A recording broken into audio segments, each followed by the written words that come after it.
Good morning.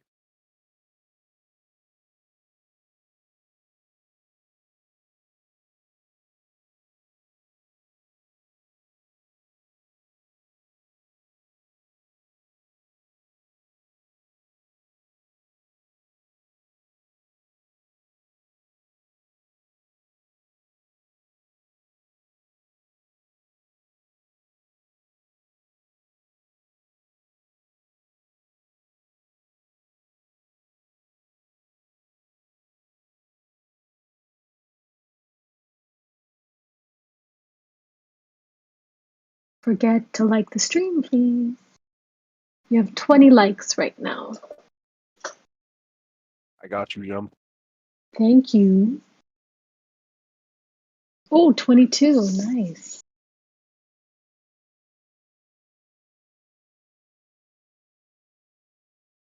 25. 30. Wow. Good job, guys.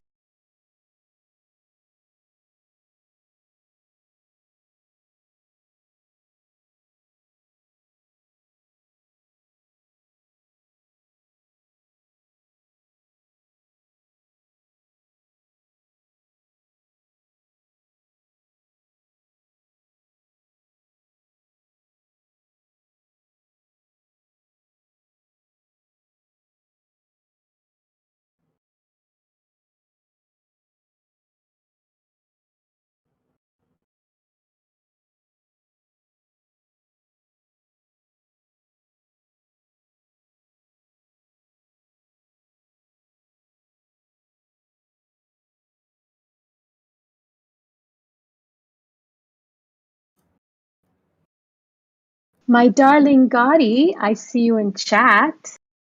Since you're up early, are you on voice yet? Oh, you're not on voice yet.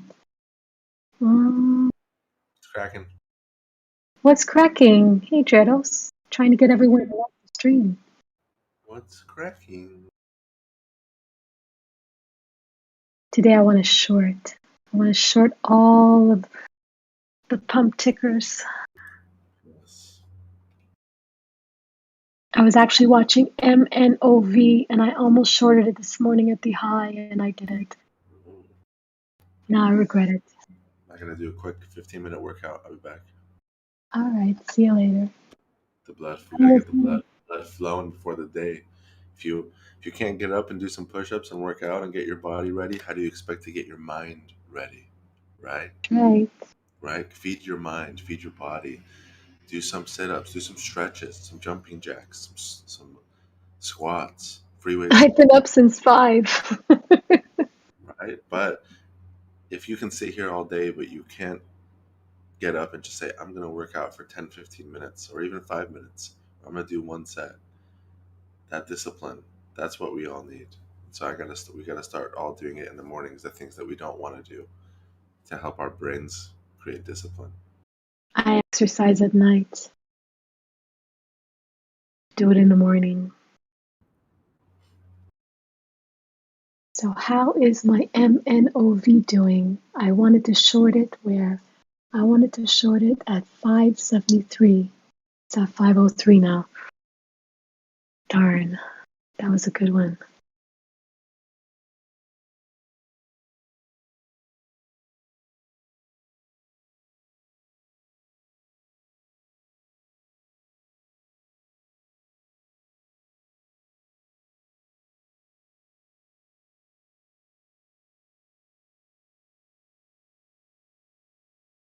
Evan liking the screen? Good job.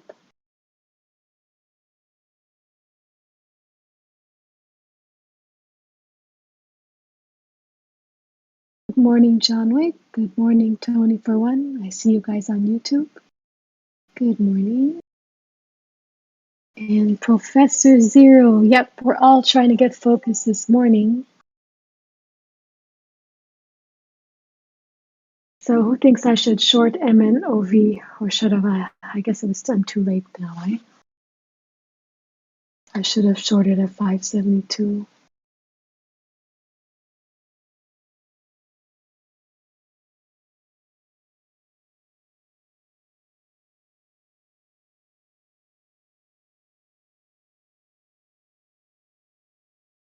to wait. Gotta catch another double top somewhere.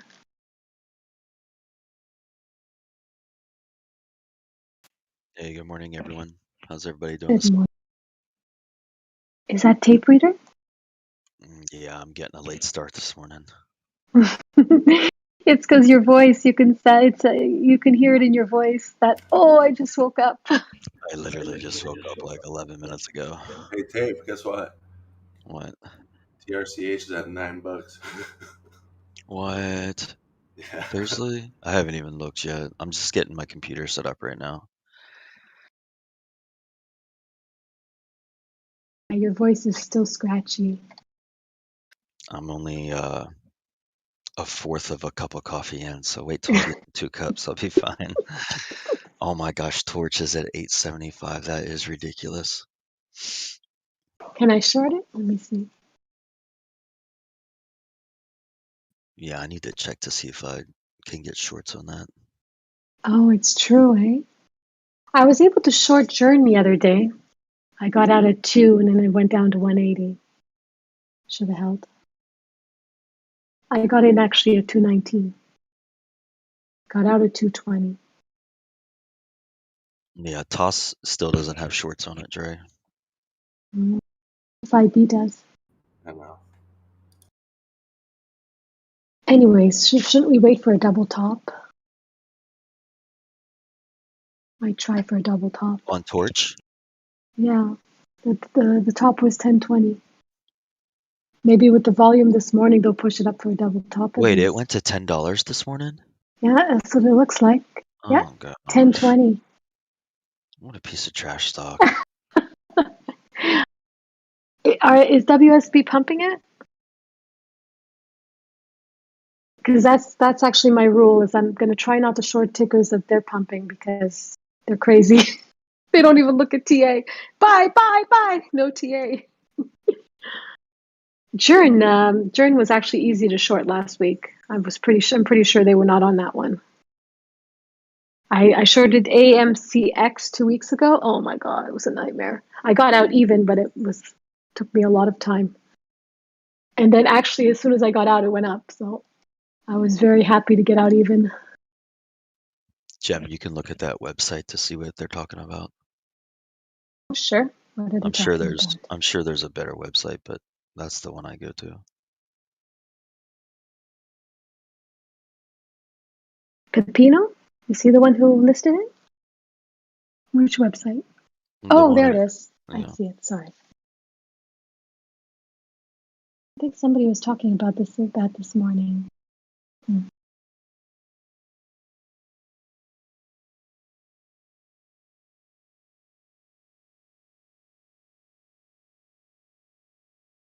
Actually, I like to short right after it's really, really bullish. You have to see what happens in Power Hour.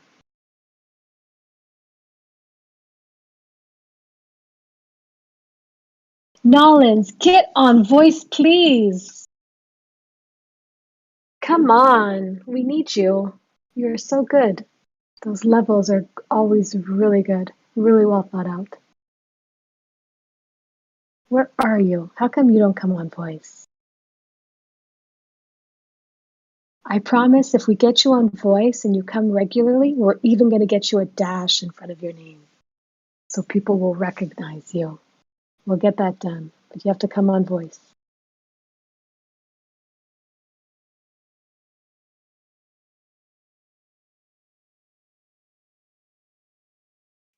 Somebody put the YouTube link in here for some of the new people. Sure. Sounds good.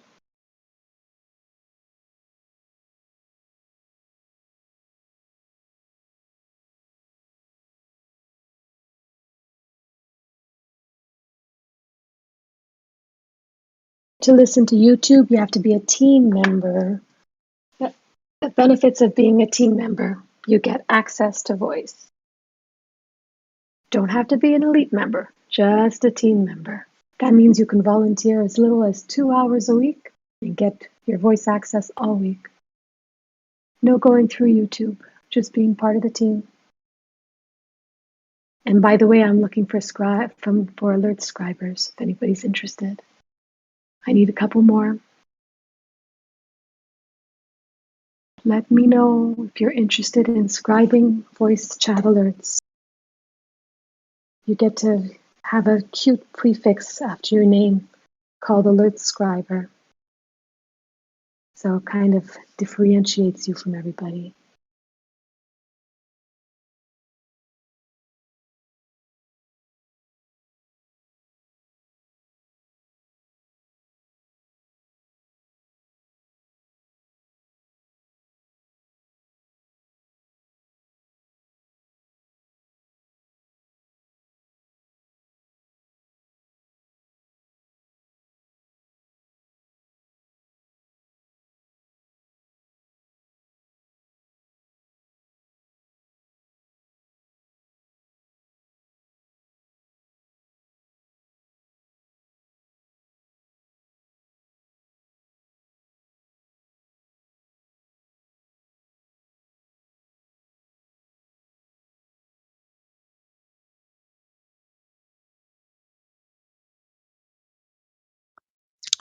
All right, everybody, we got about 10 minutes. I'm going to be watching the usual suspects.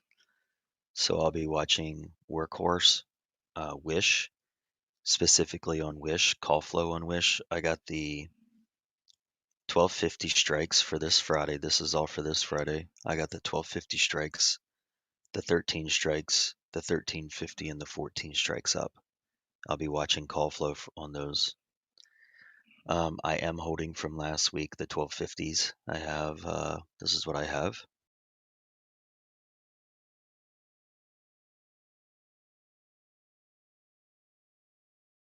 This was my, $6,000 gamble.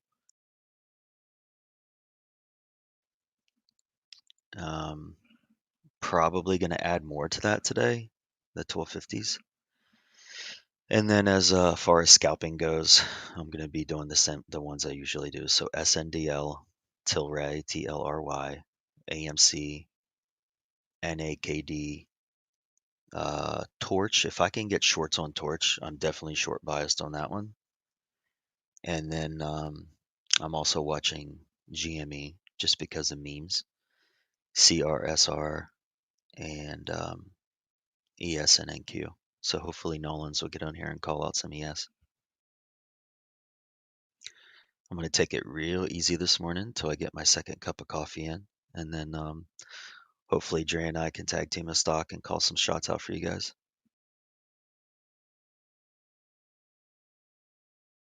I was thinking about Wish this morning, or actually all weekend.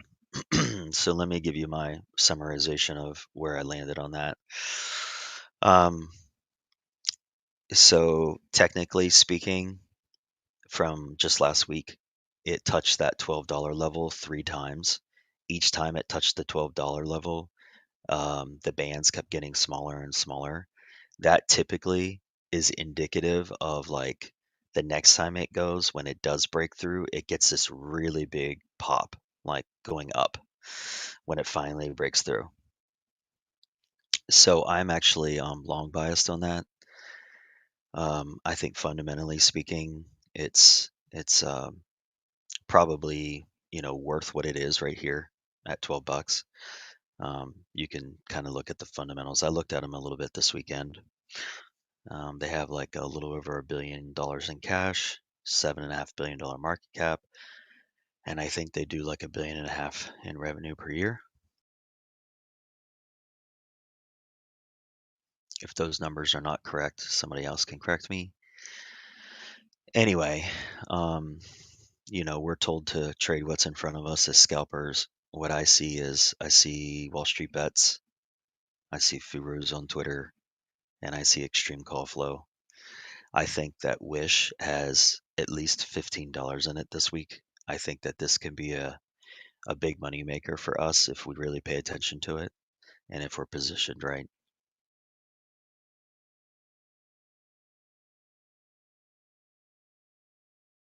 I'm definitely not trying to get married to the stock. I just want to scalp in and out of it. I think the best way to accomplish that is going to be through some calls. I know that there's some traders in here that are long the common from 10 something when we first talked about it last week, 10:30, 10:40, something like that. Um, Definitely in a good position to sell cover calls against it. The IV is still really high.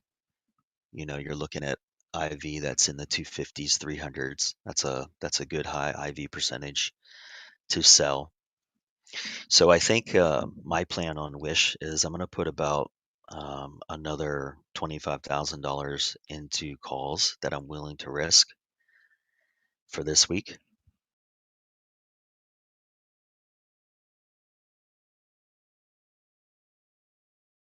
I think that my risk to reward, especially with these 1250s, if I get into the 1250s, which I'm already in, but if I add to them and they get in the money, then I'm going to use my in the money 1250s to sell out of the money calls against it. Maybe like the 15s or the 1450s, something like that, so I can lock in my profit. So that's my summarization of what I'm thinking about Wish. If you guys have questions, if you can hold off till about 10 a.m., that'd be perfect.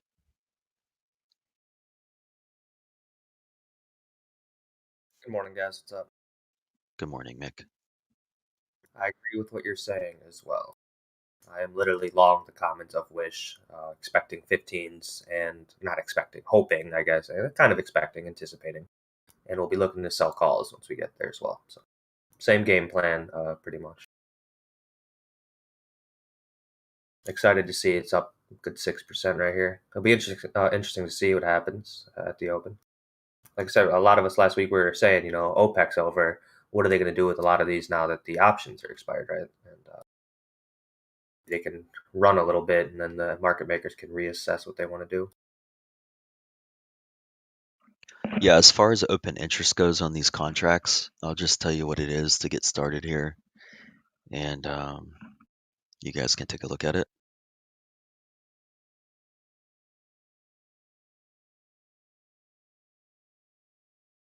So here you go. You can see the 1250 strike has not very much, 3,000 outstanding, and then the 13 strike has 8,000. You guys know my numbers on this. I like to see these get above 2,000% above average daily volume. The probably the $13 strike is going to be the most active today, and the 1250. But I happen to think that right here in the at the blah, blah, blah. Still getting started, guys. At the beginning here, at the bell, we're probably going to see a pretty good spike up to around 1235, and then where it goes after that, it's gonna really dictate the trend for today.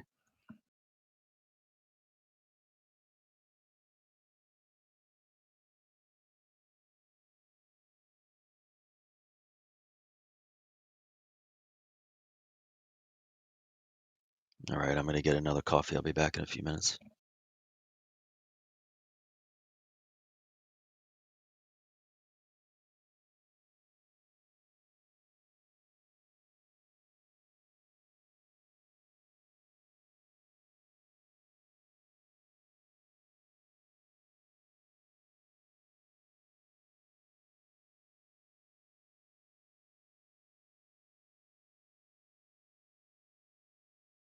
Good morning, guys. What's up, Dave? Hey, hey, hey.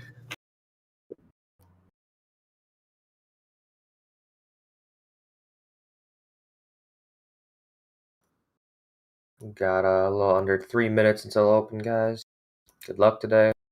Don't do anything stupid in the first 20 minutes. I'm speaking to myself mainly there.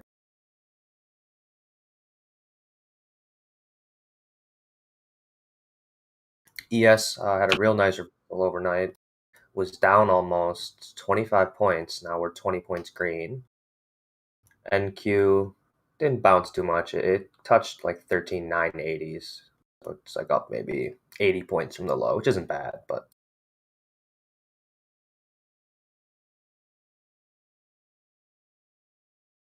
Apple and AMD doing a little bit of some weird candles here right before open. Apple looks like it's going to open up right above 130.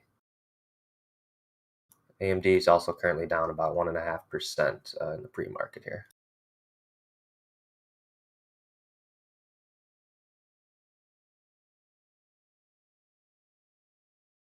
What's up, guys? Good morning. It's Ryan. What's up, Ryan? How's your weekend? Long enough, but it was nice. All right. Happy Father's Day belated to all you fathers out there. Oh yeah, that reminds me. I wanted to say thank you to all you guys that private messaged me and told me happy Father's Day. I really appreciate that. Means a lot. Yeah, I sent some message out. I feel bad, Ryan. I forgot to send you one. I was thinking, who are the dads here? I can't believe because you haven't been on Voice in a while, so I kind of forgot. But happy belated Father's Day to you, Ryan. Hopefully you got a good one. I feel bad now. It's all right. I got the ultimate dad present yesterday. I got a box. It was like this assorted box of beef jerky from all around the world. So it had like 35 different packs of beef jerky in it. Oh, and then my daughter bought me a massaging pad that sits on my office chair where it'll give me a shiatsu massage while I'm trading. Don't get too comfy. I know, I fall asleep. Oh, you guys remind me to tell you the story about my son Owen when he was a baby and he got into my office somehow and he was banging on the keyboard and hitting all my hotkeys.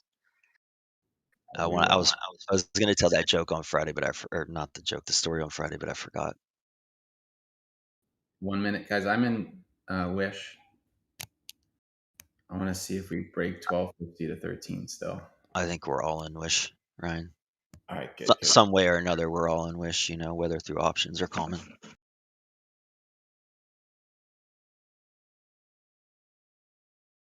The only thing I'm trading today, so.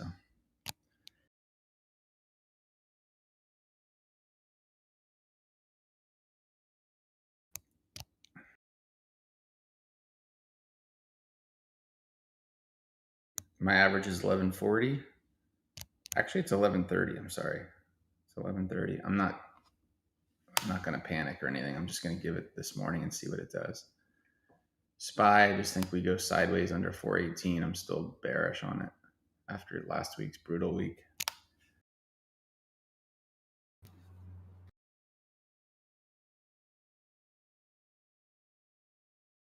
SPY's pushing the highs. Watch 4180s if you're watching ES. It's going to be a key. Yeah. 5 plus. NQ just made a nice little move there. Wow, torch for 50-cent candle. Wow. AMD and Apple had real big fake out candles there pre-market. Tesla, nice green candle here.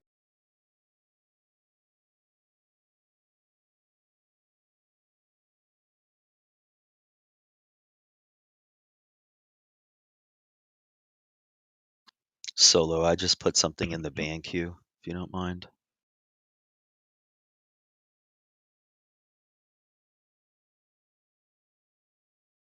NQ coming down here, go back red. Just flat. Flashed red here. Pretty aggressively. AMD green to red. I'll say short under 83.50 on AMD.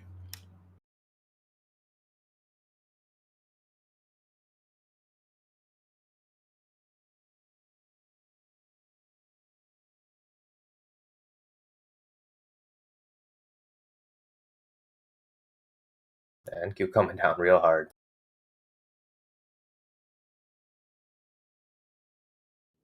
I got beat up on Clove. I lost 2,200 on Clove last week. Those options just destroyed me.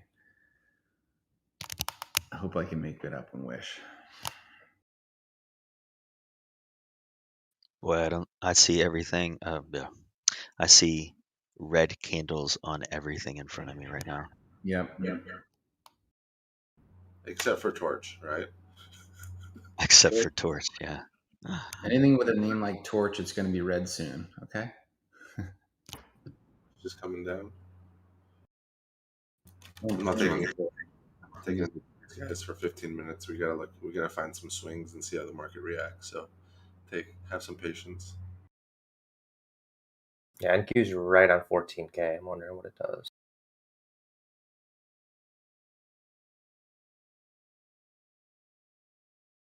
Amazon's dropping.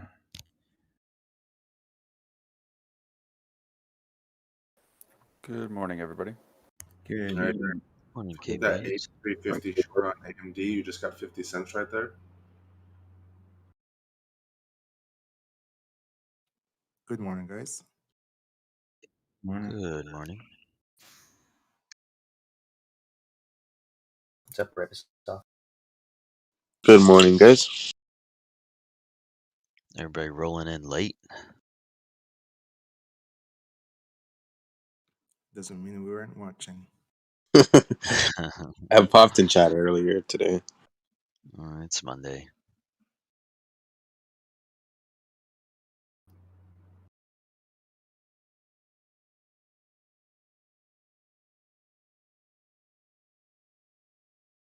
I missed that NQ short out the door. I had that plan in mind a long time ago, but I didn't execute. Looks like it could be a decent here. If it holds, it might be a decent entry. It's pretty risky. Still, that was like a 75 point. Go ahead, All Big right, Jagger. guys, we took that AMD 8350. We just had Def- 75 cents.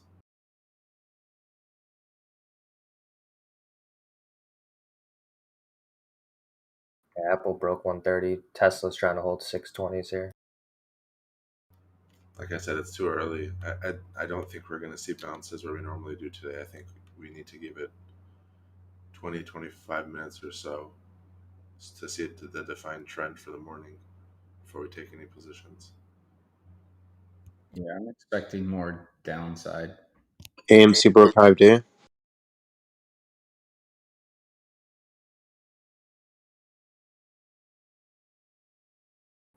AMC needs to get over 65. If we can get over 65, we're going to 77, baby.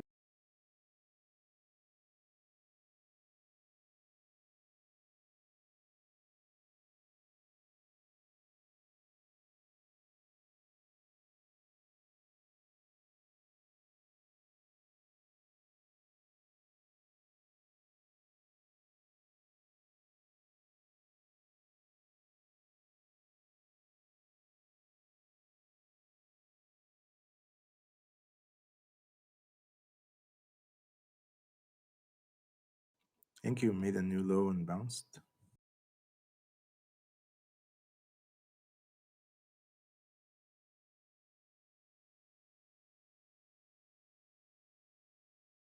Damn, I didn't even notice that. It made a new low by like a point. Okay. Came down real hard.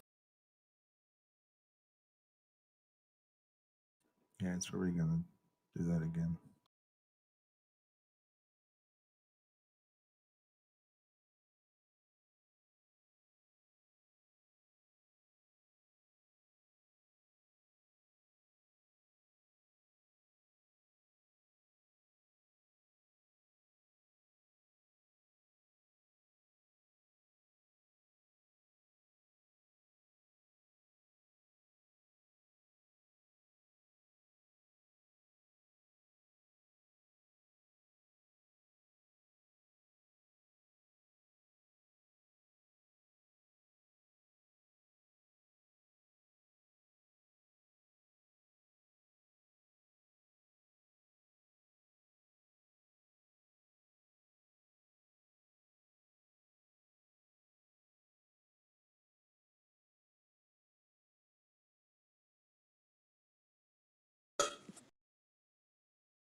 Yeah, NQ making new lows here. ES kind of trying to hold.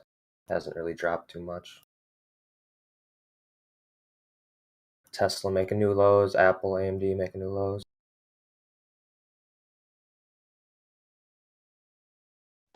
I'm so happy AMD fell after I sold it last week. That's such a good feeling. Yeah, I know what you mean.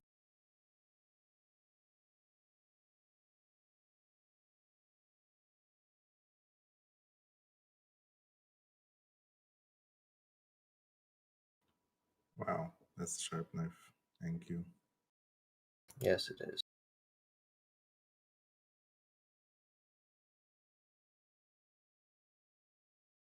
I'm gonna wait for like 13.5 on NQ to do anything. Oh man, if we see that today. Today my targets are 13,950 and I'm sorry, 13,920 and 13,9, and after that it's 13,7. Yeah, we're gonna go to 13.570, 13.580. Regardless, I don't know about today, but definitely this week. Pick your poison, everybody. Lube or lotion. Both.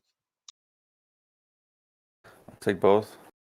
All right, K-Biggs, let's hedge with some AMC then and some GME.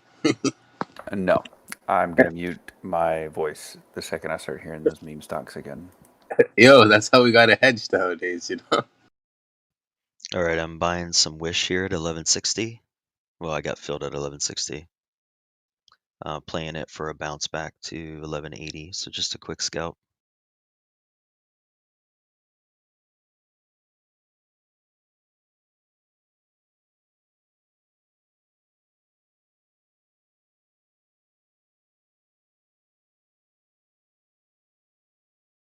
And we got a 20-cent stop sitting there too.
There's a little bit bouncing financials here. I was a little early. Remember, I kept talking about C. I was a little early, so my options are like break even right now. I got a month on them.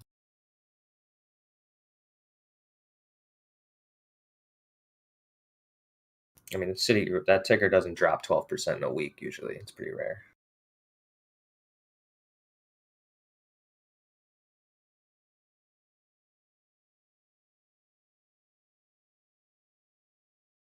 Damn, Tesla and Apple they're weak today.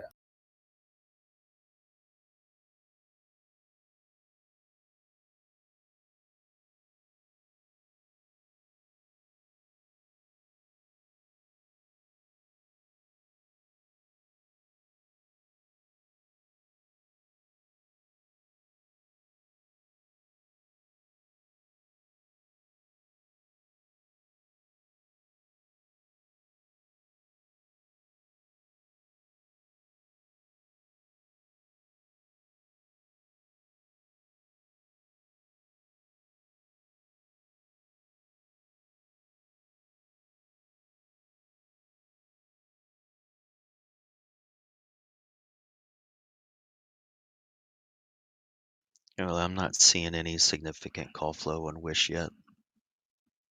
It's actually pretty minimal.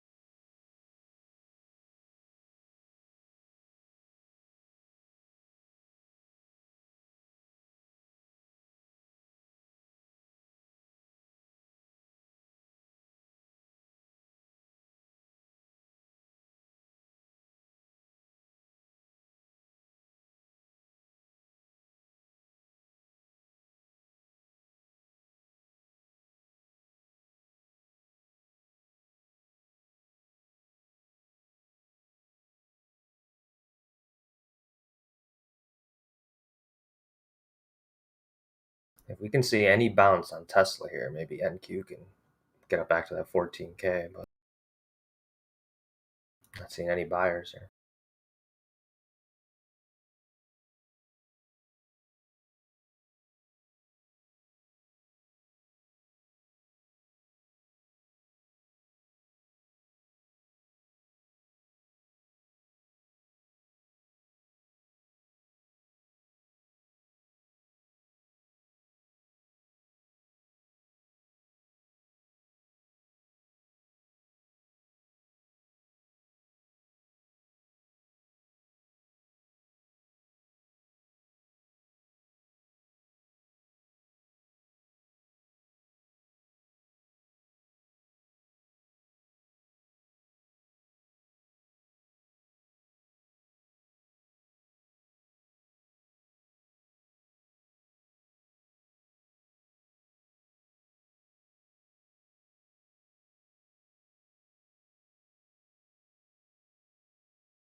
All right, I just picked up one call on Tesla here. I'm going to stop out under 610. Pretty wide stop. But this thing's had no bounce. See if I can get a little bounce here to VWAP maybe, or 620. NQ showing some strength. Not much, but a little bounce there. There's that It's app. coming at you up.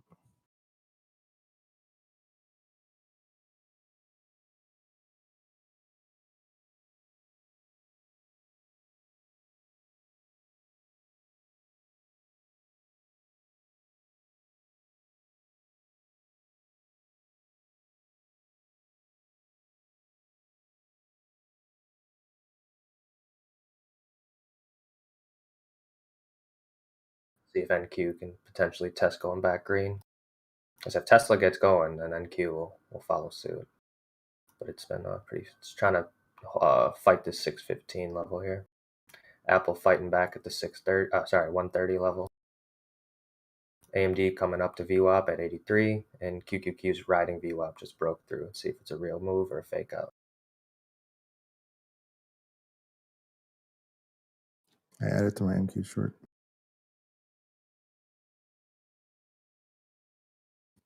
Stop above VWAP. It's VWAP's at 1440 for me.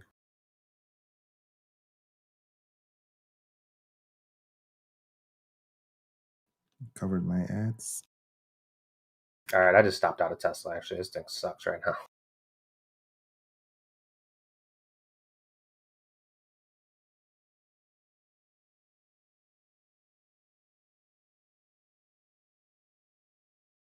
Yeah, it's too early to think of a real bounce, I think.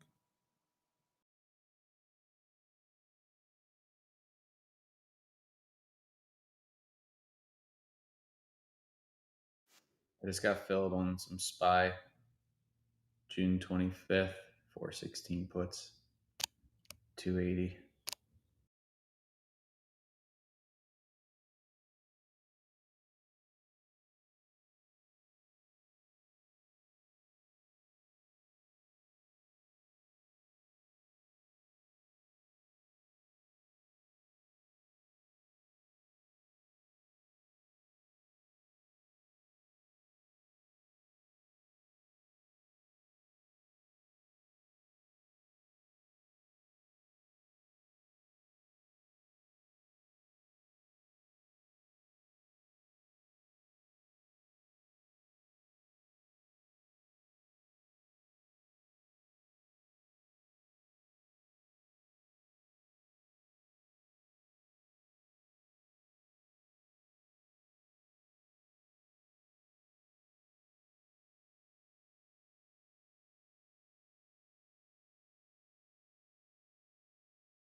AMC clear rejection at 63.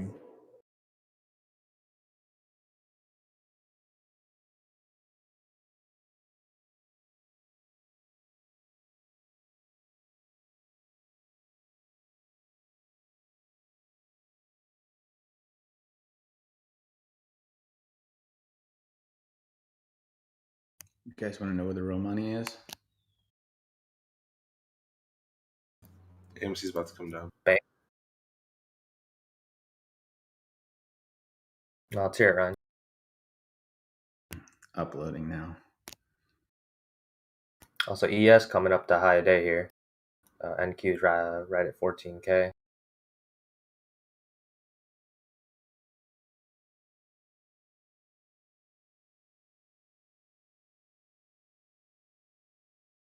Yeah, we're still seeing that divergence between ES and NQ. ES obviously a lot stronger than NQ.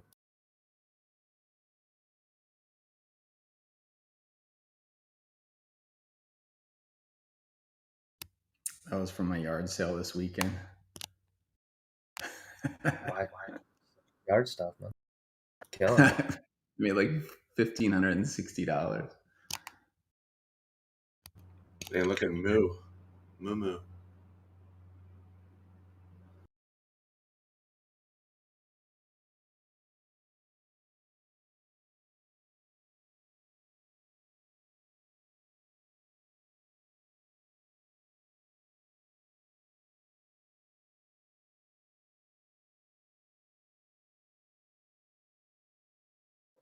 Thank you. Bounced off the 20. Still there.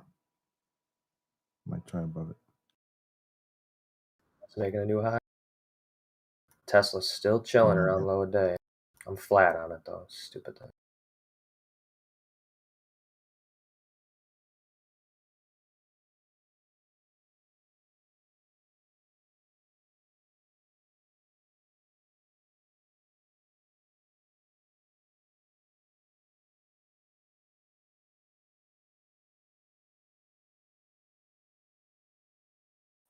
AMC rejected at the 20. I'm sorry, NQ, not AMC. Yeah, ES is rejected high day too.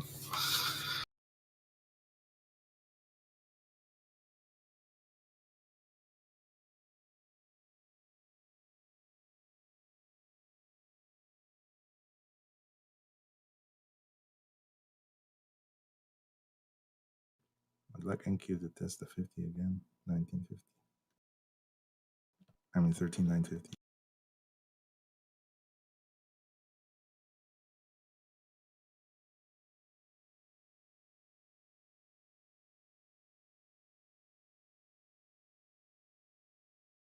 Let's see what's strong today. Looks like financial, basically everything's strong except tech. To be honest, looking at the S&P heat map, a lot of green. Dude, Industrial. TRC still moving. 1050. Jesus. That stock's retarded. Jesus. What one?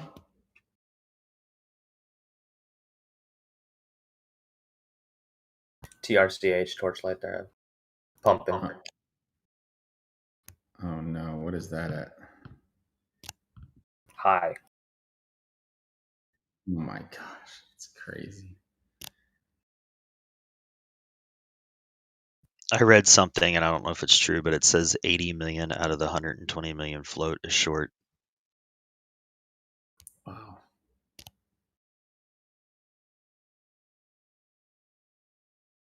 ES high day. I think it just made a new high, pushing 4180. 700 lots sitting at 4180, which was a major resistance level here. So let's see how it acts.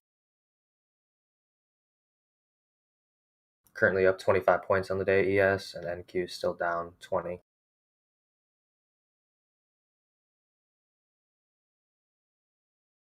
I closed all my ads on the NQ short. Tesla, which is no bounce still. Very weak today. All right, I just got out of my wish at 1194 from 1140. I expected a blow off breakout there, but I didn't get it today. So it didn't do what I want. I'm going to get out.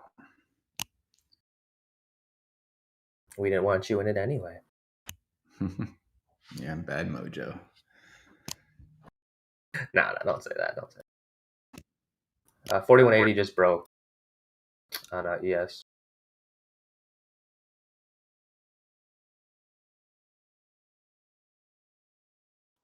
Thank you. Looks like it's gonna go for VWAP test. Yeah, good call. I stopped out of SPY puts. All right, if you took that Wish trade with me from 1160, I scaled out here 1190, 30-cent scalp.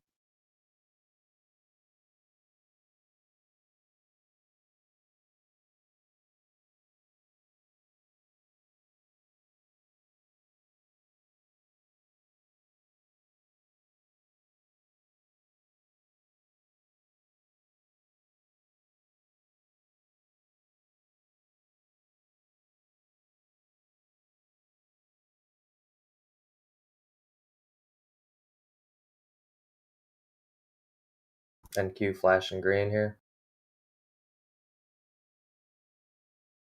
All right, here's another 12 test on Wish.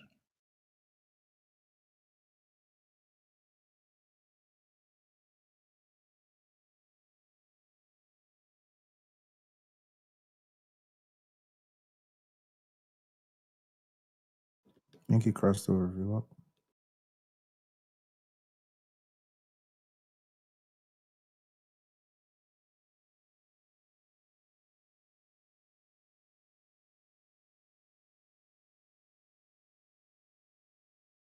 Oh my god, I had an MNQ long and I accidentally just sold it. I hit the wrong button. Damn it. Knowing my luck, this thing's going to all-time highs today. Just saying.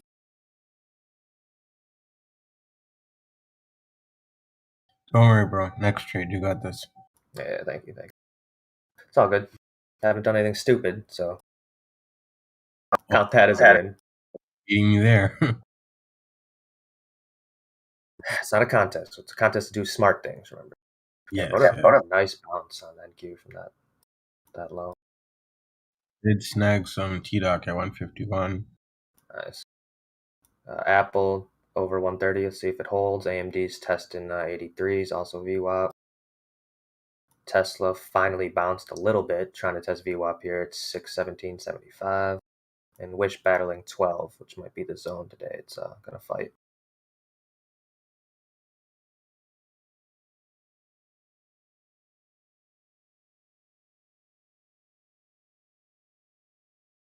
Anybody looking at cruise lines again? NCLH?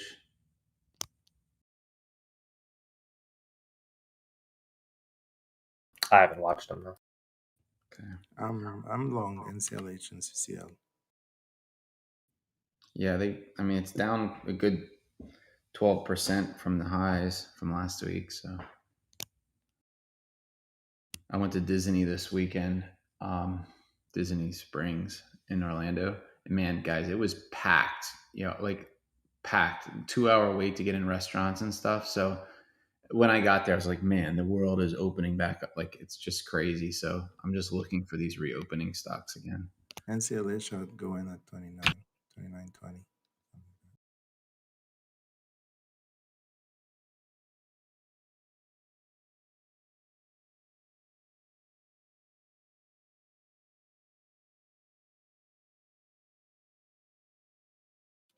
CCL, you gotta wait under 27. Like right under 27.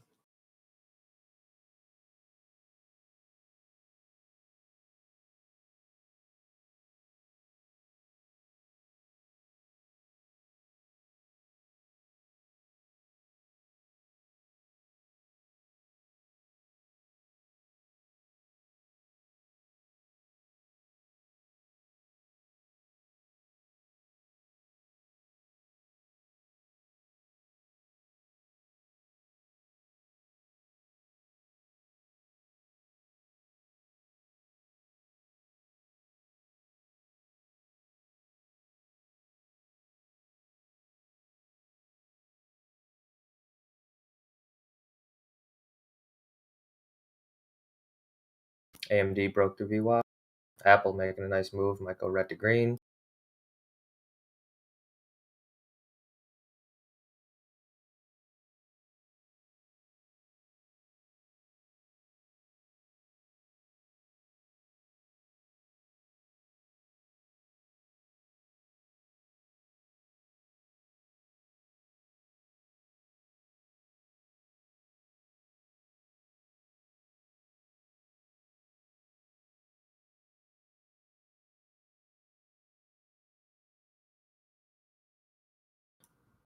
I mean, with the what's it called? ES breaking 4180s here. If it holds, I mean, 4200s could definitely be next. A little salty because I was long 4127, literally 1 point off low a day, but I sold a little early. Story of my At least life. you're not salty from taking puts.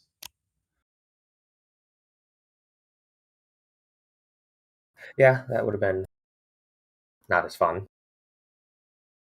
Definitely look to reload those at some point, though, honestly. Yeah, I am. I'm gonna give it to this afternoon, maybe around 3 or so. See where things are at. I'm not in anything right now.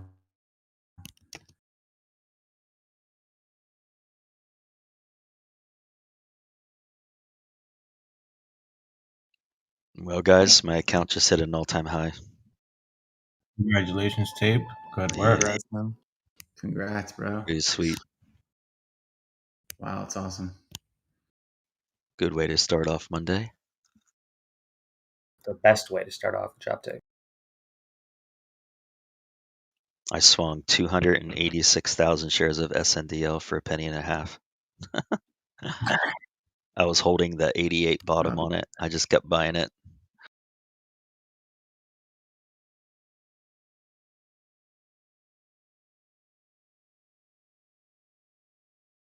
Going to take my SNDL profits and put it into wish calls.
Tesla didn't quite make it to VWAP here. Now fighting around 615.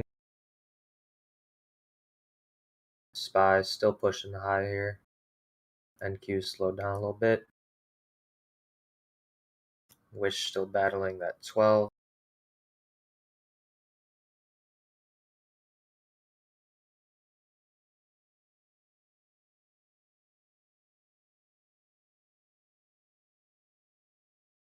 Nick, already up about $4 a share on T-Duck. I'm gonna take off a partial. There you go, man. Slow, steady gains, on solid tickers too, right? Wow, look at that push. Yes, sir. Look at that push right before I was about to take profit. It just moved up about another almost 156. Dang, still red on the day too. And don't get too greedy though. Don't get too greedy. Yeah, I'm still gonna take my partial, so that way, lock something in. Lock something in. You can either add it back or let it ride. Yes, New, sir. new high on ES as well.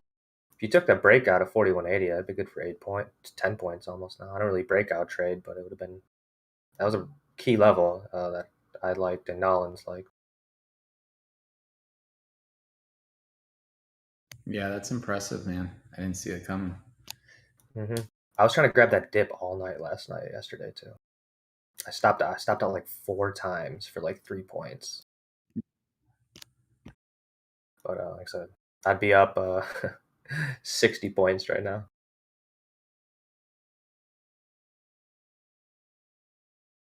Thank you. Struggling here at that level.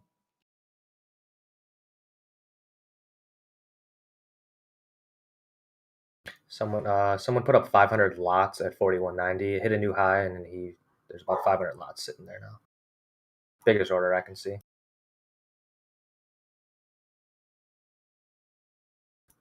Hey, Solo, if you're in chat, if you have a second, could you post ES what's it called, bookmap, please? If you still do that and have it. No rush, just if you have it, please.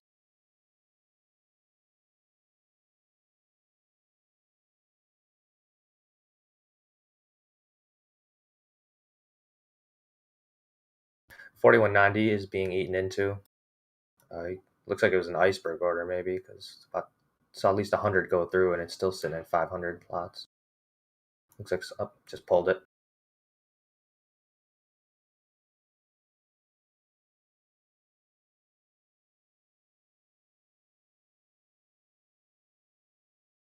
There's 280 puts, or the 416 puts that I had at 280 are now 209. So I'm glad I stopped out at 260. Yeah, great call. A little paper cut.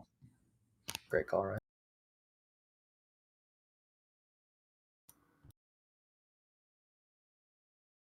So I'm just looking at the heat map here. It looks like still industrials, financials, restaurants, stuff like that. Consumer defense, everything green basically, except on the post.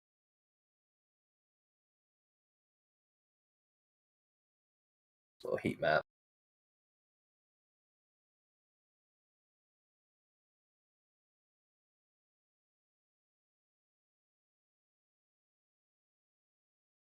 It's funny because I think earlier someone said all I see is red, and that kind of like made me think of, all right, maybe I should just ride this trend down, and now it all reversed.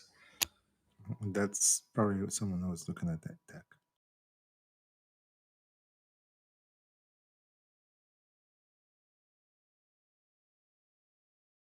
Thank you, Solo. Appreciate it.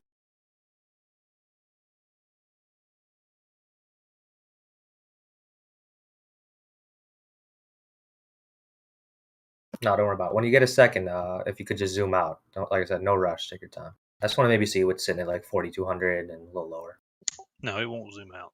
It's locked up. I got you. No, if you get a chance, it's no big deal. TOS acting up on people again.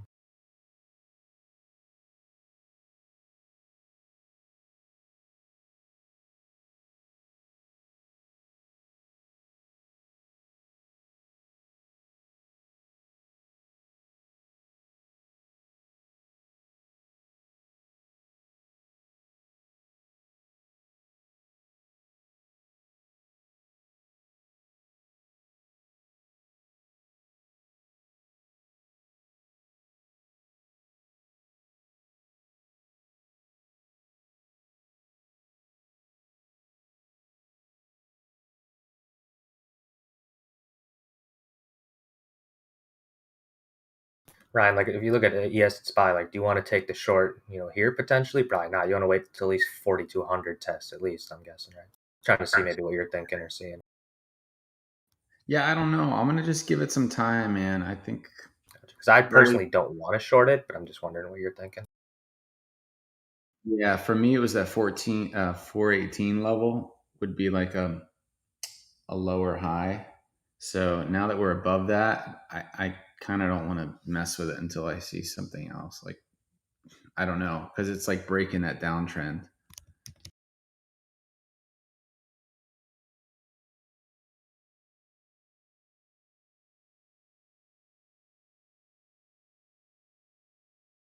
I mean, as a scalp right here, you can hit it hard and fast back to 418, but I don't want to, I'm not going to do it.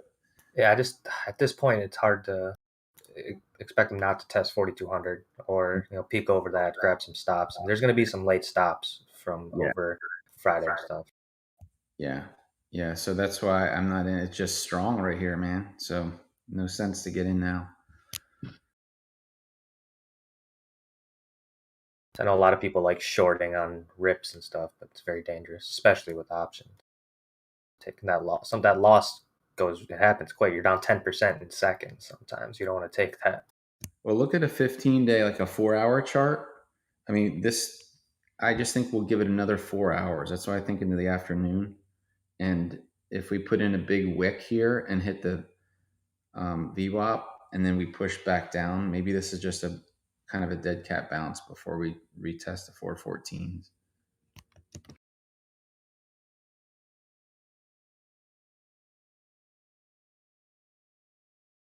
But honestly, like, I haven't been trading SPY much. I missed the big drop last week, so I'm not really in sync with it right now. And that big drop was mainly from Friday too. I mean, we were down most of the day, but there's a good 30 points in like 10 minutes that really accelerated. But I guess that was just maybe for market makers to reload these new contracts. Probably what it was, to be honest. It was that quad witching, right? Yeah, so they probably just tanked it, bought the dip, and All right, Wish is pushing high of the day here, guys. I just gave an update on the call flow there. You can see that the 13 or the 1250 is the most active at 11,500. Then you got the 13 at 7,100. oh, it's crushed 1250. Come on.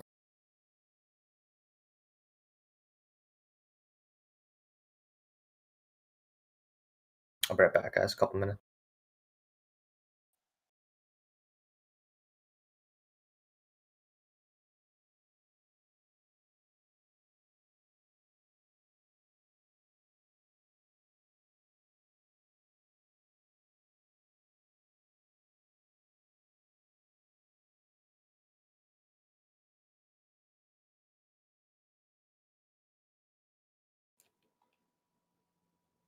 I put a chart of ES resistance there. It lines up with 4200, so that's going to be probably a resistance, a bounce level.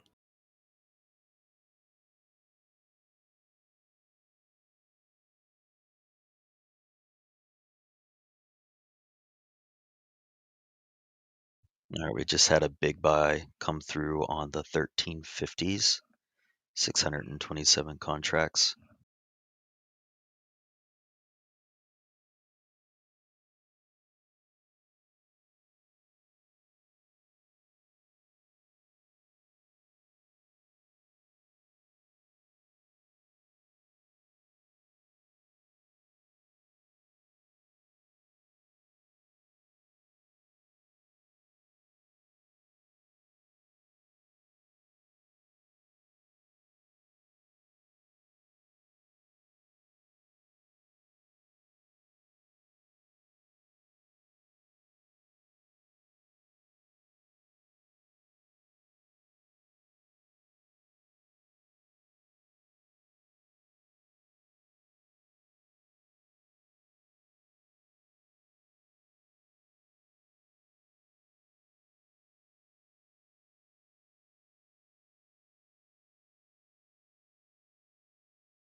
Thank you, knifing, for the last 3 minutes.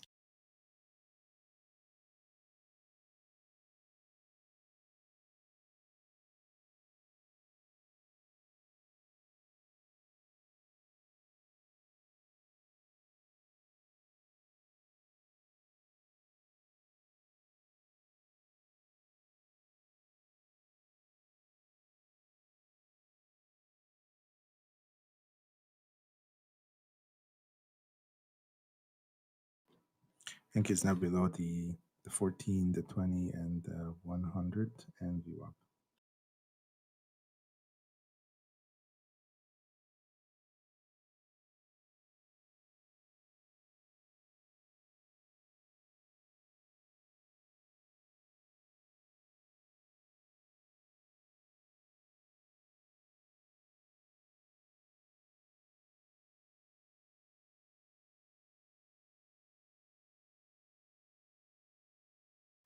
I still think ES should reach 4,200, but Yeah.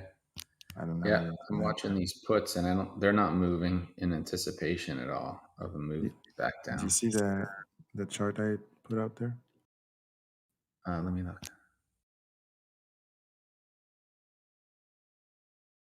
I linked to it.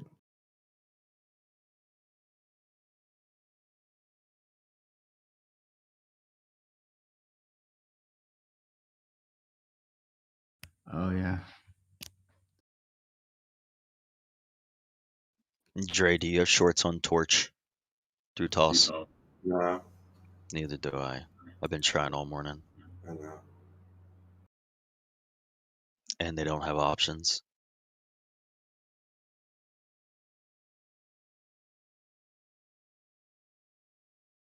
Yeah, Torch has options for July 16th. Wait, it does? Yeah, I it see. doesn't have 16. repeats. Oh, sweet. Okay. Well, I thought they didn't.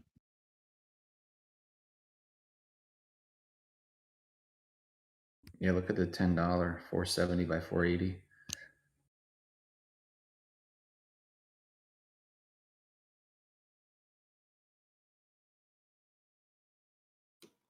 Holy crap! What happened to Airbnb?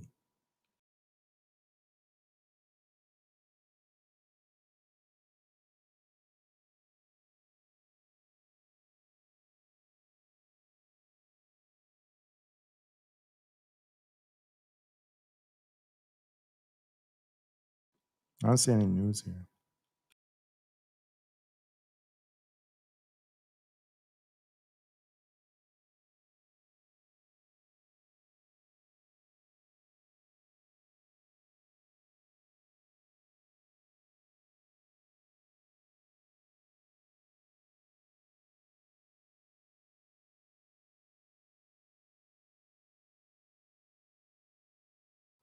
Thanks, Ryan. Oh, thank you. That's good intel.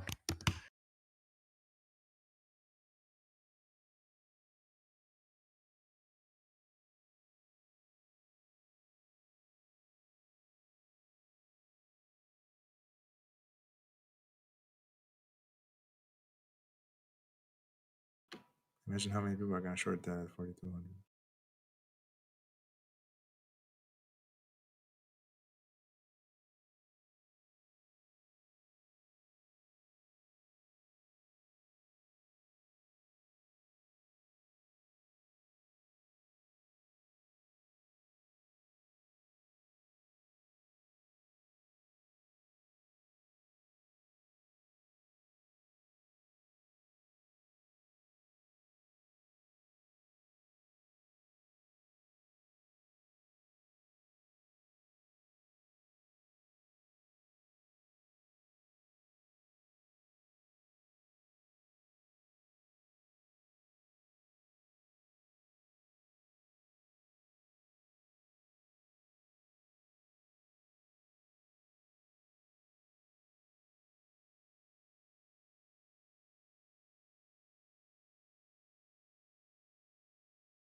Anybody have any idea why Airbnb dropped today?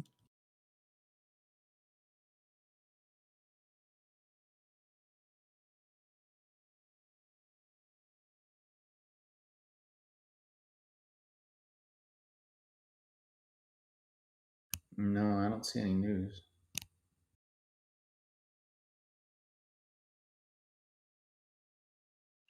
Does anybody in here use Flow Algo for options?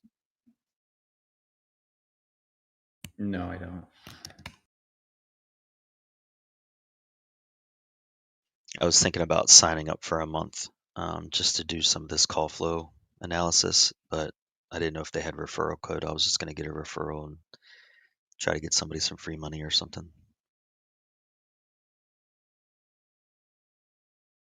How much is it?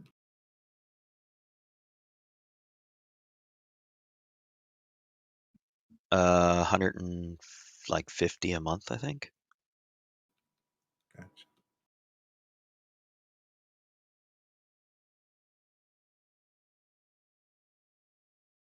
So while Airbnb is down like 4%, Expedia is up like 2%. So it's not a sector thing.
All right, guys. I don't want to force any trades. I'm going to take the rest of the morning off. I might come back around 3 if there's any action.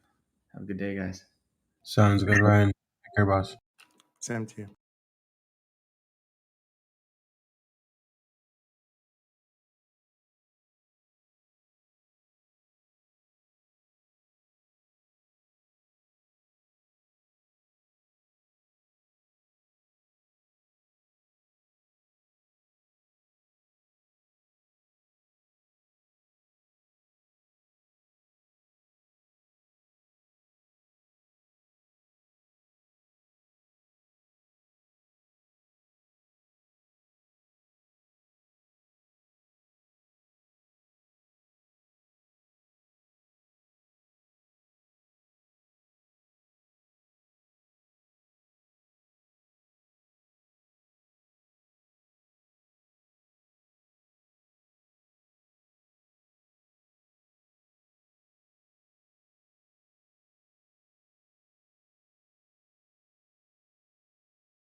I'm seeing a lot of selling across the 12.50, the 13.50, and $14 calls on Wish.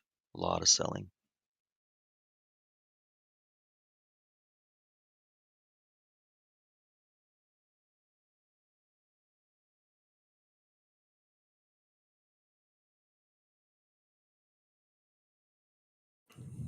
Thank you, flat on the day.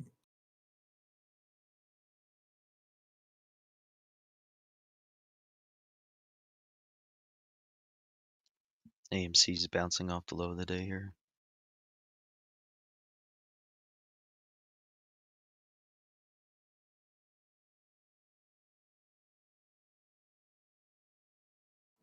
Was this a new low or is a new low?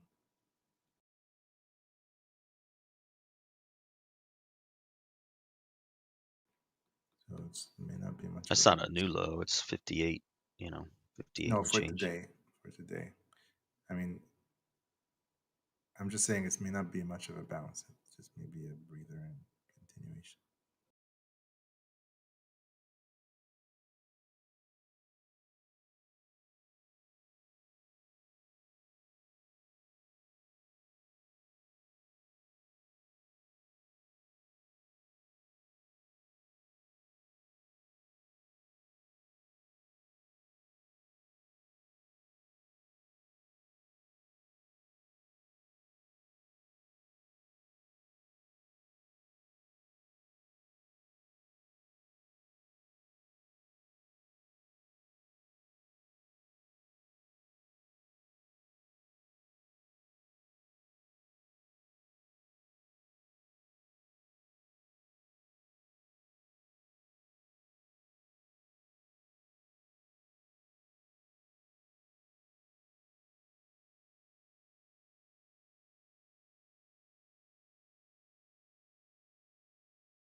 Wish is eaten into my profits.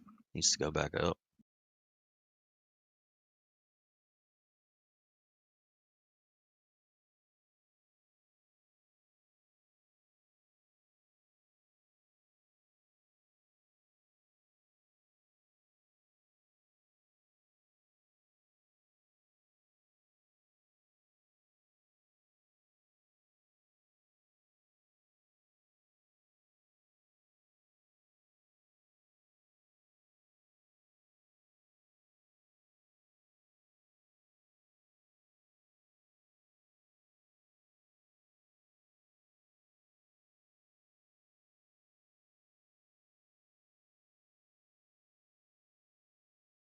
All right, I'm back. What I missed?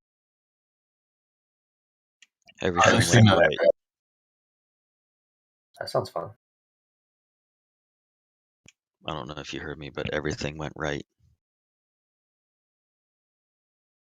Sounds So, about right.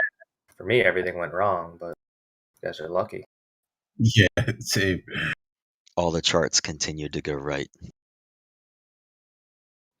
It's always a good sign. It's another dead treat or dead joke. We need Oh those my all. gosh.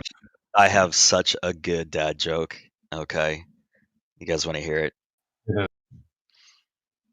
So I went for a job interview at IKEA. They were like, "Come in, make a seat."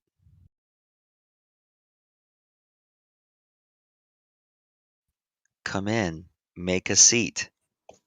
Yes, yes.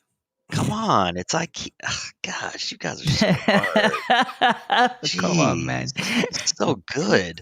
Come in, make a seat. I get it, man. I thought it was a bit funny, but the silence is just hilarious. I just feel stupid. You Yeah, guys are a tough crowd. Tough crowd. crowd we are. We need more. Keep them coming. Keep them coming, Dave. I tell you what, if we get to 100 likes, I'll give you guys 3 jokes today in the afternoon. All right, guys, hit that like button. Let's go. We're only at 60, so that's nothing. I just want to quickly integrate into NVIDIA that I mean, it's not only falling because of the market news, it's also the issue with China banning the mining of Bitcoin and the cracking down of it is affecting Nvidia quite a bit as well. So that's why it's $30 down a share. I already traded it, made some money, $20 a share on the downside.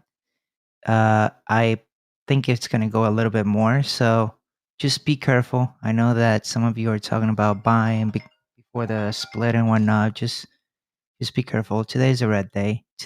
Today, one of the Fed board members just spoke, and tomorrow Powell is going to be before the government talking about what's going on. So just be real careful.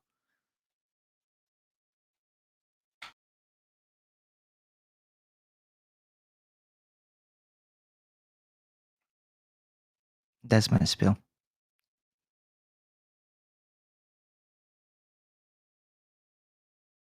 That's a good spiel. I appreciate that.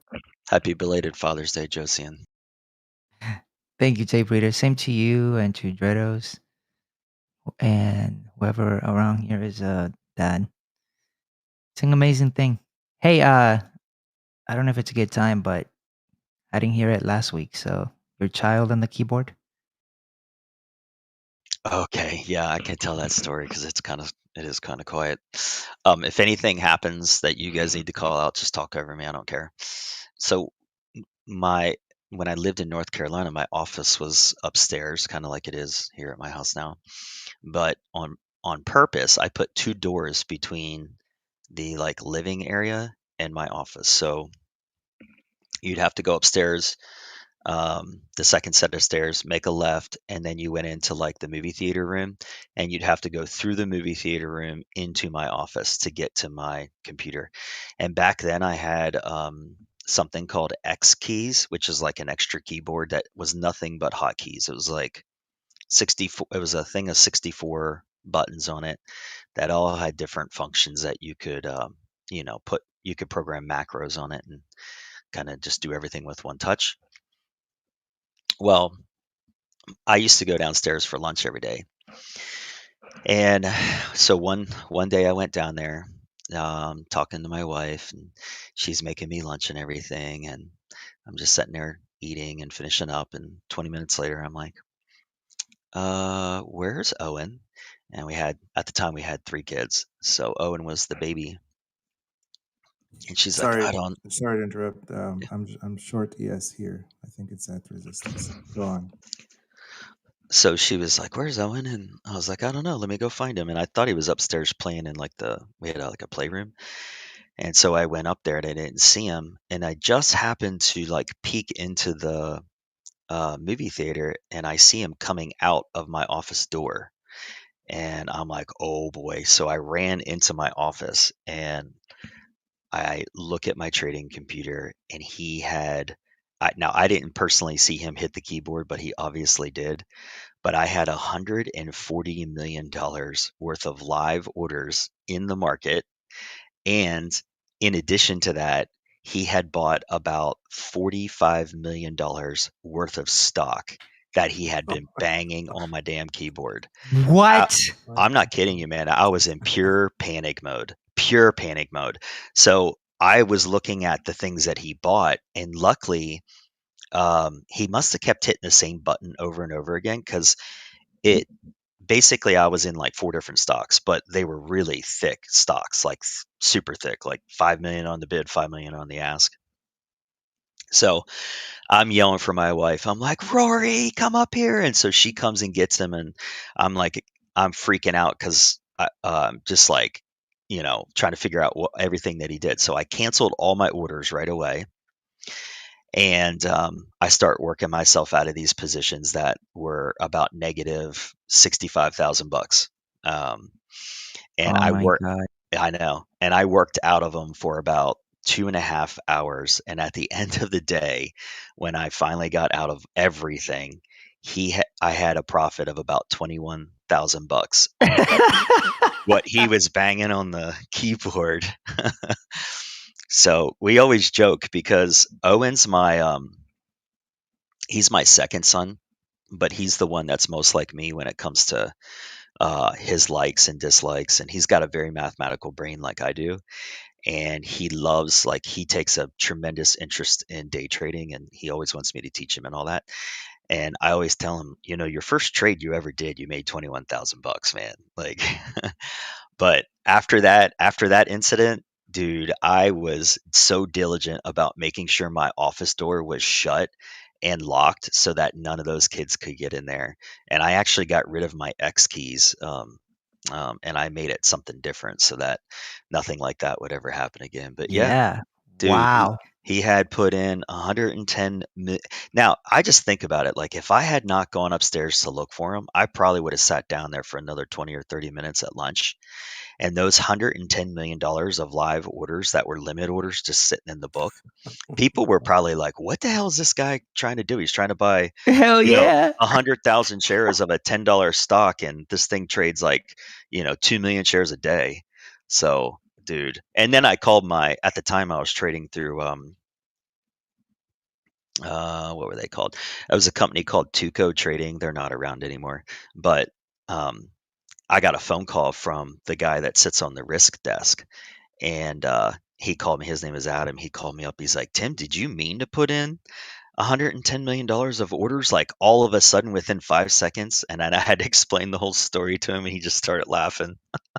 Dude, it was scary and funny. Legendary. Your kid is a Wow. natural born trader. He's gonna buy weeklies with us one day. Dude, that story has to be on a book or a podcast. That's crazy. Right, right. I'll tell you another story. My wife, this is when we've had our first kid, so we were just trying to figure out what it looked like to be parents. And I was up in my office, and at the time I was teaching my brother how to trade. So it was me and my desk, and then my brother kind of sat next to me in his desk. So anyway, I hear our daughter downstairs just wailing, just crying, like really giving her mama a run for her money. And I could hear her trying to shush her and stuff and take care of her as best she could, and she just would not stop crying for whatever reason. So she comes up to my office, and normally she knocks and she's like, "Hey, do you mind? Are you in the middle of something? Are you okay if I come in?" Well, this time she just, I mean, barged straight in there. She had this look of exasperation on her face, like she was completely done. And she just took Allison and laid her in my arms and said, "I'm done," and turned around and walked out. So I'm sitting there, and at the time I had like 2 million shares of this company called Lucent Technologies. And I'm sitting there bouncing Allison on my knee while I'm trying to juggle these 2 million shares of Lucent that I had. And so I told my brother, I was like, "Hey man, um, I'm gonna go downstairs and change her diaper because her nursery was down like a floor down." And I said, "If this is the position I have, if anything happens, just start yelling." So I get down there to the nursery. I start changing her diaper, and my brother starts going ballistic. "You got to get up here right now!" And so I run up there with a half cinched on diaper on my kid, and I get in front of my computer, and this thing had dropped, and I was down 40 grand, like on the position instantly. So I got out of the position. I calmly, like, finished putting the diaper on Allison. I got her dressed. I got her calmed down. I waited about 5 minutes before I went downstairs because I was pretty livid. And my wife was sitting in the living room.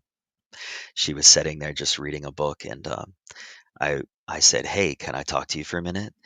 And she's like, "Yeah." I was like, "Are you okay?" And she goes, "I just need a minute to myself." And I'm like, "Totally fine. Totally understand. We're trying to get this parenting thing down."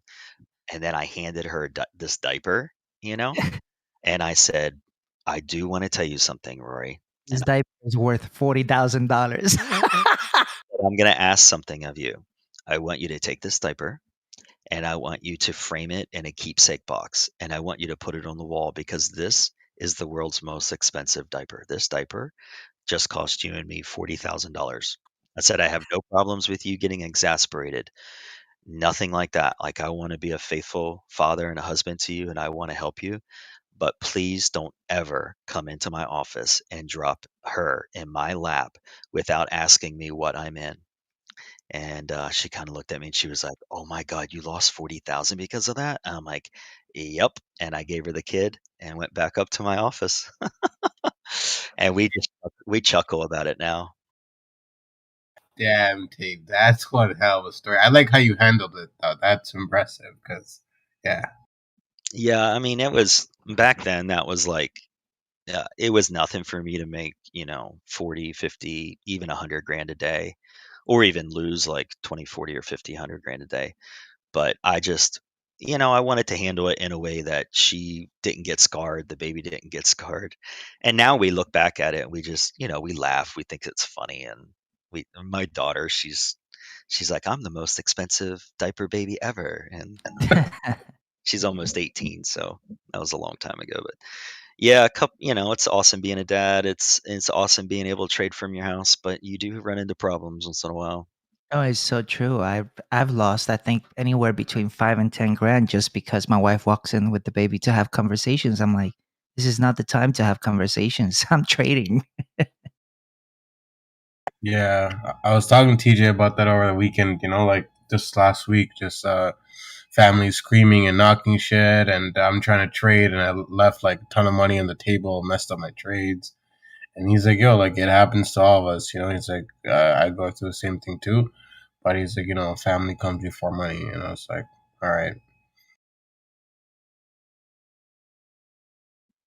Really helped us early on as parents to distinguish, like, what are we going to allow? What kind of rules and basis are we going to set when it comes to dad trading? Um, because I chose to trade in my house. I mean, I didn't have to. I could have set up an office and all that and kind of went and did that. But I love being around my family. My family is the most important thing in the world to me. So I wanted to make sure that I was close by, because if I had, it was nothing for me to work 2, 3 hours a day and then quit and go to the beach for the rest of the day with my family. I love doing that. So early on, we had to figure out the, the dance. Like, what are we going to allow? What isn't allowed? And so Allison was, after this incident with the diaper, we started saying, okay, hey, if you need to come in, please either send me a message or knock, ask if I'm in anything. If I am in something, let me get out, and then we can have conversations. And if I'm not, then hey, by all means, come in. We'll have conversations. But it was nothing back then for me to be holding $200-300 million worth of positions. And so you can't have, when you're holding that much stock and you're actively watching the market, and your profit and loss is ticking up and down $10,000 at a time, you can't have a conversation with your wife about what do you want for lunch. That's so insignificant at that point. And Bro, I could have five to $1,000 and I'm stressing. I'm like, get out of here. yeah, and it's like I had to explain to her why that was insignificant, because to her that was significant. To her, she was trying to serve me. She was just trying to be, a wife that cared for her husband. But I'm Right. like, baby, I'd rather just go hungry throughout the day, not eat or drink anything, and concentrate on what's happening on my computer, because this takes 100% of my mental capacity at all times. I have to be doing this really, really, really well. It's like an athlete. You can't go into the Super Bowl and be functioning at 50% of your capacity. You need to be on game. So every day I wake up, I want to be on game. And she's like, "Oh, I totally understand." I'm like, "I just need you to help me do that." So in the morning, if you can make me a shake that gets my head right, perfect. Well, I'll drink it down, and then 2:30, 3 o'clock, 4 o'clock in the afternoon, we'll break and we'll go do something really cool. So yeah, those are my stories. Dude, that's insane. Crazy stories for sure.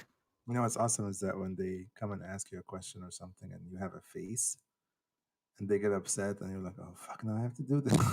Deal with this now." I know he. Yeah, it's funny. Well, last week alone, Friday, when my wife walked in with the baby, I couldn't sell at the top. By the time I tried to sell and whatnot, I was already down $1,000, but not down negative. $1,000 loss from the profits I was in. It would have been a $2,000 trade. It turned out being a $1,000 trade. Yeah. Guys, ES broke over 4,200 while we were chatting. It's hit 4,204 and now it's at 4,202 and a half.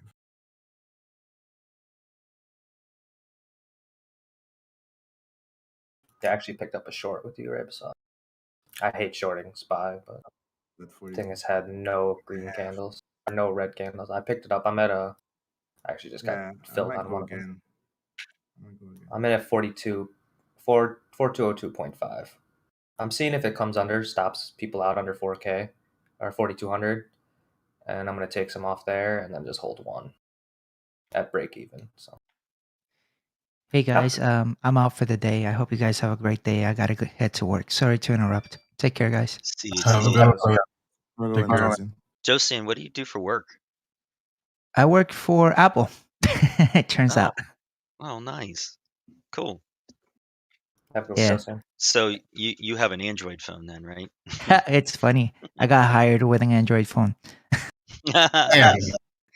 Yeah, I'll tell you guys about that next time because I gotta go in like a minute. Okay. Well, good one, Josian.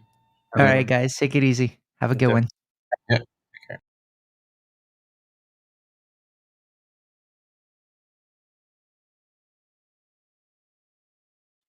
Oh yeah, one other thing about that story when about the diaper. So my daughter was probably 6 months old. She was our first, and right after that, I got a full time nanny to help my wife, and we actually had our full time nanny until, let's see, 9 years later when we moved. She was with my kids for all 4 kids for that long of a period. We used to take her everywhere. We'd go on vacation for like 2-3 weeks at a time. We would bring her along, and it was just super helpful raising kids. You gave us the cheat code, brother. Yeah, man. I tell you stories just so you get young guys, you know how to do it. Like, do it instead of making mistakes and then learning what to do through pain. Just listen to people that have gone ahead of you that do it well and just do what they do. Like, just pattern. It's wisdom. It's wisdom to listen to older people who have done life and done family and done kids really well. Oh, look at this wish spike. Just about to Guys, say hi, Day. look at this. Did they just get news or something? Somebody's pumping. Probably our boy Zach. No, not much today. Maybe people are finally seeing its true potential. It's a Wow, that was a $100 huge candle. Look at the ask side though. The ask side, it's pretty stacked. Above 1244, every penny there's like 10K. Stud one. 76 at 1250. If we That's, squeeze these people, That's a resistance breakout. Holy shit. Okay, big call flow just came in on the 14s. Look at this. Look at this trade that went off.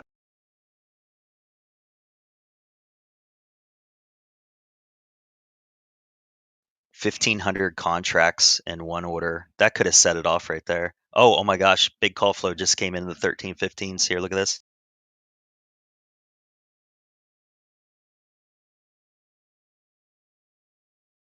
Those are the 1350s. That is some tremendous call flow right there, guys. yeah, they're eating into these asks here. 83K sitting at 1250, 24K sitting at 1248. About 100K between 1248 and 1250.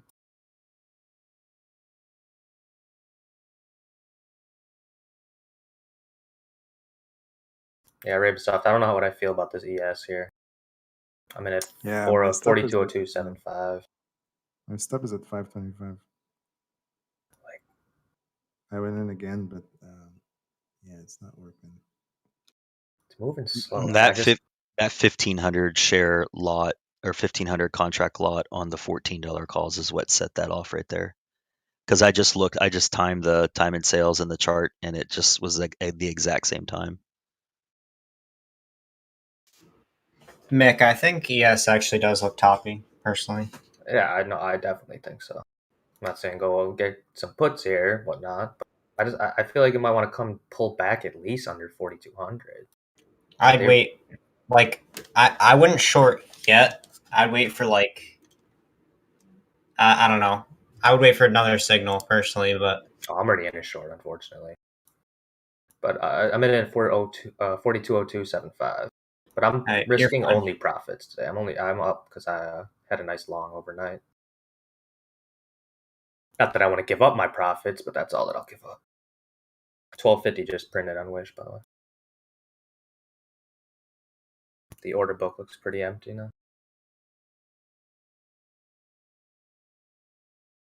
Yeah, I got my orders, my bracket set on ES to buy back at like 4198. See if we get a little stop hunt under there. Still bullish on the day, but at least for a pullback here, it's what this is more or less for. Also, good call, Monk. You were saying you wanted a long 4120s yesterday, and it was a good call. It came down close to your level, man, and look at that, 80 points. Yeah, bro. It reversed, but my order didn't get filled. I had an order at 2275. I was chasing along. I stopped out 3 times. I grabbed like at 39, 35, and I grabbed my last one at 26 right before I went to Damn, you caught a lot though. Good shit. I had a bracket set. I only took 20 points, but still plus 10 points after those losses. So Hey, I'm just glad I made it back. Yeah, I'm just glad I made it back.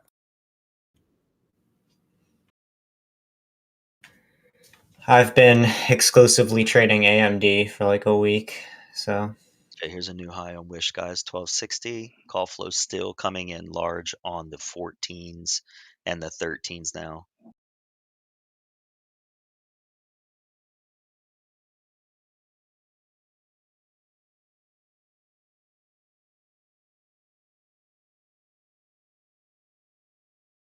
All right, looks like she's breaking out finally. I don't want to sell my call against this until 15. Yeah, I agree. Be patient because this one has a lot of room left for sure.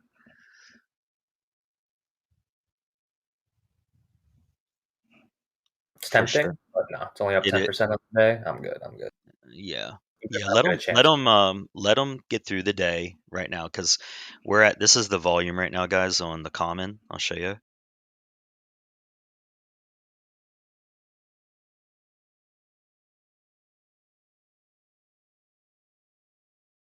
So it's 129% above normal.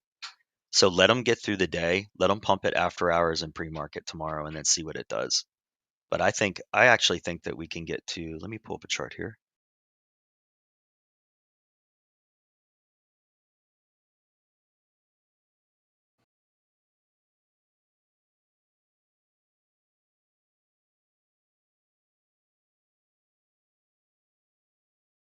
$14.55 would be the next area I would look at for major resistance.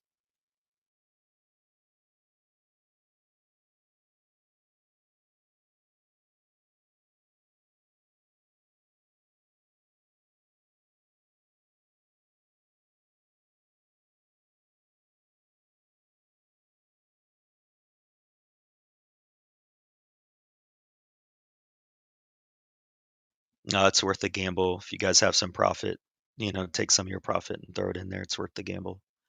It's a good risk to reward still. Ryan, are you around? I left a bit ago. Man, he needs to get on this train. He's going to miss out again. Already sold for low profit. I know he scalps too much. He needs to get the calls and just hold on to them. Then 1140, sold at 1194. Ryan, if you hear me, if you're still listening, get into these $14 calls, man. The ones that somebody bought like 1,500 contracts in one order. They're like 65 cents.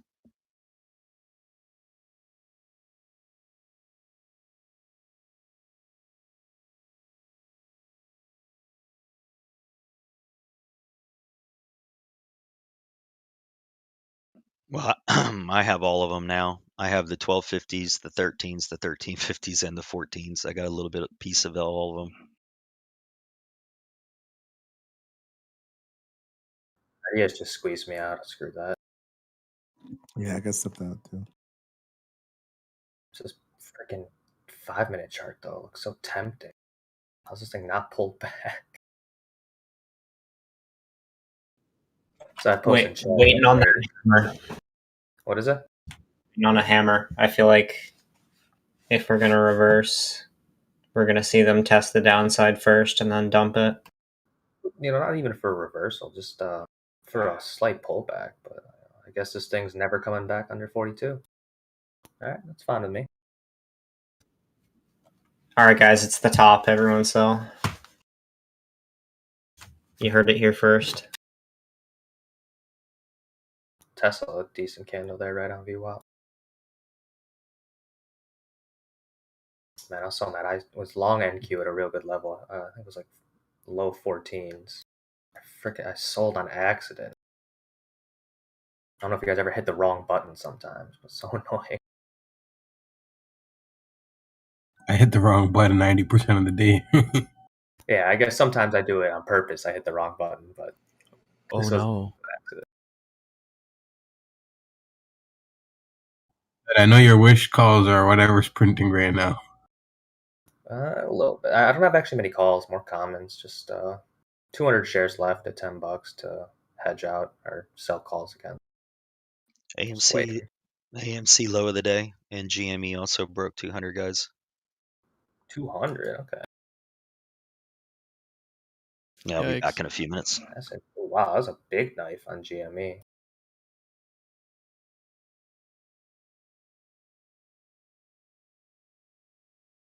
Okay, maybe not a big 6 point. Decent knife.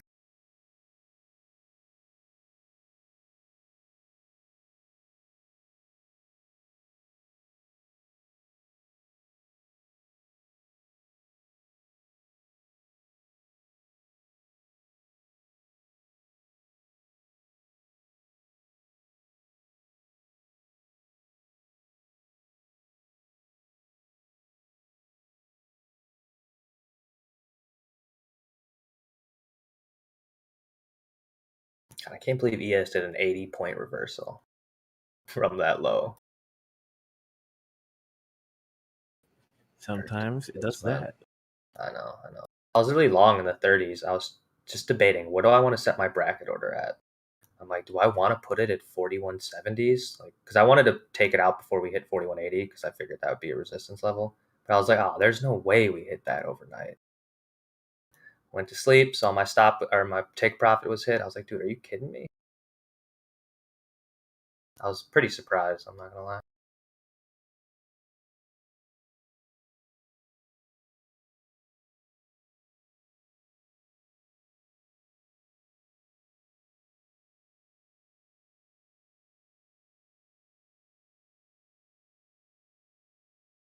Yeah, I was a little bit above low a day, but yeah, it was unfortunate day.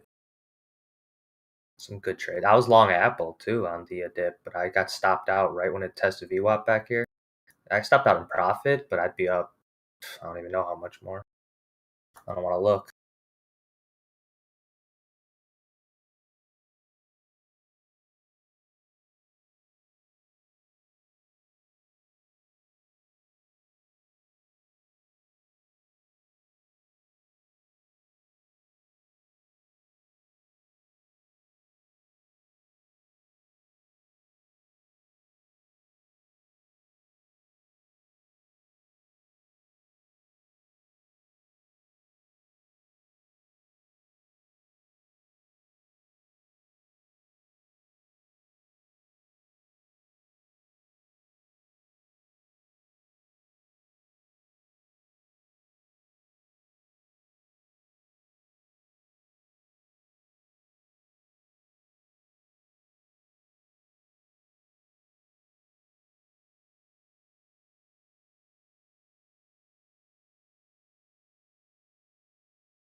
Yeah, the Fubo is getting a nice bid here. Some news come out on Fubo, anybody see?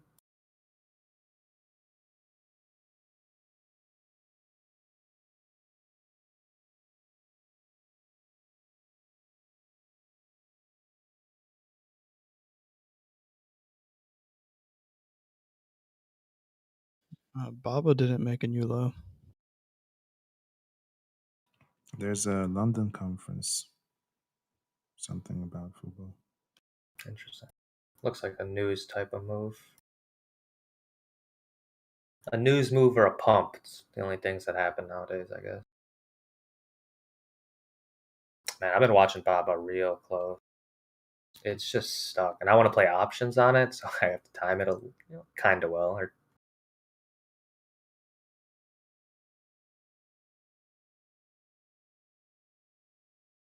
I just keep waiting for Baba to break 200. I just have a feeling I get in, it's gonna break 200. I just don't want to get caught in that. I want to try to wait for it to break 200, see what it does, and then I'll get in. I don't want to get caught on the stop hunt.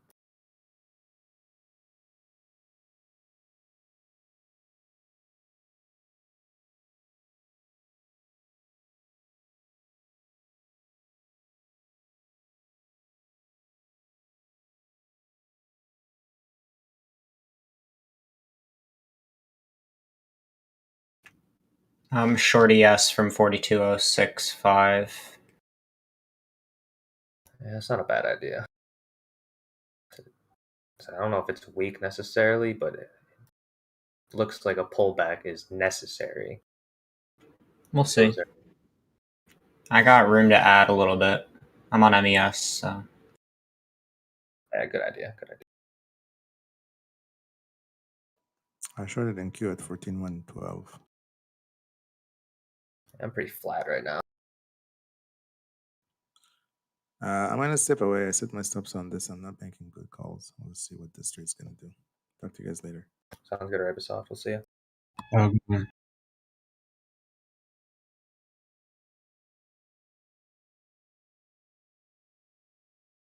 Good thing about your position, Monk, is there's no theta, which right now, like, this could chop around a little range here for 30, 40 minutes.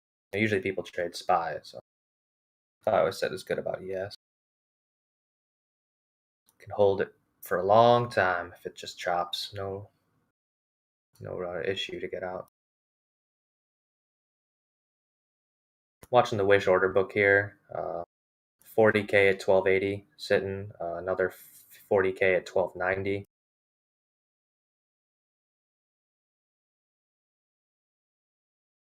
$170,000 at 13. The ask is it's stacked. The ask that the people they don't want it to go up. So someone's trying to get filled there or short this thing for sure. If you look at like every 5-cent increment, there's like 40K on the ask. On the bid side, there's like no big orders. Squares at the long over, short under.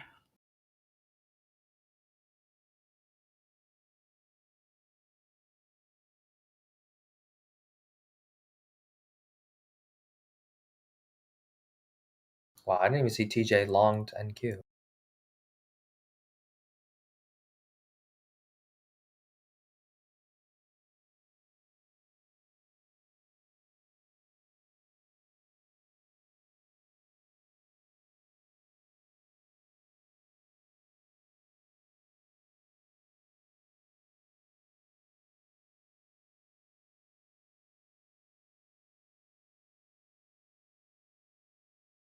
Over 200,000 on the ask between 1298 and 13 on Wish.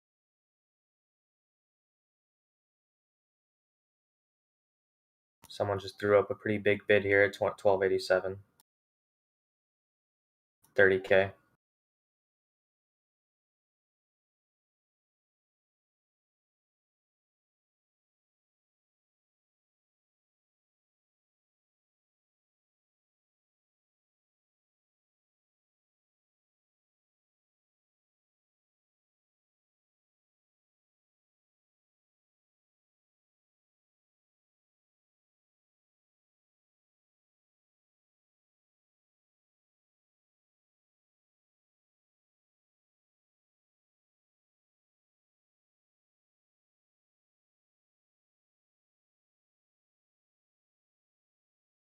Tesla trying to break through VWAP.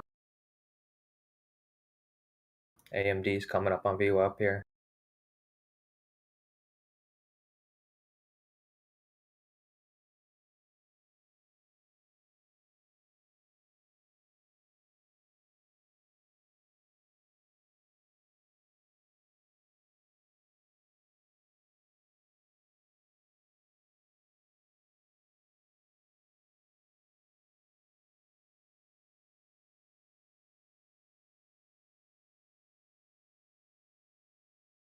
NQ, nice little push here, led by Apple and Tesla.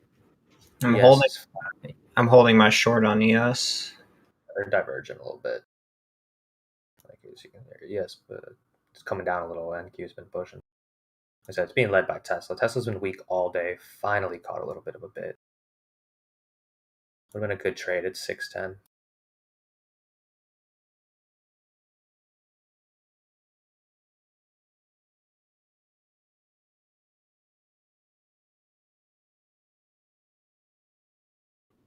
Yeah, this selling pressure is looking kind of strong on ES. It's not like insane, but No, I'm not expecting much. I could see this come down and test 41.97. That's what I want. That's what I'd want. I got stopped out, but that's Guys. I'm in the trade. That's what I would look to take some off. Just a little stop. Someone just say something? Yeah, hold on. I'm just switching my mic to push up top. Oh, Nick. All right, no, never mind. We don't care. Oh no, I was just saying. Look at Dash, dude. In the last 5 minutes, yo. They partnered up with something. I saw some news somewhere. Sorry, what'd you say? They partnered up with something. I saw some news somewhere floating with Dash, and that's somewhere else. Yeah, I saw that too. Someone posted here. Are you in Dash? That was a good pickup a little bit ago. No.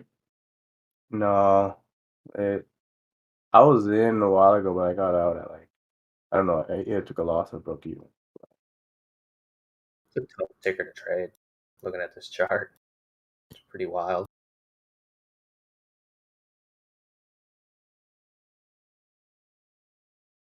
Yeah, that's crazy volume coming in.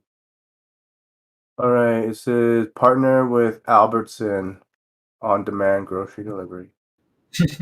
Yo, where's Robert? I think I sold my Dash last week. Yeah.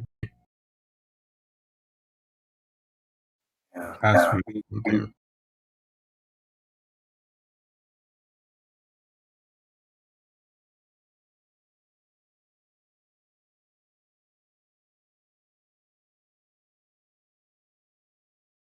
Yeah, I think ES is going to go up.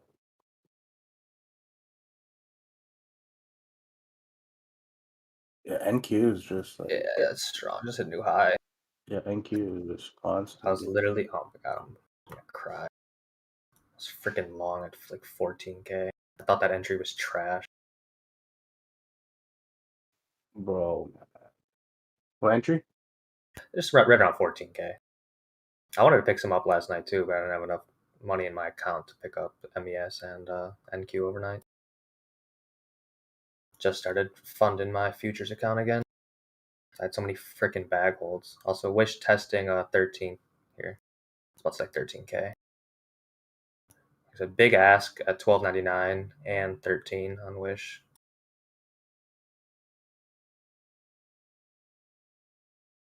Yeah, if NQ slows down a little bit, Monk, I could definitely see it coming under 4,200 in a hurry. Yeah, I'm just gonna set my stop like right above 09. I think I'm fine. Yeah, just let it play out. I mean, it's what you got to do.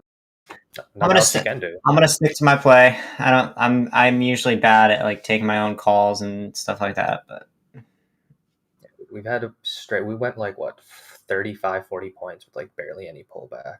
Because I'm not bearish at all on SPY. This is a beautiful move, but the play was obviously to be long, right? But if you weren't long, it's like, all right, crap, what do I do now? I guess just wait until we slow down a little bit. So it'd be a good time for it to come under too during lunch hour. Yeah. I mean, one of my favorite plays is opening range retest. So if we come down to 97, that would be that. And then I would close my short. Maybe think about getting long. Yeah, I don't know. I don't want to get. I don't know if I'd get long there. I'm not sure. I haven't really analyzed it that closely. We'll see. I usually don't reverse my positions, but yeah, same. It's also not a huge move too. It's only what, maybe 12, 15 points from the high, so yeah. If we come down like 41.80 in a hurry, all right, we can look to reverse, sure. which would be a good spot, to be honest, 4180. That's a real strong level. Nolan's called that level out a few times. Once it did break, you see we went down 40 points, and then now that we broke it to the upside, we're up a good 25 points. So good level to watch if we get there. And here's Tesla pushing 620s. Look at my baby Tilray. Let's go. I didn't know you were a weed stock trader. No, I just really like the chart. Gotcha. Like a double bottom for today with divergence. So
All right, guys, I'm back. What's up? Didn't miss much. Wish tested 13. I was just getting ready to say, it looks like Wish tested 13. That's good. Oh, this is a good pullback right here. Let's see what we got here. 12. Oh, I'd buy right here. I'm buying right here.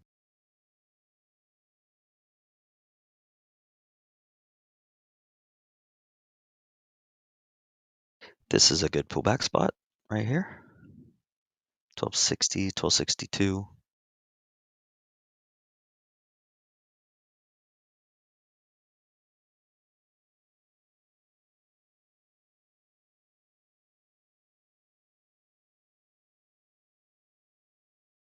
Looks like 1255 would be a better bounce point, but this is pretty good right here.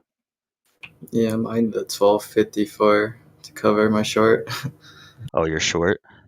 Yeah, short from 1298. Oh, yeah, I would have covered some right there.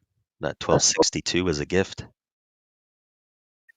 Holy fuck. I'm looking at Asana chart, dude. Oh my god. Dude, that chart's nasty. Dude, I'm upset right now, dude. I was long on this one. This is exactly like what happened to me on Dash. That daily chart is disgusting. Like what the? I didn't look at this for like a couple weeks. Literally ran 100% in under like a month. Fuck, and I actually use Asana too. Yeah, I was gonna say TJ likes them, I think, right? Like Yeah, actual- we bought stock because we were using Asana, and then he's like, "Oh shit, they actually have a stock for this." That's what happened.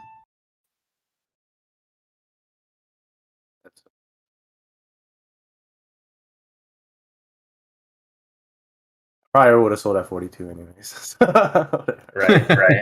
I don't play exactly. That realization that wait a second, we would have paper handed this anyway. Yeah, dude. It's like same with me, GME. It's like, dude, why didn't I get in at 20? As if I went to sold at like 40 or 50. Thinking I'm a genius, then seeing it at 500 and never talking to anyone here again.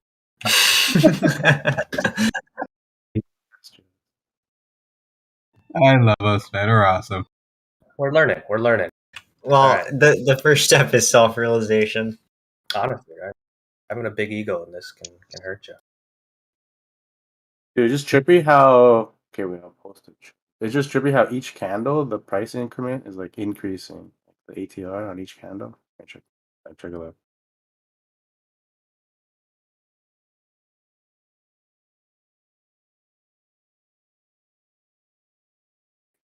Like you think that, after that huge run up, you think the candles would die down, but they're just accelerating on the. Hey, maybe you should try taking the short, huh? Maybe Yeah. better.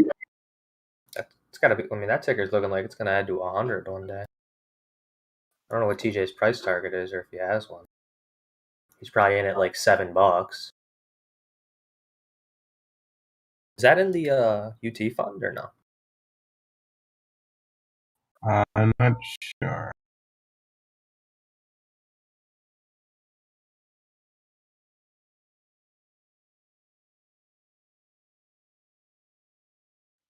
David, you're not long Wish options.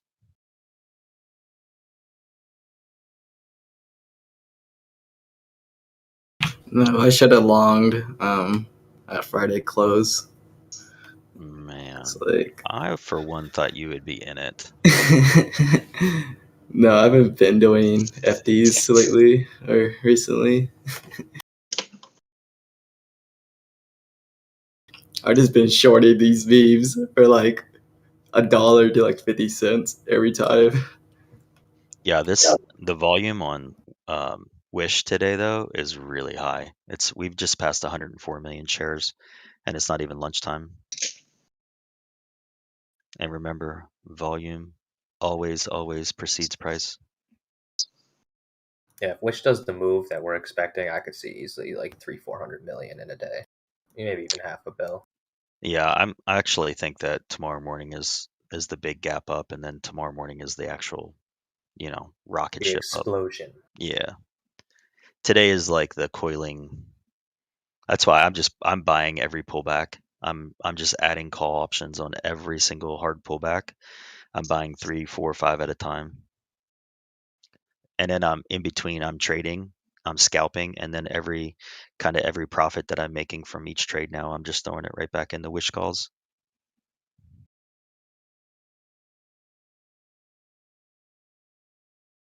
You guys see that? That's how you play lottos. You make money trading, you take your money from scalping, and you put it in the lottos. That way you're not losing anything.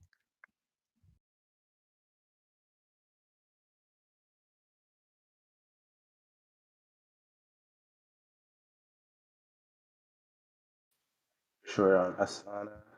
All right, if you took that 1262 entry with me, I just took some off here at 1284, 1283.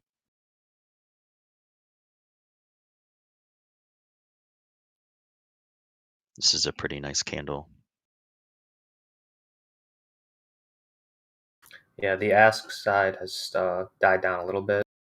There was over 170,000 at 13, now just 12,000. So we'll see what happens as we get closer.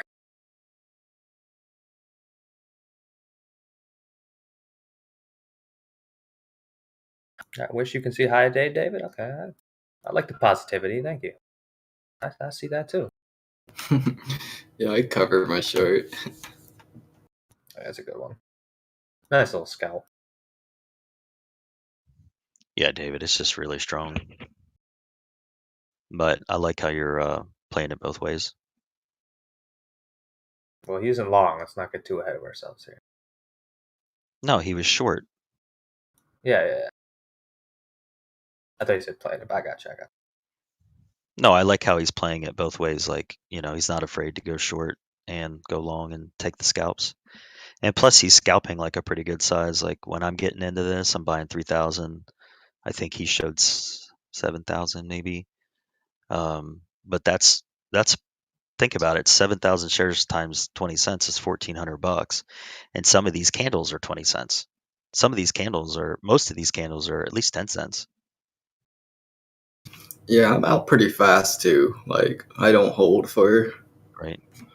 I noticed on my trades, like on 3,000 shares, they're the algos are auto filling them. Like the bid's not even 3,000 or the offer's not even 3,000, and the algorithm that's running on that, probably Citadel, is just auto-filling it. 1/100th of a penny above the bid or below the ask is what it's doing.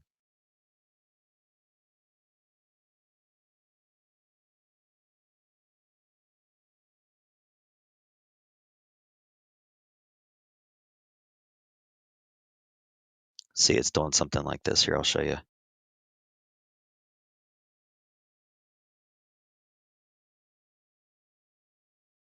So this is how you know it's an algo.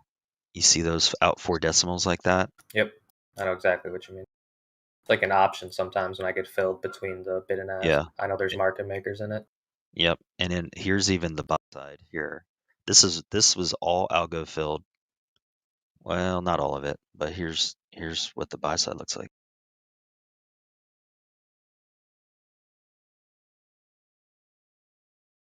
I'd say half of that is algo filled.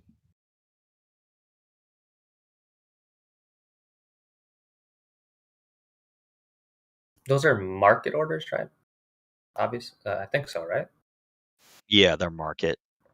Okay. I figured they kind of had to be. In and out, yeah. It's just the easiest thing to do. I'm not. And it's a tight spread too. It's 1 to 2 pennies max usually. Like maybe 5 cents most spread. Yeah, and as you can see there, I'm doing 500 share increments, but I'm trading 6, 7, 8 times. Yeah, and to be honest, that's a good thing. You need to slap the ask, and sometimes it's always good.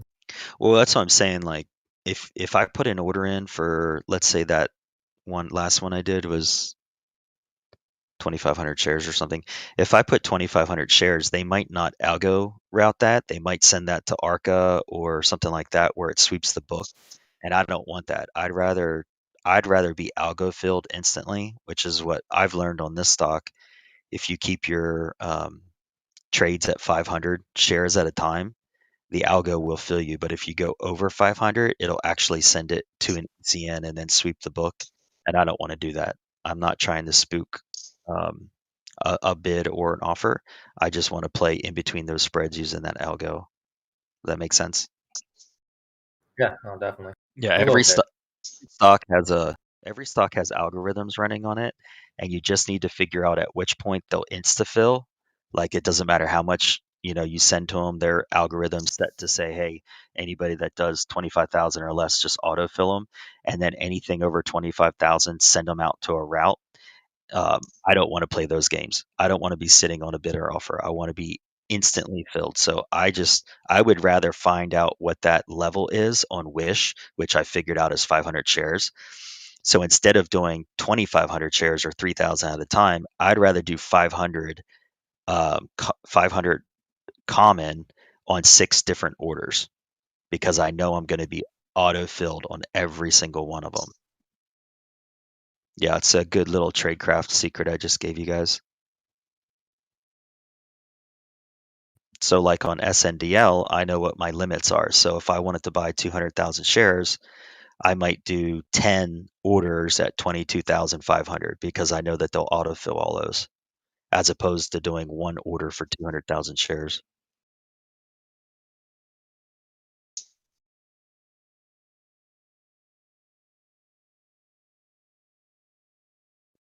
I think indices are going to push up. HODs. Yeah, ES is not pulling back. I really expected them to test under 4,200, just briefly. Yeah, I was out of my short. Well, then you didn't set the bracket, did you? No, I did. It was just different. What is going on with Tilray? That's a straight up vertical line. I'm gonna short this thing. All right, I just got a short on Tilray at 1738.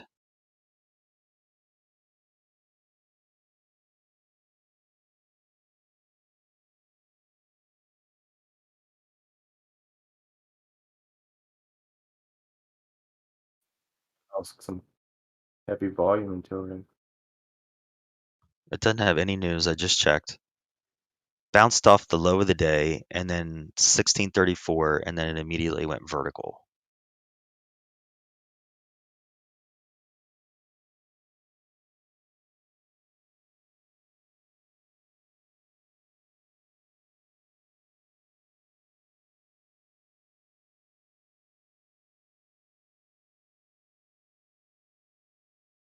Yeah. Wheat sector, all the other tickers are near their high days, but the Tilray's up the most out of all of them. And SNDL's down, but Oh, What am I missing something on Tilray?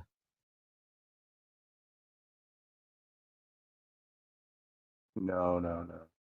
All right, Uh, I got my cover sitting out there. I'm just gonna take it off my screen. I got my cover sitting out there at this this would be the second break up at 1711. So I got my cover sitting at 1712.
Likewise, on that Tilray trade, if you took it with me, I got a 20-cent stop to the upside.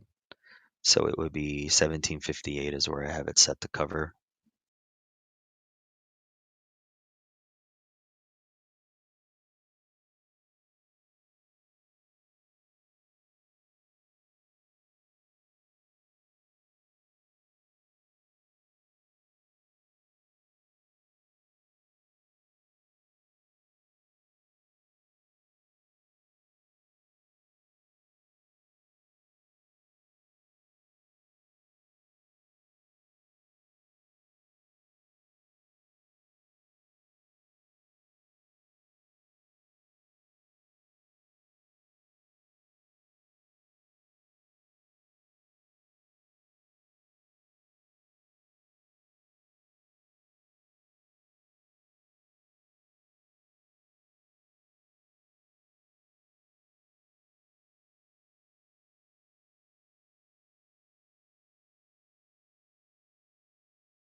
I'm not gonna get mad at you, Monk, if this comes under 4,200, but all I'll say is you should have stuck with the trade, so we'll see. Hopefully it makes a new high. Yep. It is definitely strong that it hasn't come under. It's just hovering around here.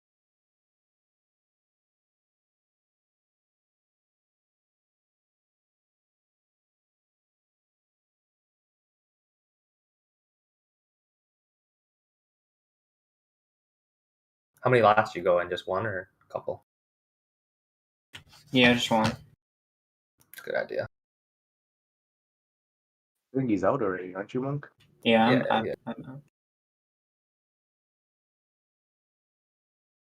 Alright, Asana at 60s.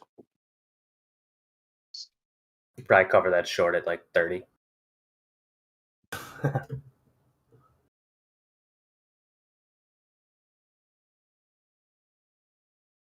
Definitely a good time to short it. I don't know if it'll work out. Hopefully it does. But being patient on that, my God, I'm sure some shorts got crushed on that over the past few weeks. Yeah, I think that's what caused those acceleration candles. Yeah, most likely. Just people getting stopped, squeezed.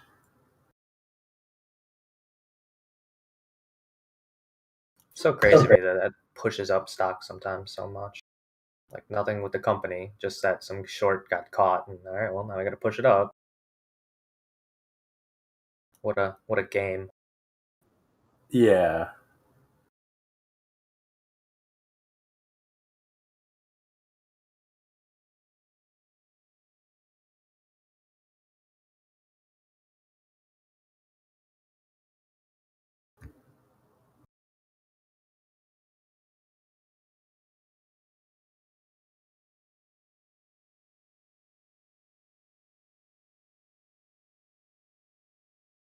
Looks like Wish is going to make another run here.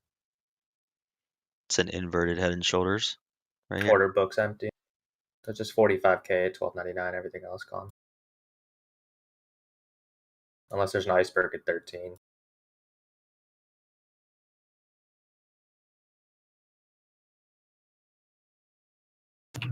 Looks like they just pulled it. The 12.99 order is still sitting there. It's actually building up. It just they threw another 25K on. It's currently 60K. Wait, the 12.99 one's sitting there for you still? Yeah, on Webull. I'm on Webull. I see 59K.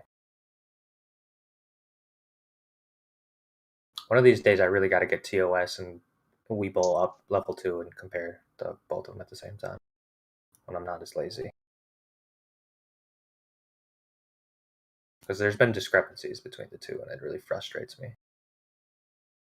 And then you have Robinhood level 2. That's literally, I think they just make up numbers, honestly. Yeah.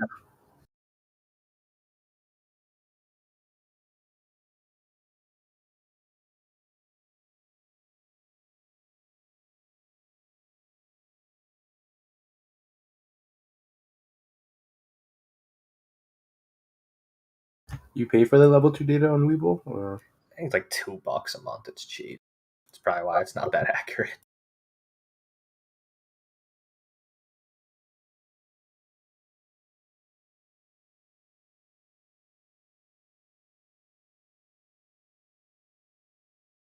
Man, what a good day. Yes, sir. Oh, now I see 200K at 13. That guy was just saying it. Yeah, now I see it. So 280,000 ask between 12.99 and 13. They pulled 12.99, I think. The 13 is real. I just saw like 100K go through.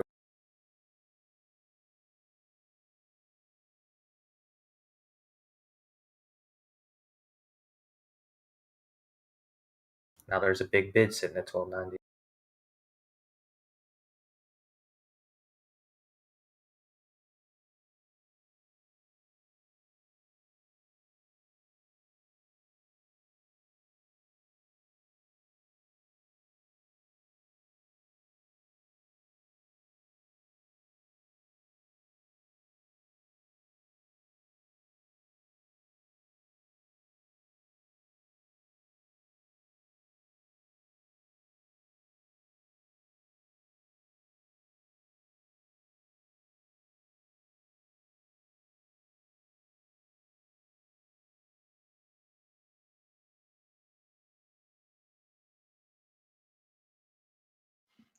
This is where I'm at on my Wish trades, guys.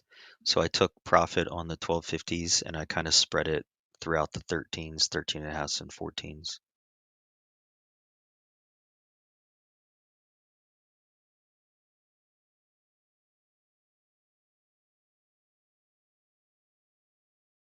So you can see there, I don't really have a lot in it. I have, let's see here, 21, 30, about 3,500 bucks in the trade that I'm willing at this point to risk. And you can see the reason I picked that number is because my profit on the calls so far is about $3,500. So if you look at that right column, I'm telling you this so you guys understand how I trade. All right, so I'm not big into taking gambles or YOLOs or anything like that. You can see my profit on the right-hand column. Those four are like 2,900, 400, 400, and 100. So if you add all those up, it's about $3,500 in profit. So what do I have left in the trade? I have 3,500 left in the trade, which means if the trade doesn't work out for me, I don't care because it's free money. I'm working with free money. And now, do I want it to go higher? Of course, I want to make more profit, but I'm not risking any of my money anymore.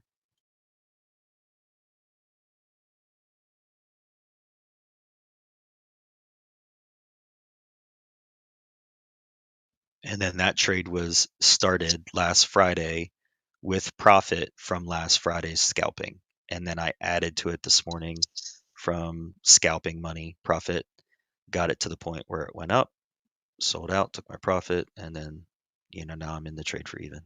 So Sorry, my bad, Tape. I listened to something else for a second. You said you took the profit on some of the calls, and now you're using the house money from the calls, or the house money's from the commons?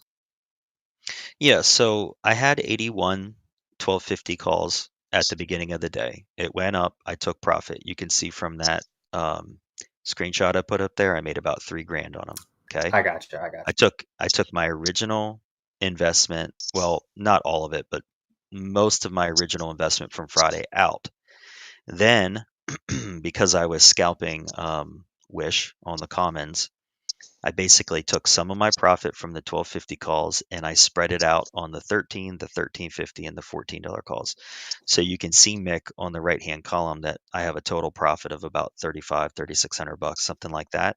Well, now I'm only in the trade for 3,500. So I took my profit of 3,600, got my money back, and now I'm in the trade for about 3,500. So I'm playing with house money. Gotcha. Made the money, spread it across some calls, still holding a few, and you're only with house money. Gotcha. It's only Principal's been house taken money. out.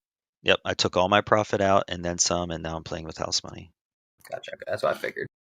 And this is what I'm willing to, go going forward. I tell you that because a lot of times you guys hear me take a trade and people just assume, and I don't know why they do this, but they just assume like I'm holding, $1 million worth of calls or some dumb thing like that, and it's just not true, guys. Like I'm trying to make I've told you this before. I'm trying to make $2,500 to $5,000 a day. This is my risk tolerance on something like this. So this is like an average, trade for me. This is what I'm doing. Yo, Sixers, hot mic.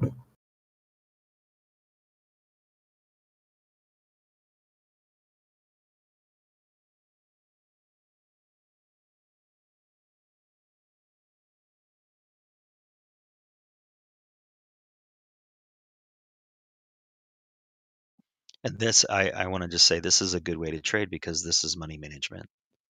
I'm not like I was saying, YOLOing any of my hard-earned money that's in my account.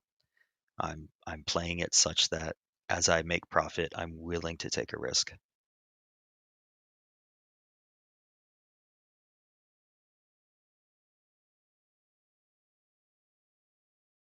Yeah, I totally agree with that strategy also. Rather than just taking all of it across the board. Might as well keep some in there, especially if you believe in the trade. I mean, why not? You got a free trade working for you.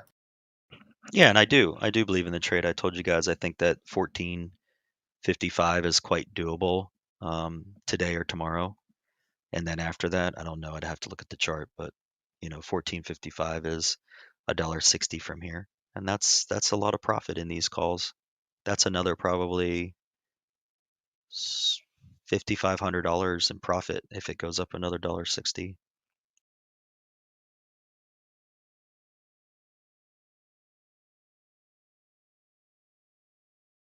Plus, the other thing too on this Wish trade is the call flow. Like this morning, when I was taking profits on some of those calls, the call flow wasn't there. It didn't actually kick in until that trade went through for 1,500 contracts on the 1350 calls.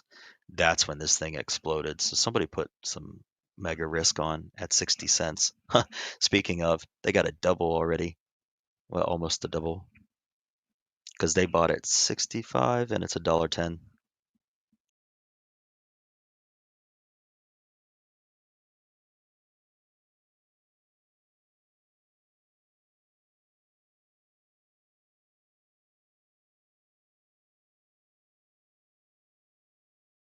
I think that was the 1350s. Was it the 1350s or the 14s that had the big 1,500 lot order come through? You guys I remember? don't remember. Yeah, I'm pretty sure it was the 1350s. Oh, here we go. We just broke 13. This is a new high of the day.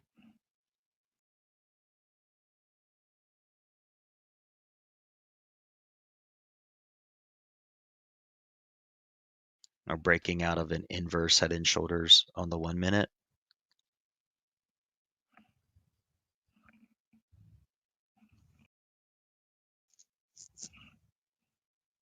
I don't think it was the 13s, Dom. Let me look. Let me just look it up. Hold on.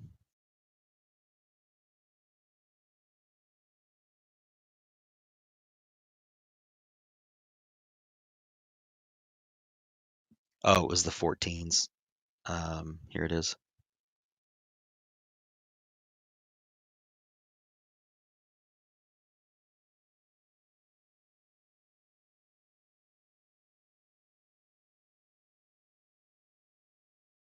You can click on that. You can see it was the 14s at 65 cents. I'm sorry, 60 cents. So he's up 35 cents on the trade. So he's up more than 50% on that trade already, whoever it was, or he or she. Probably TJ. TJ, you trading Wish? I know you're listening, TJ. Or it could have been K Biggs. K Biggs goes in big like that. He loves meme tickers too. He went, full YOLO. If he ever did that, we would really need to talk to him. Something would be probably really wrong in his life for him to do that. Watching ES here come up to high day. Someone's flashing 1,000 lots at 42.07. They just briefly flashed it and pulled it. It's still 600 lots at 42.07 on the bid, but it was 1,000 for some reason. He flashed it. Don't know what that means, but someone's there.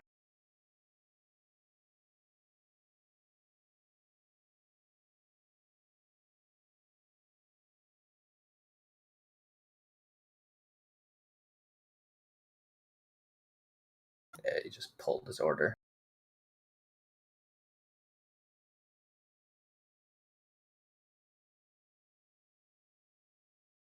All right, I gotta head out, guys, for a bit. I'll be back in a couple hours.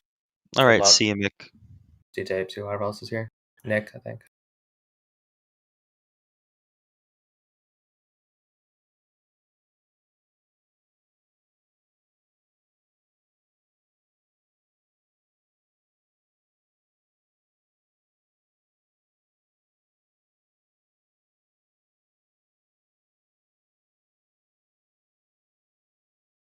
All right, if you took that Tilray short with me, guys, we're at 17.18. That was 20 cents. Actually had my order sitting out there at, let me see.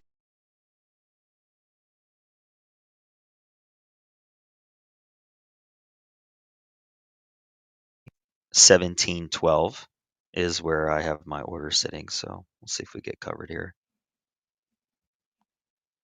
We should. Looks like we're gonna get a healthy little candle down. But if you did take that trade, just know that I'm coming off here. Hold on.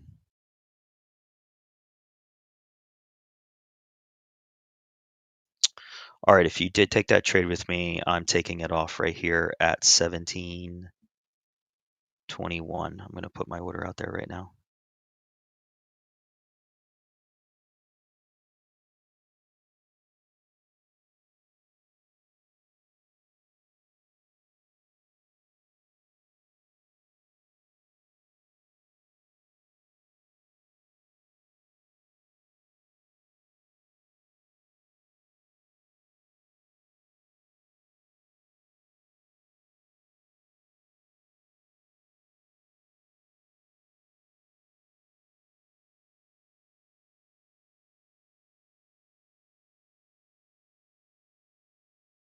There you go, Cynical.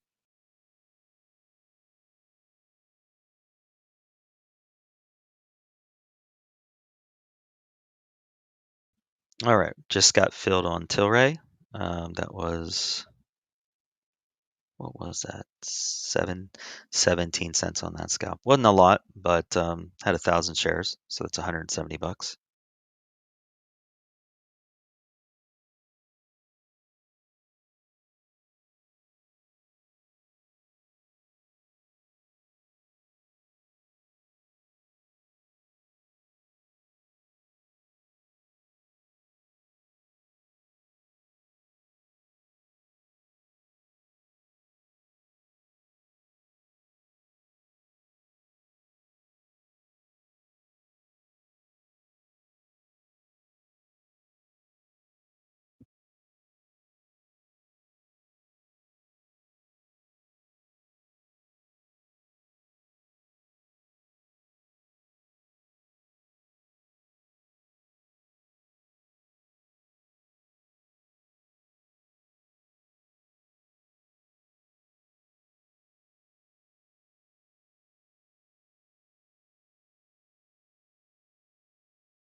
Jake, I'm old. What does that mean? Well, it's finally going by the market structure that I thought it was going to.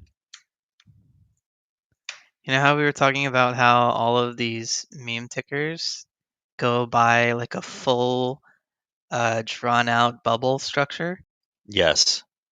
And that initial push up was like the bear trap. You talking about last week?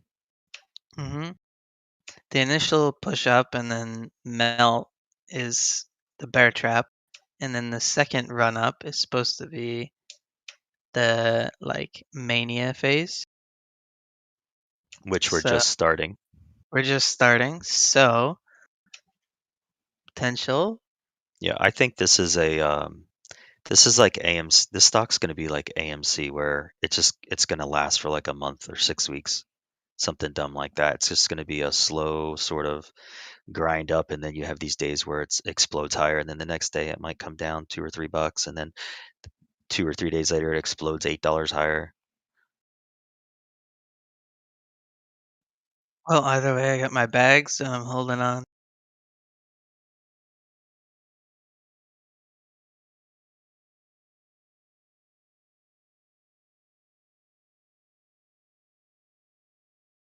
I agree, Game Shark. I agree with that too. What he just said.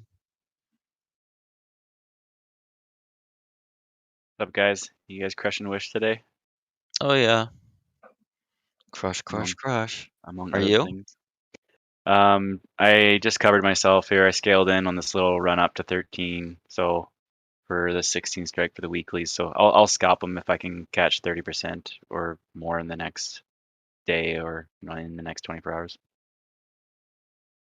I'm still really bullish on it this week or in the next 2 weeks. Yeah, we were just talking about how tomorrow morning's gap up is going to be pretty epic. Yeah, either way, I mean, I'm happy to be called away at 16.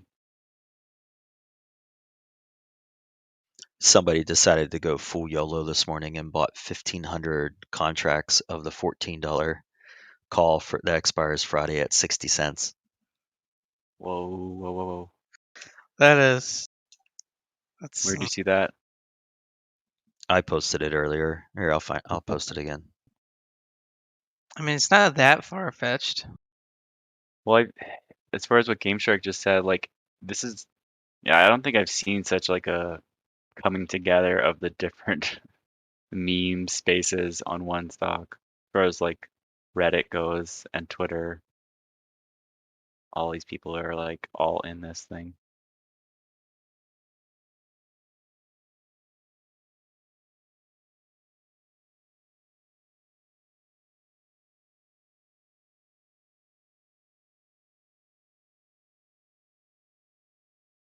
That's wild. It's not like full degenerate YOLO, but I have a feeling that was some ape that put his whole account in there. Right, with how specific the number is. It's specific, and then the fact that it was done so quickly, it wasn't broken up or anything, and that's usually, in my opinion, that's usually a rookie mistake. Or maybe he did want the market to see 1,500 lots. I don't know. I wouldn't have done it that way.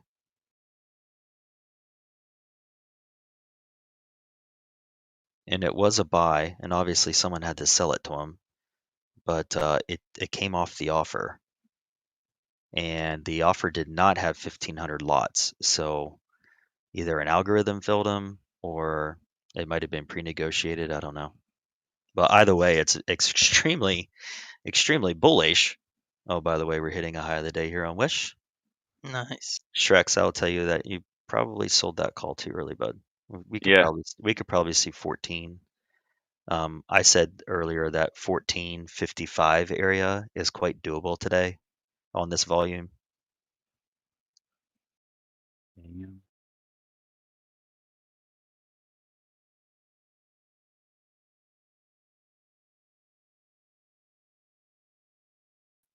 Just bag hold until 30.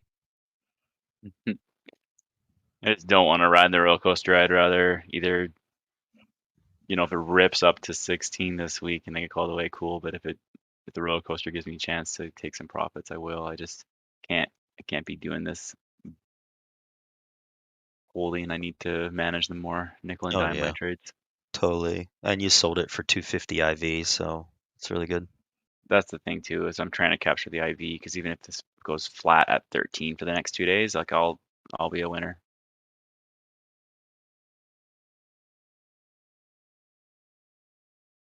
Yeah, geez, this thing looks crazy right now.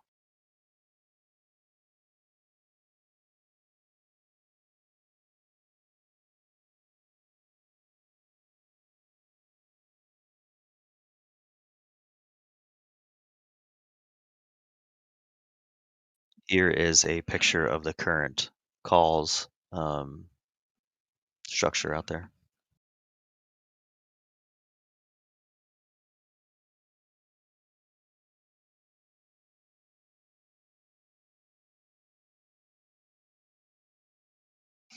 Pretty good volume on the what's that? 34,000, $15 one, 35,000, 34,000 contracts traded. So very bullish, guys. Very bullish. Everyone had plenty of time to get into this trade last week when it was at $11. You could even see the call flow back on Wednesday and Thursday, especially on Friday. Friday was the day for me that I was like, okay, this call flows too much. It's going to go higher.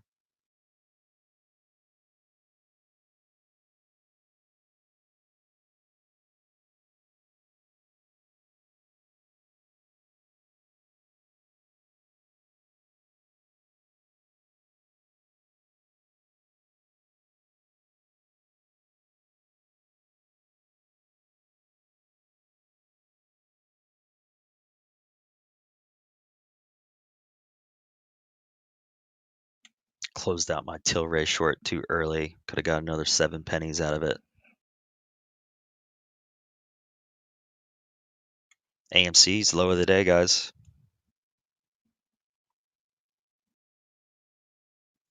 Torch, if you could short that this morning at $10, that was a win all day long. That thing's at 8.46 now.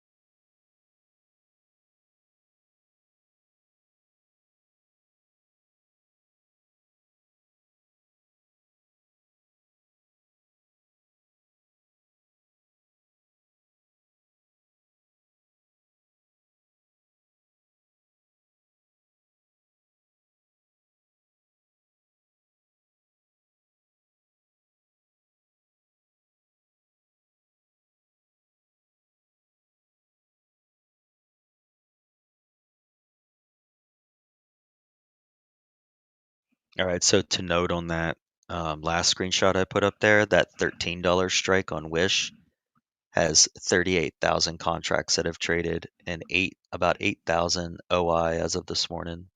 That'll definitely be going up. Tomorrow morning we'll see what the new one is, but that represents a lot of contracts or a lot of shares between 13 and 14. There's about 41, 51, 62,000 contracts. 62,000 contracts is 6.2 million shares that would need to be bought in to get delta neutral on that, guys. So here we go. We're going a little higher. That's why I'm extremely bullish on that 1455 push, and even the 15. The 1450 doesn't have a lot of volume, but that 15 does. So here's another big candle up.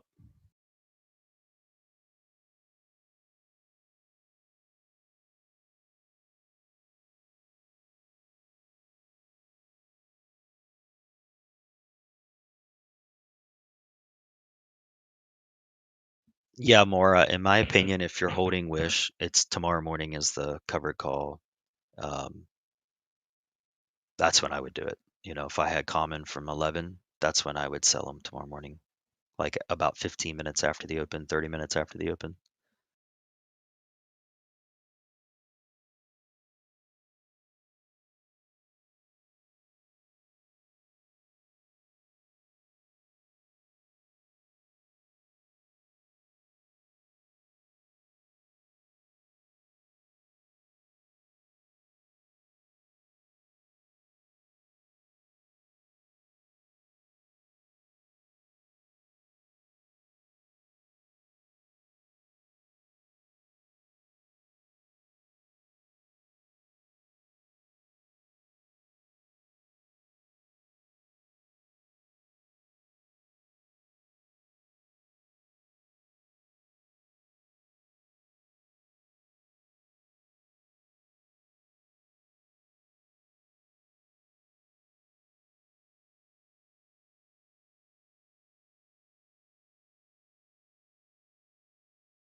Yeah, Cram, there's nothing wrong with that. That's a good position.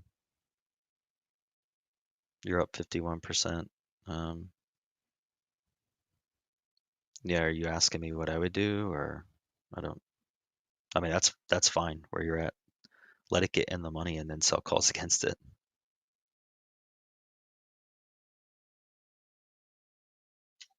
Guys, let me tell you what Tape would do.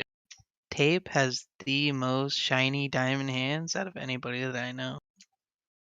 I would say that. I'm disciplined. I've been doing this a long time. I know when to stick it out and when to take profit.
Fisherman, AMC's broken trend. It broke trend on Friday.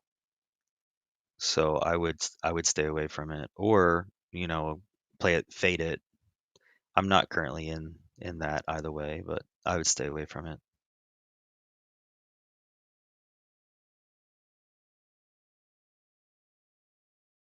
We called that out on Friday at 58, I think 58.80. I can't remember, but somebody can correct me if I'm wrong. 58.80 was the trend, and it broke pretty hard, and it stayed there for 2.5, 3 hours, and it just keeps getting weaker.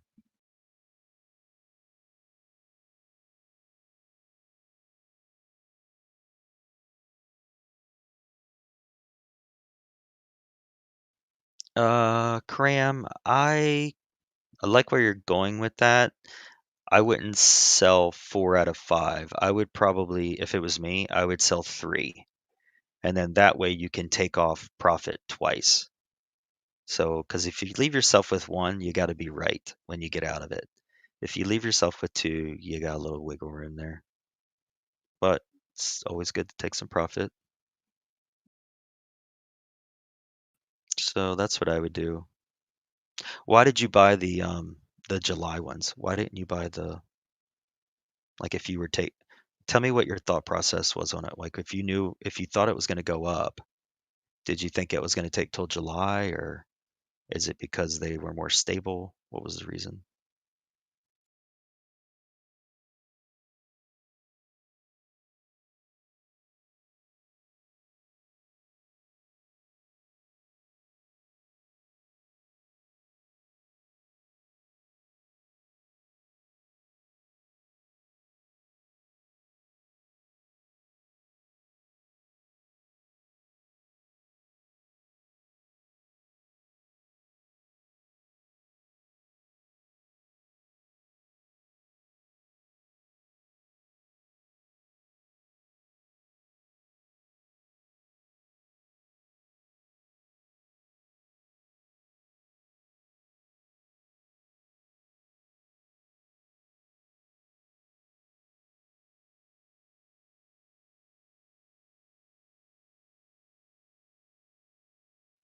Okay, that's cool. Good job, Cram.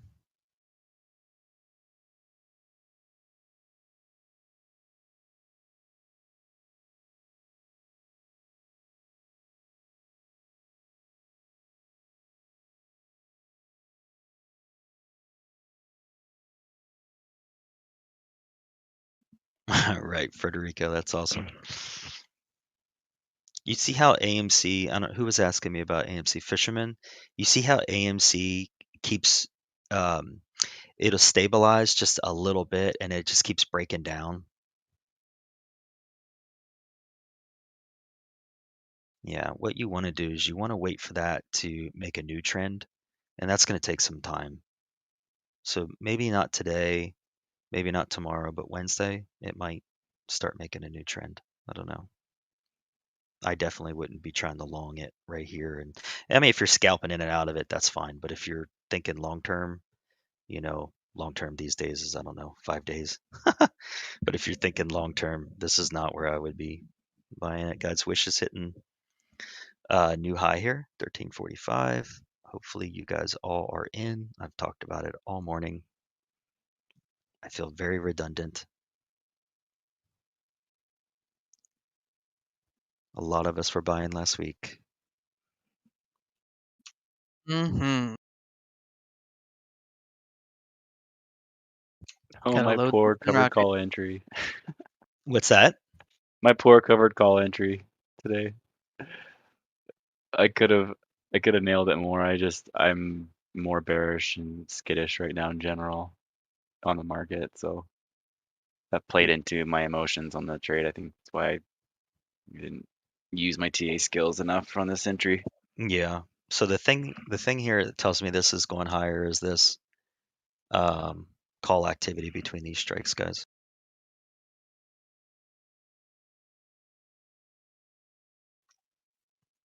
It's the renewed call activity that you're looking at, right?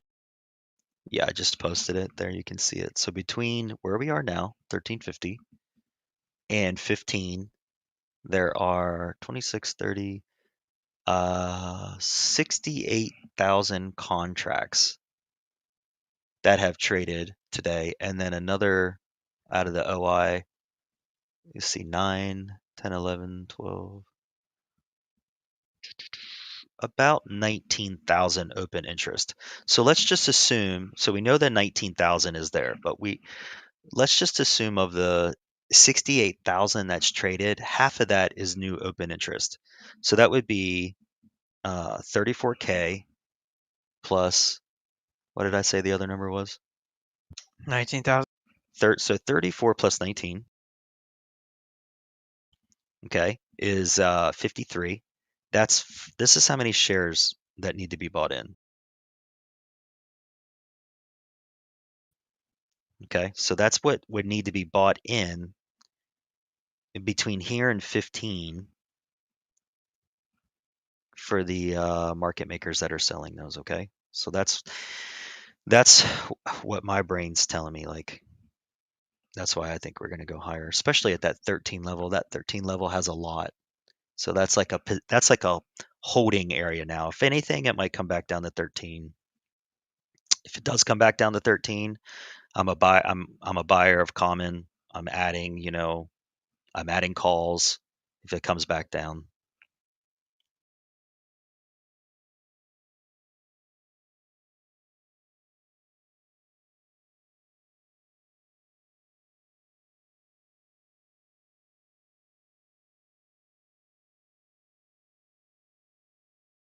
So that's how you guys really need to analyze these plays. So instead of looking at it and going, it's got to come down, it's got to come down, just look at the whole entire scenario and kind of the bigger picture and see what's happening there.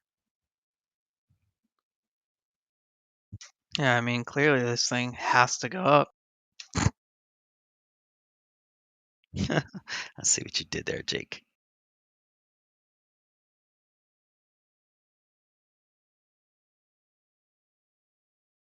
Well, unfortunately, I have to leave for a couple hours because I get the pleasure of going to the DMV to register my daughter's new vehicle. So yay for me. Oh, what did you get her? We bought her a car about a month ago, and so the temporary tag ran out, and I just need to go get the tag on it. We got her gosh, what is it called? It's a 2022, so it's a brand new Hyundai Santa Fe hybrid.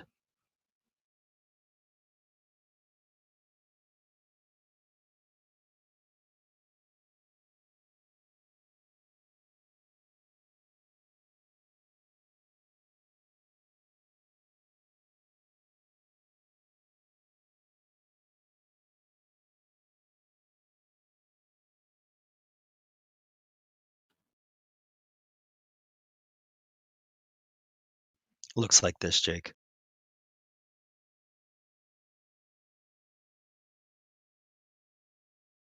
I mean, it literally looks just like that.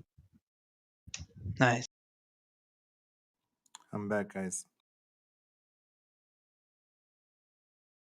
That wish call was awesome. Hey, good trade on that wish call, Ubisoft. Yeah, I listened to Dave. He was talking to Ryan, I think. What did you do, Ubisoft? I bought the 14s at 66 cents. Now they're like 130. Oh, good. Did you take any profit? No, not yet. Yeah, we might get let's see here, a 13. Tell you, let me look at it. 13.15 test here on the downside right here. And if so, guys, be buyers of these calls. I actually have orders in just resting in the buy side of the book on all these contracts that I'm in.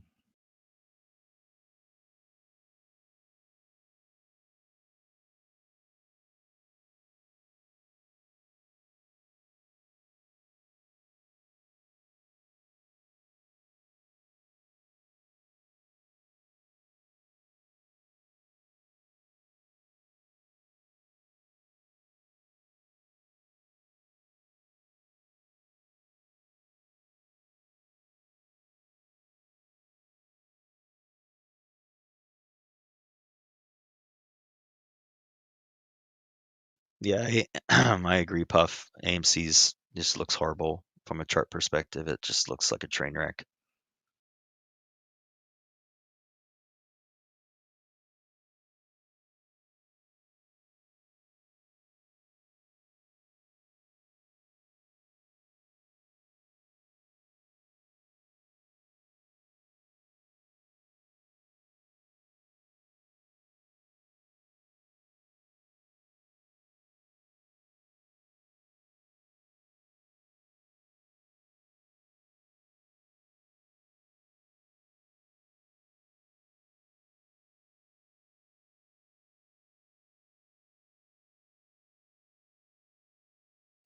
Fisherman, that would be something that I would ask DJ Ali because he's got the Bloomberg terminal and he's going to have the most up-to-date information on the short interest. Now, nobody has to cover. I don't know why someone told you that they have to cover. It's not like, there's like a set date that shorts have to cover by, but he can at least tell you what the current short interest is in the market. I mean, unless they get liquidated. Well, there is this notion among the the Wall Street Bets guys that shorts have to cover, and I don't know what. Why? What? Like, That's stupid. to fund the short, they can go into zero. Oh my gosh, you can keep a short forever as long as you're liquid. Saying Well, that you're there's the paying days to interest on it. cover. Like they're talking about the days to cover calculation. Oh, I got you. That's where the short squeeze thinks, like, if it has a days to cover of like 1, Yeah, but and if they legitimately, like, some of them think that means that they have to cover. I think Right. that's what they've been saying. Yeah, that's not. You guys know that's not true, right? That just is that's a what do we call it? A marker for the amount of average daily volume versus short interest. That's all that is. Exactly, yeah. That's what I was gonna say. Yeah. That doesn't mean they have to cover. That's stupid. Yeah, you see posts saying literally they have to cover. Yeah, that just tells you who we're taking money from, guys. Honestly, like when you can't even understand a simple concept like that, I don't know.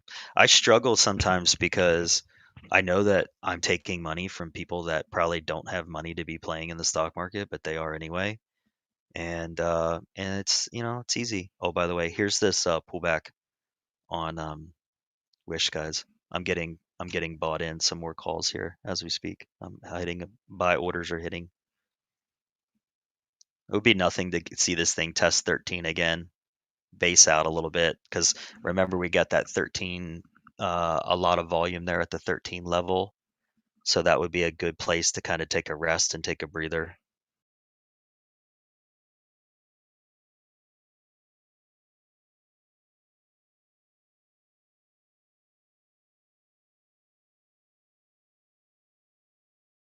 Yeah, all that is, guys, on that days to cover is, if you don't understand it, it's a calculation of what the average daily volume is of the stock being traded versus short interest. So it would look like this. If a stock has an average daily volume of, say, 10 million shares, and it had a short interest of 10 million shares, the days to cover would be a value of 1. That's what that means.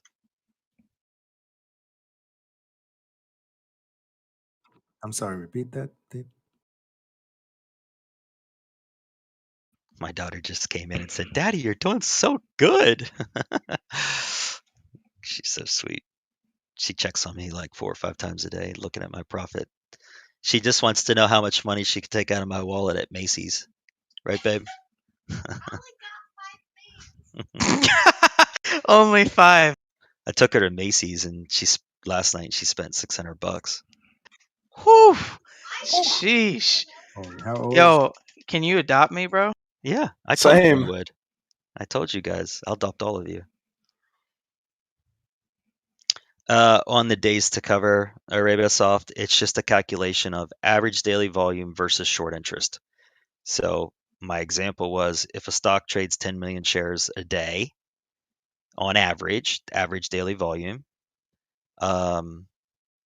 and the short interest is 10 million, then it has a days to cover of 1. That's how they do that. Yeah, and you can look it up too if you need some more info on it. Just look I up. wanted to hear your example because I missed the numbers. Yeah, it's just a 1-to-1. Likewise, this would be this would be 2 days if I did something like this.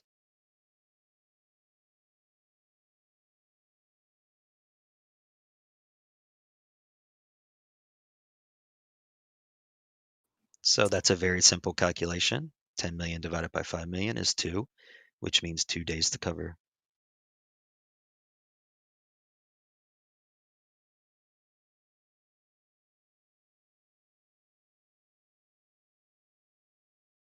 Did anybody buy any on that pullback of Wish? I didn't get filled.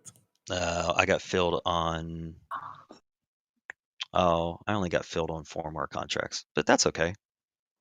Yeah, I was trying to add 5 more on the 14 for $1.05, but it reached the bid but didn't get filled. You guys see how easy this stuff is when you have someone explain it to you? It's like this room is so full of people that are so smart. Don't go to Wall Street Bets and try to learn about the stock market. All you're gonna learn is I'll show you what you're gonna learn. Hit the buy button.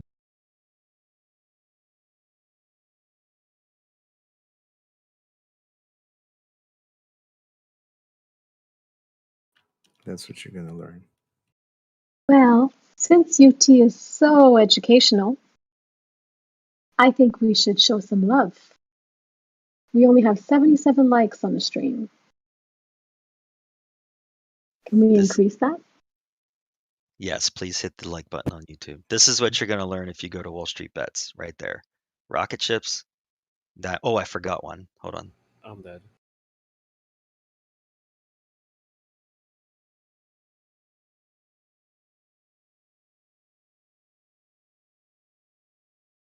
And this one. It's like preschool. But you know what? We can make money from them, so good for them. Yeah, once you guys like the YouTube stream, like Jem said, if you come in here and you don't like the YouTube stream and you're just lazy, and you don't hit the like button, you don't belong here.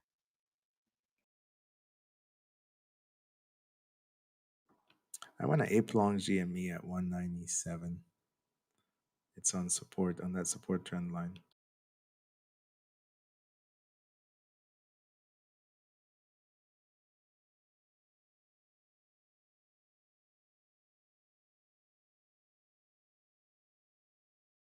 What do you think about this tape? Look at the chart I just posted. That support line. Okay, I'll take a look. I don't really ever trade GME, but I'll definitely take a look.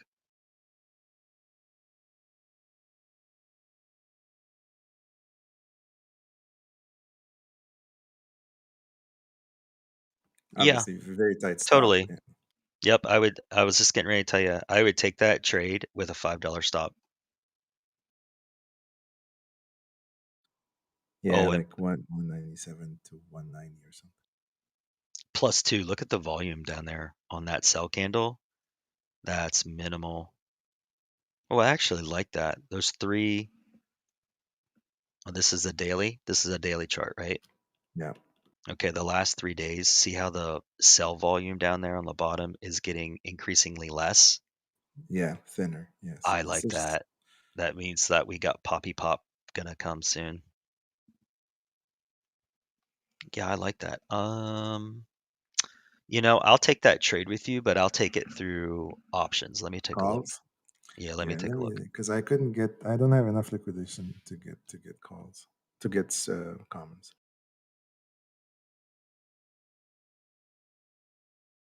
Liquidity.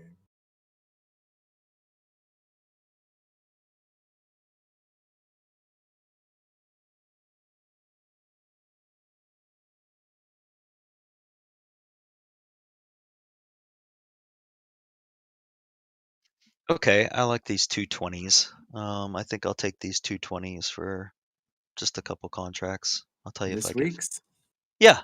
Yeah, this week's. What are you thinking?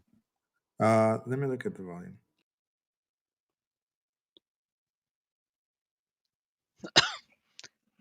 Probably buy one here and then buy one at like, I don't know, put it on the book at 6. If it gets hit, it gets hit. Be $1,200, $1,300 in the trade.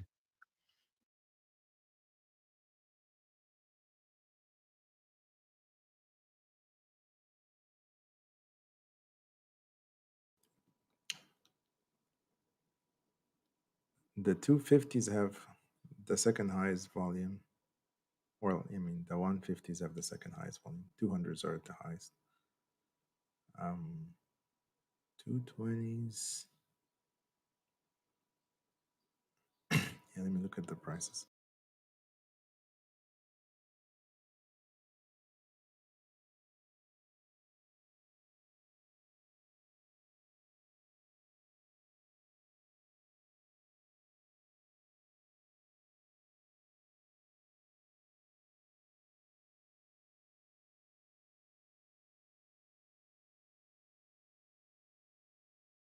You got the 220 for what, 777? I didn't get any yet. I was waiting on hearing what you had to say. I tell you what, let's take these. What's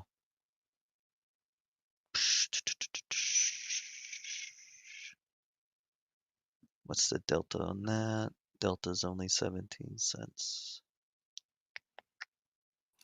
Yeah, I like the 220s. They're fun Yeah, I enough like to the be two. safety. Yep. Like 250s are like the typical play, but not in 4 days. I don't think we get there in 4 days. Yeah, I'm gonna take these. I'm gonna take these 220s. Where are they at now? 7.6. Yeah, I just got mine. I took two at 770.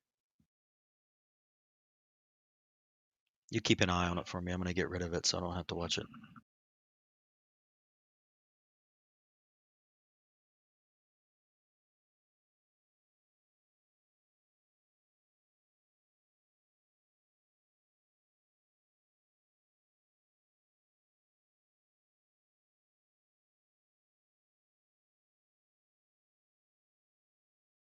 What a beautiful day, guys. Look at this.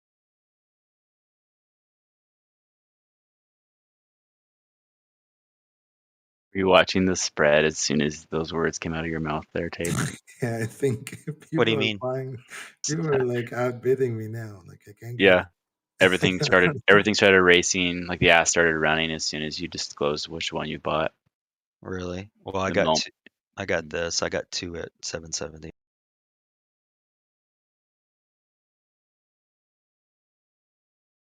Funny to watch that. Wish, man, another Hive day, up 20%. Yeah, guys, I only bought two. It's really not a big deal. Oh my God, my P&L it literally just keeps going up.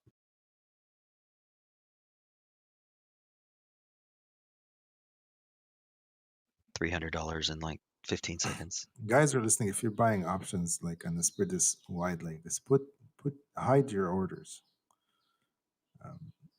You guys can do that on IB. We can't on TOS. We don't have hidden order function like you guys do. I just hit buy the ask. That's all. It's $1,400 or whatever, $1,500.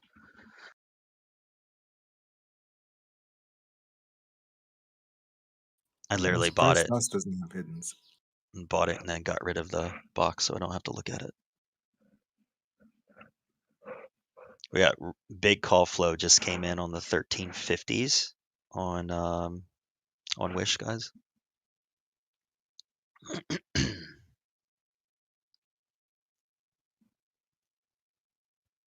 Arabisoft, thank you for that. I appreciate you bringing that up. That's seems like that seems like a pretty easy trade there. Back to 215 area.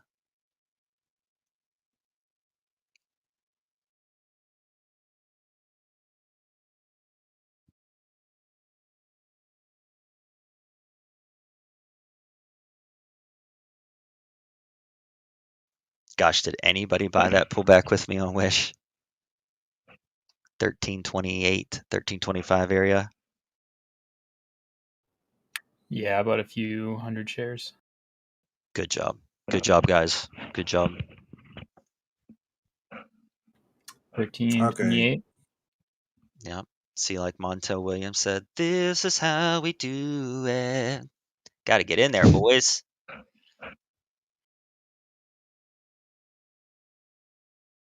So I gave up on getting a good entry on the 220s after we called it. So I got the 222s. Okay. The thing went to like 7.9. And Yeah, it's actually looks like it's getting a little bit of a bounce. AMC's showing some strength.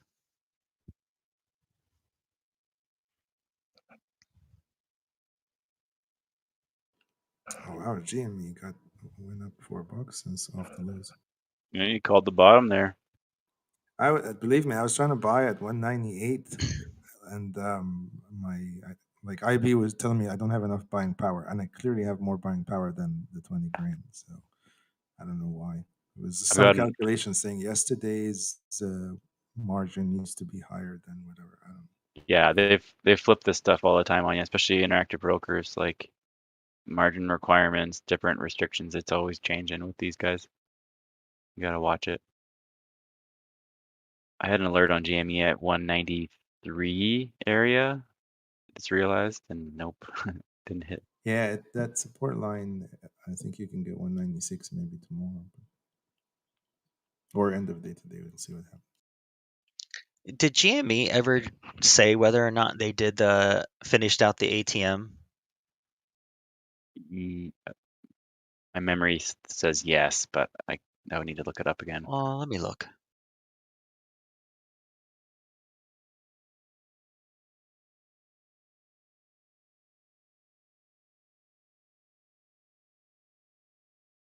Well, I don't see any news on it, but let me check the filings.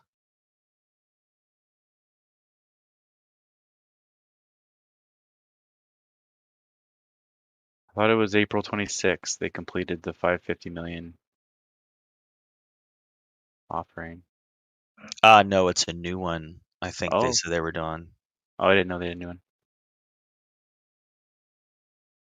I don't know. Maybe I'm wrong. I thought they said they were going to do another 5 million shares. They did. You're right. On at the following the earnings, they announced that. You're right.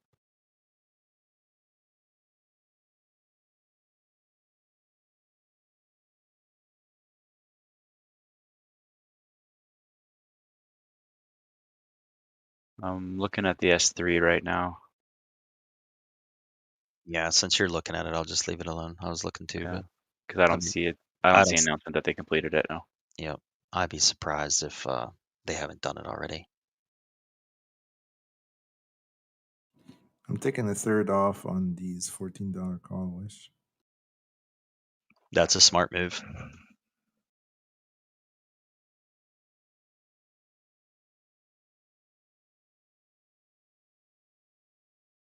Strong, which ones did you buy? Oh, I bought the 14s. You were telling No, Ryan. I was talking to Oh, Strong. sorry. He said he bought calls on SNDL. Which ones?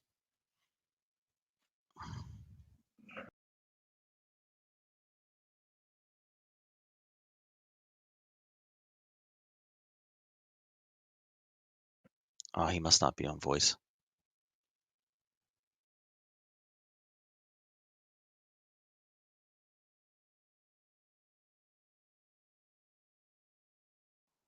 So AMC is All wish new high. 1380. Look at this candle. Yeah, baby. AMC bounced off of that 53.50. Now it's $2 above. And I'm guessing GME is doing the same thing. $9 a contract. So you must have got next week's. Calls are up 100% in the past hour on Wish. Some of these calls. Oh yeah, that third I bought, the third I just covered. Sold. It was 100%, and it's not even higher.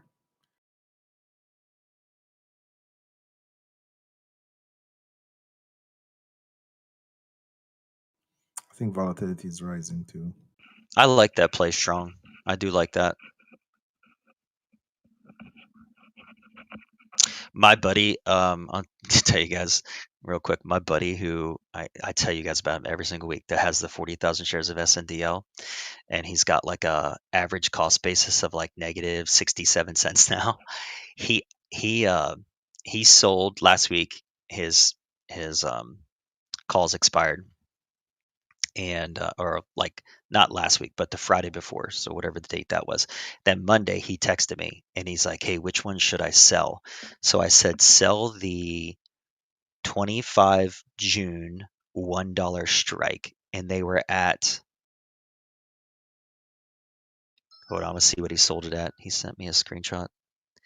He sold it at an average of 0.0833, so 8.3 cents.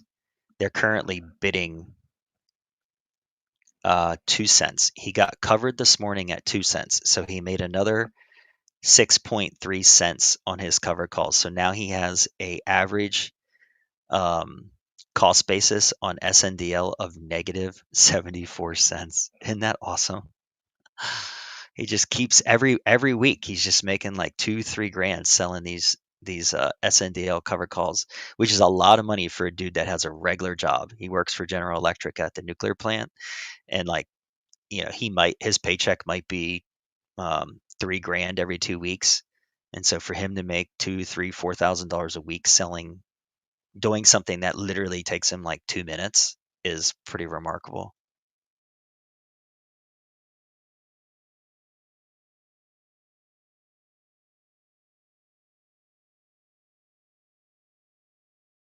New high day on Wish. Wow, the 15s, the volume on the 15s and the 20s, Yeah. and the 13s is insane. It's almost all the same. Everybody just repeat after me. Just learn this phrase, okay? This is a very important phrase. New high of the day on Wish. Go ahead. Try it. New high of the day on Wish. New high of the day on Wish. 1455, boys. 1455 is where That's your target. I said that this morning, and I would tell you that at 1455, that would be where I would want to pull, profit or sell covereds against it. Are you long commons too? No, I'm scalping in and out of commons, but I'm long all the calls. I have the 1250, which is now in the money, 13, which is now in the money, 1350, which is now in the money, and the 14s. And guess what I'm going to do? Somebody tell me what you think I'm going to do. Sell the 20s. You guys are so smart. I was actually thinking of doing that. I'm going to wait so I'm in the money, right? I'm going to be in the money on all these. So I'm going to take it and turn it into a poor man's covered call. So I'm going to sell calls against it. Absolutely. You guys know me too well. Actually, as you were speaking, I was thinking, what if I do that? And then you asked that question. Because a lot of people, what they do is they go, I'm up, let's say 250%. Let's take some profit here. Well, if they're in the money, why would you sell it and get out of a control position? You're controlling a contract at a price that is extremely cheap at this point. So why would you not just sell a covered call that's a higher out of the money and collect all that IV? Okay, so Bitwiggler, I wouldn't be selling like next week's or anything like that. At 1455, I'll be looking at selling I'll tell you here, hold on.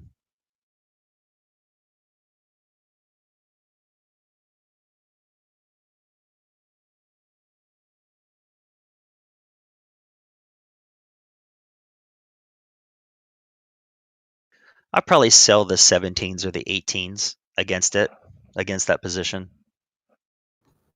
So Bitwiggler, if he sells next week when he's long this week's, that means at the end of this week he'll be naked short the next ones, which is not a good position.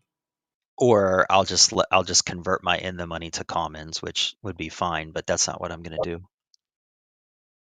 So it's a poor man's covered call. You guys can look it up. We've talked about it dozens and dozens of times.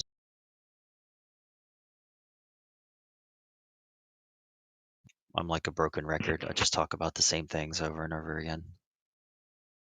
Well, we have 20,000 people. They're not all online at the same time. Dre, where have you been, bro? We are crushing it. How did you miss it, Dre? We talked about you buying the 1250s last week. You got in. You told me you got in. I have a DM saying that you were in.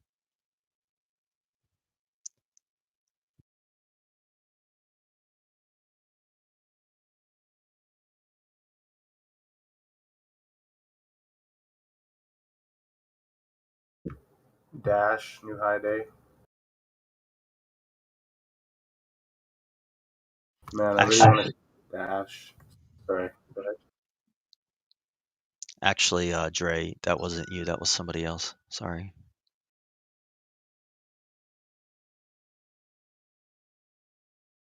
Man, they just keep buying these dips on Wish. I got a short at 13.92. Oh, I thought you were at 13.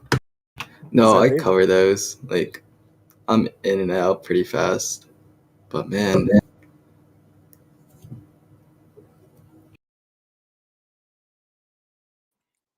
Oh, Tape, we have a question for you. Look at the chat.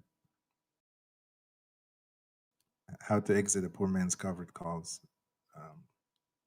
setup. Yeah, 1 second. My wife's texting me.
Crisis averted. All right, what was the question? How to exit your poor man's covered call setup at the end of the week. Yeah, so that's actually a really good question. Whoever asked that, thank you. So the kind of like the basis that I take on a poor man's cover call is right. So I'm in calls that are now in the money. Let me do the setup. So I'm playing with house money first off. All right. So I have none of my own money. It's all profit at this point. Of the 4 calls that I sold, 3 of them are now in the money. So now I can create a poor man's cover call because I have an in the money call. I can sell calls against it. So the point of doing that is to lock in more upside, right? So the question would be, what do I think the stock's going to go to this week? Because I want to sell this week's cover call against it. If I think the stock has the potential of hitting, let's say $17, all right, they're selling at 70 cents right now. Let's just take this one for example. So the $17 strike is selling for 70 cents on the bid. So if I, This week? pardon me, For this week. for this week, yeah, it's this week. It's this week's here. It's this one. Yeah, I'll just double check.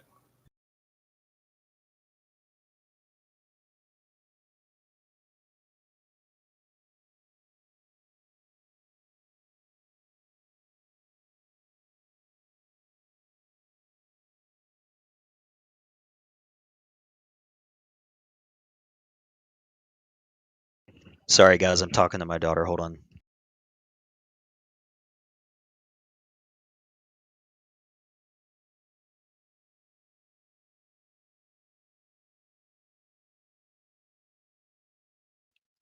Everything's a crisis today. Just all right, because I need to go. All right, so where was I? So the $17 strike is selling at 70 cents there. And the whole point of the in the money or a poor man's cover call is I want to lock in profit, right? I want to lock in profit based on where I think the stock's going to go. So I think the stock's going to go to 17. I think it's heading that way. I think that maybe Wish ends the week at 1650-ish, somewhere around there, which is why I'm going to pick the $17 strike. So I'm going to maximize my return on the money. Now, I don't want to get exercised on it, but if I do get exercised on it, I'm okay with that because I'm going to get $17 plus the premium I collected, which in this case would be 17 cents. So my out would be 17.70. And if I don't get exercised on it because for whatever reason it doesn't close at 17 on Friday or higher, then I'm collecting 70 cents. Okay, so let's just take this for example. Okay, this is my entry on my 1250s.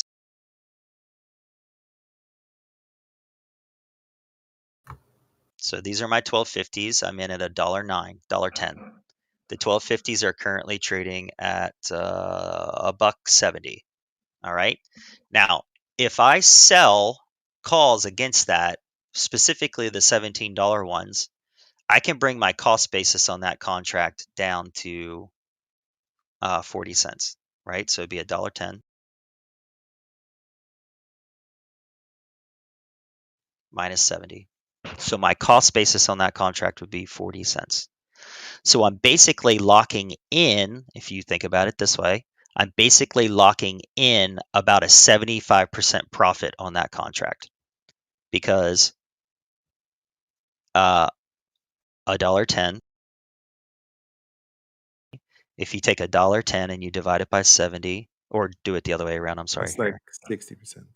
What, 60%? Yeah, so somebody does the math there, you could see I'm literally locking in my profit on my in the money calls. So if it goes down, I don't care. I'm already locking in that profit. So I'm made profit already. I'm in a position where I'm playing with house money and I'm locking in more profit. We go through the. I get it. Can we go through the situation if you were going to get called out? Because you would have. Yeah, you'd have perfect. So if I get called out, that's why I pick a contract that I think that it won't go over, but it's going to butt right up to. So say it closes Friday at 1680. If I sell the 17, I'm golden, right? I just get to keep that, and then I'm gonna get exercise. I'm gonna exercise my in the monies, and now I'm gonna have common that the following week I can sell more calls against and collect more premium. But if I do get taken out, I get taken out at 1770. So that's a price that I'm willing to pick as my covered call exit. Because I can always get back in, right? I can always buy back in. Or let's say tomorrow, let's say it does go to 1455 today, and I do sell the 17, and all that takes place, and then it goes from 1455 to $18 tomorrow. What do I do? Am I going to sit on the 17s and get called out? I mean, what do you guys think I would do? I'm still in the money on the other 4 calls, so what am I going to do?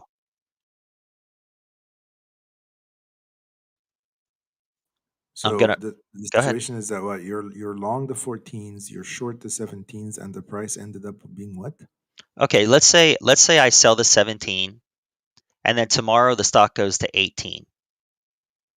Am I gonna let them take me out at 1770? No. No. What am I gonna do? Roll up and out. Roll up. Yeah. Why am I gonna roll up? Like, why would I roll it up? Tell me why. To IV spiking. short the IV, yeah. IV is spiking, therefore my loss on the roll up, which might, let's say it's $1.20, $1.40, somewhere around there. My loss on that original covered call that I sold will be made up because IV will spike big time if it goes from 14 to 18. So I'm going to move my strike up. I'm going to go from 17 to, let's say, 20, and it's not going to cost me anything. I'm going to get another $3 out of the stock. I think I explained it right. If I didn't, ask questions. Well, the question is, I think the question I have would be, what do you do with the in the money ones? I keep them. you'll exercise them. Yeah, if I get exercised on if I do get exercised on the higher covered one, obviously I'm gonna exercise them so that I'm not, negative. I'm just gonna get out of the position and enter it. I'll enter the position again fresh. But if my covered call that I sell continues to go higher because the stock's going higher, I'll just roll it. And if I sell the 17 and it doesn't hit 17 by Friday, well then I'm going to exercise all the in the money ones that I have, and then Monday morning I'm going to wake up with, I don't know, let me see here, 5,000 shares, let's say. And the first thing I'm going to do Monday is I'm going to sell calls against it for next Friday. And I'm going to make my cost basis even cheaper.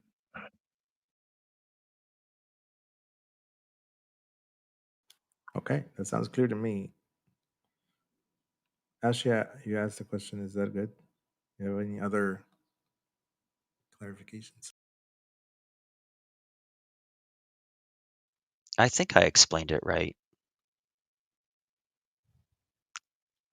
Yeah, you really got to be careful, like what Kit's saying. You really got to be careful how many times you do it, because it does at some point become counterproductive, which is why your initial covered call that you sell on a common that has gone up for you 20, 25, 30% needs to be pretty on point. Like you're not going to buy into common and then sell a call against it right away. You need to let it go for you, work for you for a little bit. Then once it's up like 20%, then sell a call against it. Because if you roll 3 or 4 times, it does become counterproductive. You could do it a few times, especially when IV spiking and covering for you, covering your bad covered call entry, let's say. You can take advantage of the IV in that case, but yeah, you really got to watch how many times you do it. Wish did another pullback and reverse.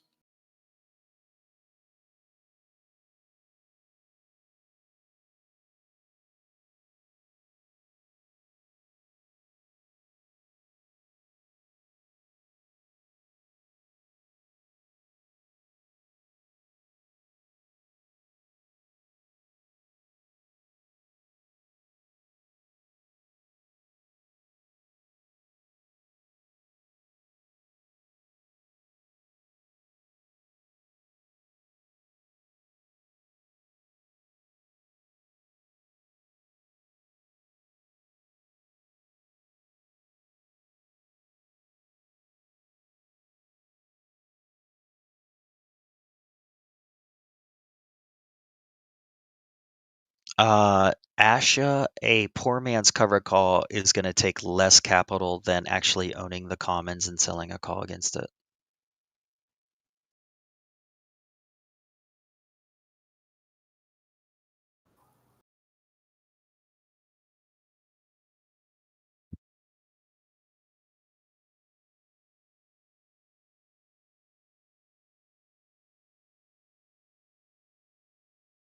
Yeah, Are you actually. leaving? Oh, sorry. Oh, no, go ahead. I was asking Tip if he's leaving because I have another setup that I want to run and buy. Well, I was going to go to the DMV, and then my daughter was like, I have to take my car and go meet my friend for coffee. And that's the conversation I was having with her. I said, you need to be back in an hour because I have to go to the DMV today. My wife was like, oh, I'll do it for you. But she can't because the car's in my name. All right, then I have a question for you.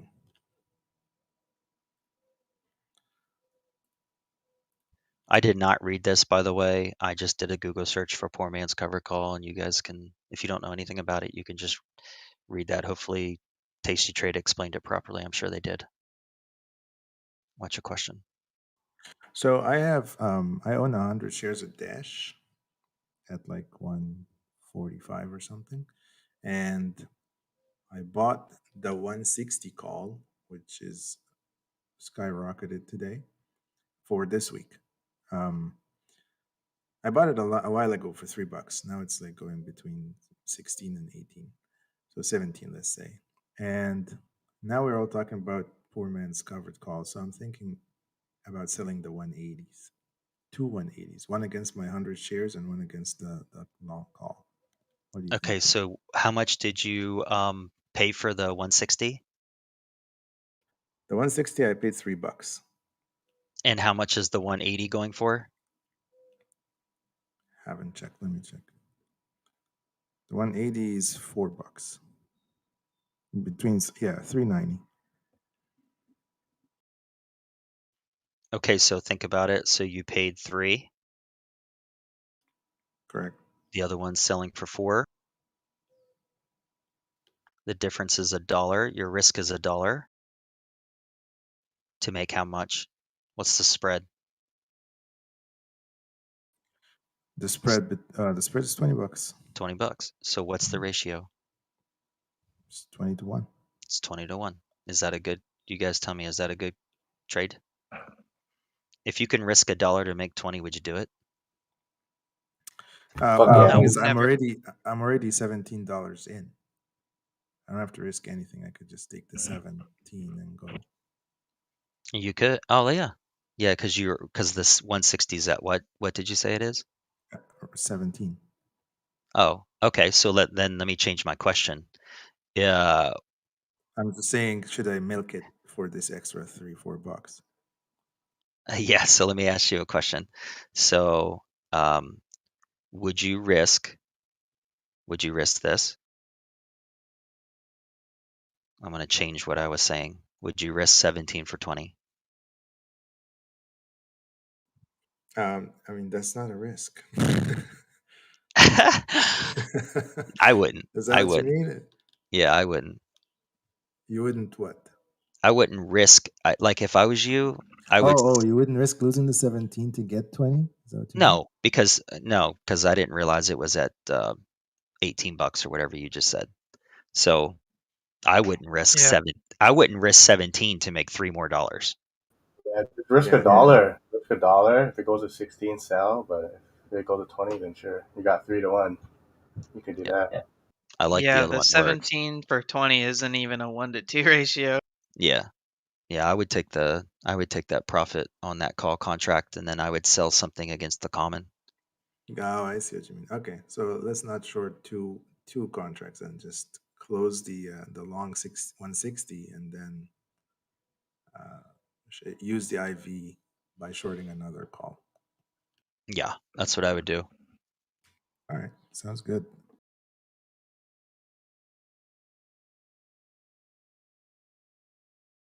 Oh, for goodness sake, it went down $2 while we were talking. It always happens. Man, the Wish is so strong, guys. 13. What's the high of the day? 1396. Does that sound right? 97. Yep.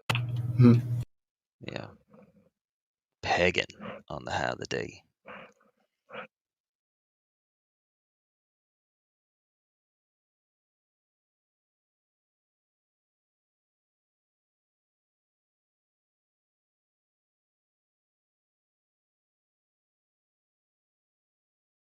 Oh, by the way, this weekend I tweeted Mr. Zach Morris and I said, "Hey, do you sell covered calls?" And he actually answered me. I was surprised.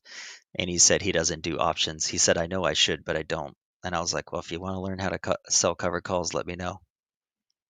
Can you believe how much money Kidding? this guy's letting on the table all the time if he's not selling covered Oh calls? my God, this guy is supposed to be famous? He says he doesn't do. I could show you. Like he said, I don't. He replied, said, "I don't do options." Then he replied again. He goes, "I know I should," but he doesn't. And it's just like, why are you're giving away free money? Like that's Doesn't he? absurd. He only uses like penny stocks that don't have options, doesn't he? Most of the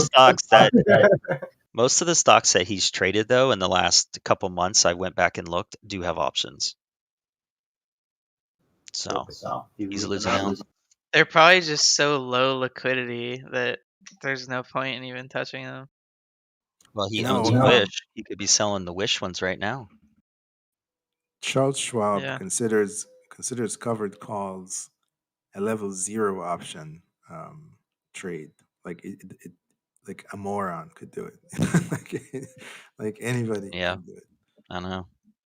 it's safer than just having normal share positions too. Like the Like, risk is so low, unless you're trading something with like no IV. But Garbage ticker that might drop and never come back. yeah, that too.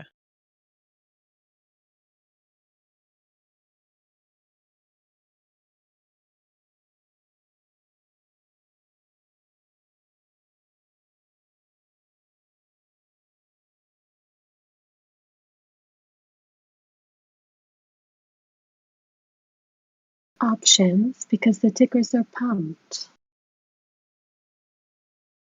Come on, guys.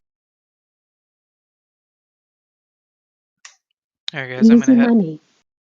gonna head off for a little bit. We'll see. Take it easy, See you, Jake. Jake.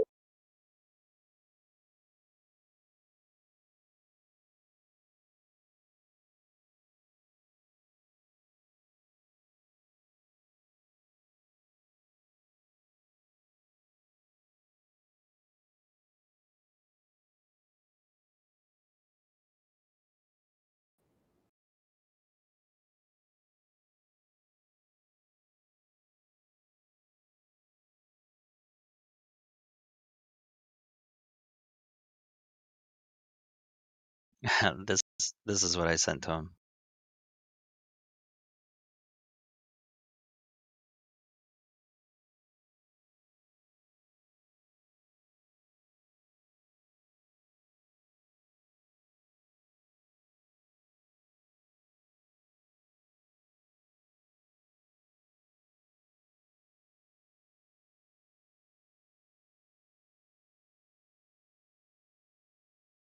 I thought it was insightful actually because it just shows. I mean, look, see, is that new Asha? Oh wait, that's from December. Okay, so that just shows like to me the amount of froth that's in the market because if a guy like that can make, like Asha just put up there $1 million in a day, which I don't know if that's normal for him or not, but if he can do that and his level status of trading knowledge is like let's say it's a 3 out of 10, that's scary. Like the first thing I would do is if I had 500,000 shares of Wish and I was sitting on it for a couple bucks and I was up $1 million on it, I would be selling calls against it. I mean, that's just. Is it find just that hard to me, or believe. is it just me, or is it like? Is it Listen, I not? talked to him last year, and I have a screenshot from him showing me that he was up to 600 grand. Like all the years he's been trading, or maybe just that year. Don't tell me he's making $1 million a day now. I don't believe that shit. He is, Well, Jim. I think he is. I actually think he He is. has 9 million in Wish. He discloses his positions. I on his don't know Discord. about that. TJ told me he was up to a couple of million, but in total, not per day and stuff. I don't know. I don't believe that. I'll show you a screenshot where he told me he was up to 600 grand. Well, that's But I said that was last year. fine. They have like his Discord, like their little group and the way they trade, like they have absolutely crushed it in this frothy environment and the power they have. Like he has crushed it. Like it's not a leap to expect somebody to go from a mil account to a 20 mil account in a year in this market who's trades like him. She was at 600 grand. Yeah, my point of bringing it up was, not is he making that or not. If he is making that, and he's got these good positions that he's sitting in, why is he not collecting premium on cover calls? Like that would be the very first thing that any decent trader would know what to do for their positions. If they're convicted and they're going to hold them, like I think he said he's going to hold Wish till it hits 20 or something like that. If that's true, then sell cover calls along the way. Like, I don't know. It just, to me, it just seems very immature as a trader. He just doesn't like holding because when you do cover calls, you literally got to hold for like a very long time and like lock up capital, right? So Guys, everybody in AMC, it's taken off. I don't think Zach Morris even holds, to be honest. And that's We just got indicative of like the Furu kind of market out there right now. Like it's like what Tape's saying. You get guys who have found like incredible success doing what they're doing, and then to them, as you know, you're young and you're doing this, kind of thing on the market, and you have hundreds of thousands of people following you. It's like they don't really maybe feel the ambition to take on that whole new side of trading and just stick with what they know, which I don't think Yeah. anybody here should do. You can always learn, always grow, especially with options. But I think Tape's spot on with that. Don't fix it if it ain't broke. Yeah. Well, it's not even necessarily the don't fix if it ain't broke. It's like it don't if it ain't broke and it's working, figure out how to make it better. By the way, inverted head and shoulders here and on Wish, and it looks like we might get a little crack back down here to 1320. Let me look here. This low 1322. Yeah, I mean, Tony, listen, he could do whatever he wants, right? He's a grown ass man. He can make his own decisions. I'm looking from the outside in going, this guy, let's say he can make an additional 10% by taking very little risk by selling cover calls. If he's making $20 million a year, then he's giving up $2 million in profits because he's solidified in his position and he goes, I don't do options. Like, that's the cross you're going to die on. Like, that's stupid. Learn how to do options to get the extra 2 million. We're all here to make money. That's why we trade. We trade to make money. Like, if you're not learning how to take advantage of situations and maximizing your profit, then you're being passive and lazy. And if you're being passive and lazy, it's just a matter of time before the market eats you alive. Yeah, he might be making money now, but if he doesn't learn to adapt and actually maximize profit, as soon as all this froth is out of the market, what's he going to do? He can't pump to anybody anymore. He's got to actually learn how to trade. It's gonna be a glorious time when we have a decay of that side of the market and a big downturn because they're all just going to disappear. I don't know. There's people turning 19 every day. So Yeah, good point. Seriously, people are just opening up accounts left and right. Well, I will just tell you guys that I've been through something like this in the dot-com bubble. You guys, the dot-com bubble was way frothier in terms of excitement than this is. This particular froth that we see in the market has more of a, I would say, tens of thousands of more traders behind it. And so it might be sustainable. I don't know, because back then in the dot-com bubble, we might have had 10,000 overall traders in the world. There's probably millions now, retail guys. But human psychology is the same. When the bubble pops and the news starts talking about how people have been decimated, and you read these stories about how this guy took 10,000 to 5 million and then he lost all 5 million and now he owes his brokerage $1 million. The 19-year-olds, the 18-year-olds, they're not going to come into the market. They're going to be like, oh, hell no, I'll wait till it's calms down a little bit. So don't think just because we have new 19-year-olds coming in and 20-year-olds coming in that eventually this roundabout can't stop cold, because it will.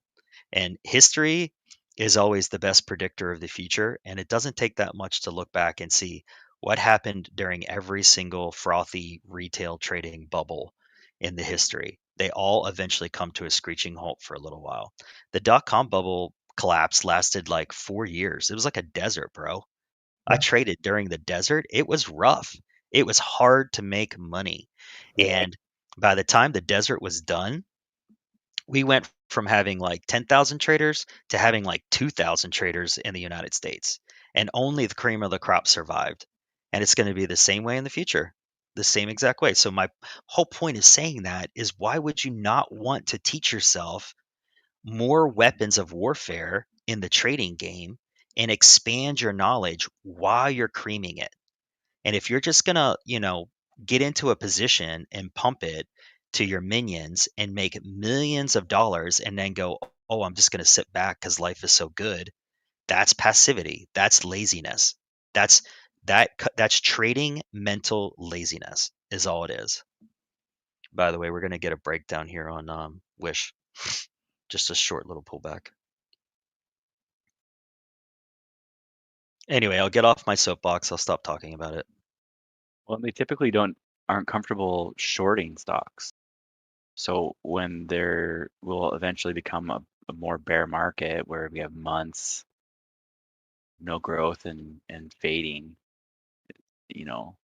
their buy and hold or buy the dip mentality is not going to last. No, absolutely. Those ideas will stop working. We got to learn how to short. You guys got to be comfortable shorting as well, looking for shorts.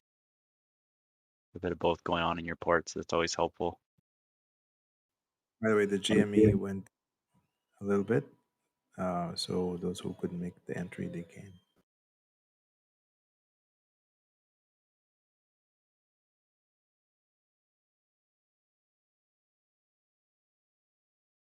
Well, I'll just say it again. If you guys have aspirations of being full-time traders, or you are a full-time trader, if you ever are sitting at your desk going, I'm bored, or this sucks, or there's nothing to do, you need to be taking in information constantly. You need to be teaching yourself new knowledge, new ideas, forming new techniques.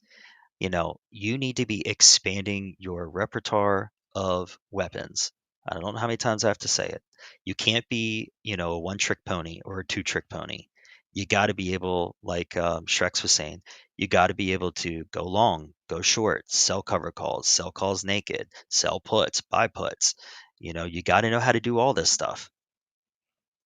That way, when the market changes, you can very, very, very, very quickly adapt.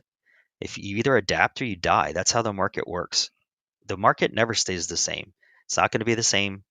This market that we have is not going to be the same next year. It's not. It's going to evolve in some sort of way. You might as well figure out a way to exploit it. I actually want the market to collapse. I would love the market to go down, the Dow to go down 15,000 points. I think that would be amazing for day traders.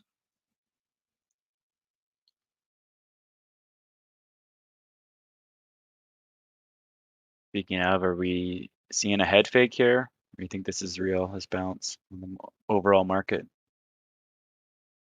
Your opinion, Tape? I don't have a market opinion. You want a market opinion? Ask TJ. I told you guys last week. Most of the time, I don't even know what the Dow. I can't even tell you what the Dow's doing right now without me looking to my left. I don't even know if it's up or down. I could really care less. Honestly, I could really care less. Now, if you're more of a a tech growth investor like TJ is, yeah, you got to pay attention to stuff like that. But that has not and never probably will be a priority of mine. The reason I said I want the market to collapse is because I'll be honest with you, it's more just for me, because I do a really good job shorting. I make a lot of money shorting, and I find it a whole lot easier to short tops than I do to buy breakouts.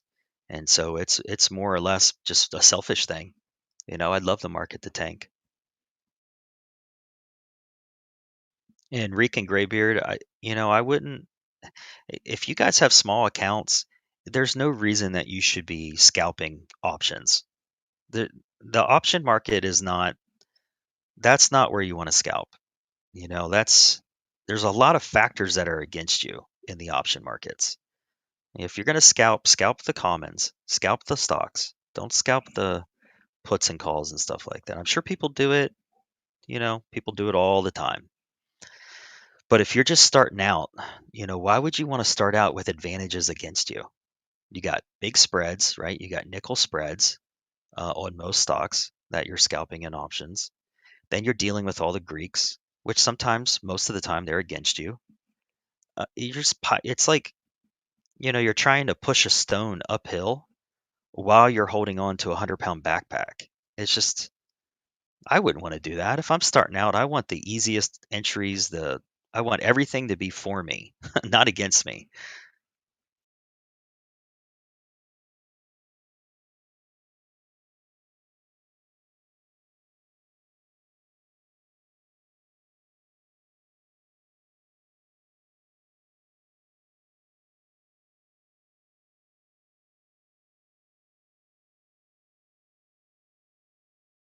Oh, I hear you. Okay.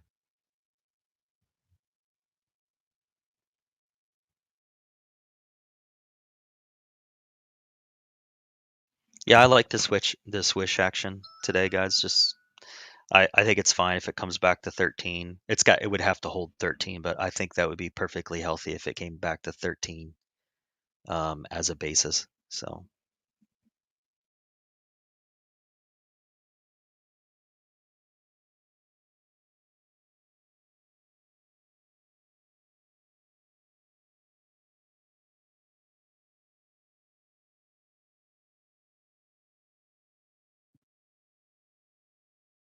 and listen, guys, I'm not telling you what to do or what not to do. You guys each have your own set of circumstances, your own accounts, your own account balances. You know where you're at in life and all of that financially. I'm just simply saying, like, why would you want to start out with disadvantages? It's like anything in life, you know? You don't want to go down a hard path and be foolish by starting down a hard path without knowing what you're up against, knowing what you're going to have to battle along the way. And if you have choices, you have 3 or 4 choices in front of you, why not start with the easiest one first? Then crack the other hard ones.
All right, if you guys don't mind, thumbs up if you're a full-time trader, thumbs down if you're not.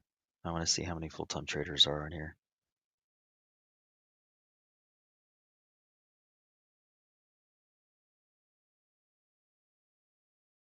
That's my goal, but I just gotta keep consistently growing the port. It's not even for me, it's not even about having a certain size port. I think that's what a lot of newer traders get tricked with. To me, it's about like having a broad range of tools where I can have consistent gains and not consistent huge downturns. Prove to myself, and then I can switch. Yep, consistency is definitely the key. So you could see most people in here they're not full-time traders.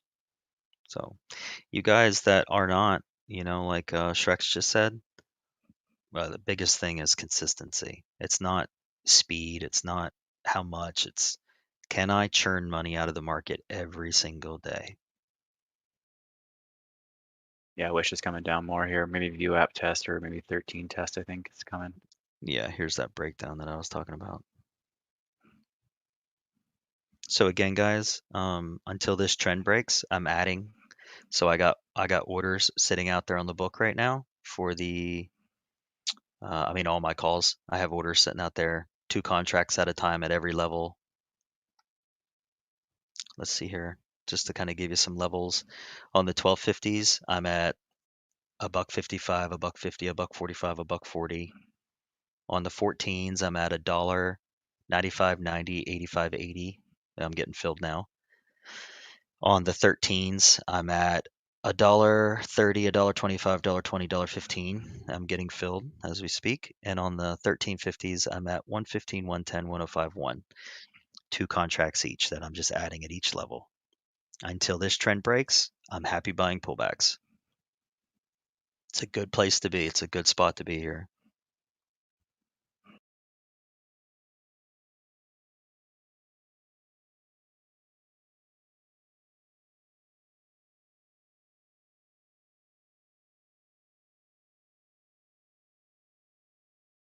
So I'll buy these until I get back into a position. So here's how I figure out. Here's how I figure out what to do. Give me 1 second. Sorry.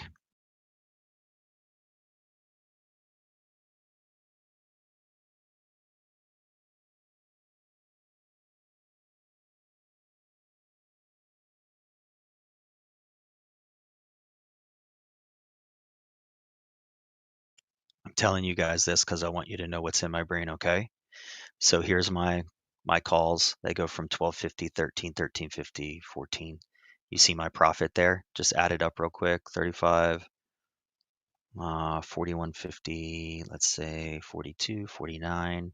There's about $5,100 in profit sitting there.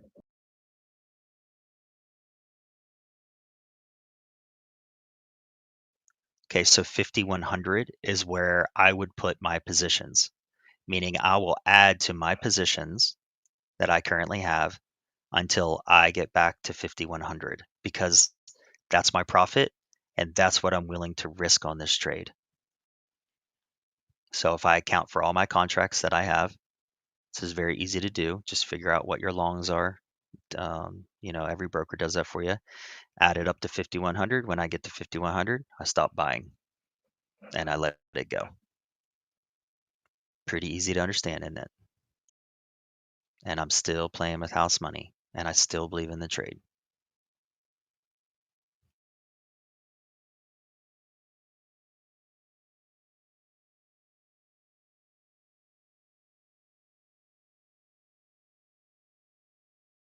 Now, some people might look at that and say, Tape, why don't you just sell everything when Wish is at 14 or whatever, and then buy back when it's at 13? Okay, first off, it's okay to scale in and out. You can do that a couple contracts at a time. I do it all the time. But my core positions are really, really good. So I don't want to sell them. I want to add to them.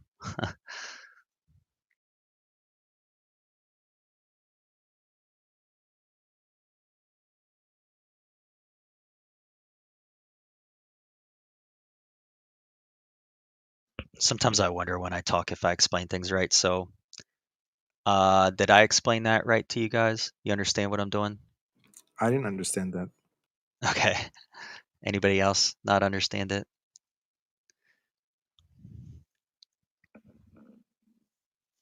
I mean, I can explain it again. It's not a big deal. I'll just Is the 5,100 profit you already made or on yeah. So the right-hand Oh, okay. column, I right? understand it then. So the right-hand column is my profit. So it's about $5,100, right? But it's realized or unrealized? Oh, it's that's realized profit. Okay, that's what Okay. I missed. Yep. The middle column there is unrealized profit. The very first column is my entry, and the second column is the current mark. So my point is I'm in the trade for 5,100 profit. So I'm willing now to go. I'm willing to put $5,100 into the option calls as my maximum investment because that's what my profit is. So earlier it was 3,500, and I took a little bit of profit. So now I went from 3,500 to 5,100. So now I'm going to add $1,600 more to my core positions, so that I'm $5,100 in the calls, which doesn't sound like much, but $1,600 buys me another across all four of those, maybe another 10 contracts. I mean, well, you saw it here. These were the contracts that I bought for an extra, $1,600. Yeah, it makes sense now. I thought that was unrealized, and I didn't know what you mean by adding it up. Yeah, and I actually didn't even get get filled on all of them like I should have, but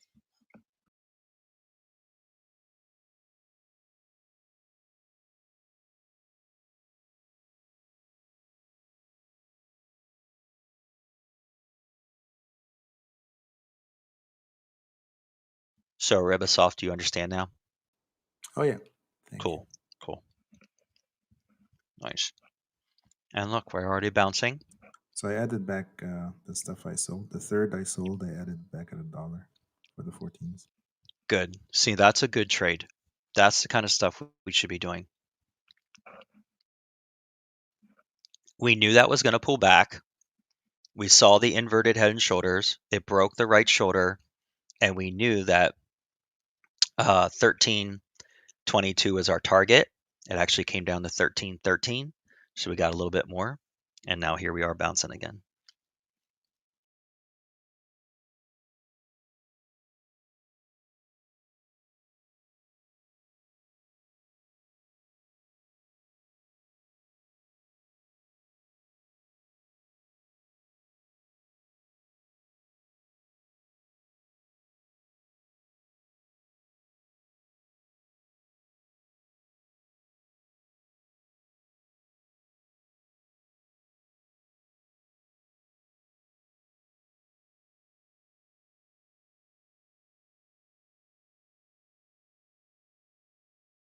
When this thing breaks 1550,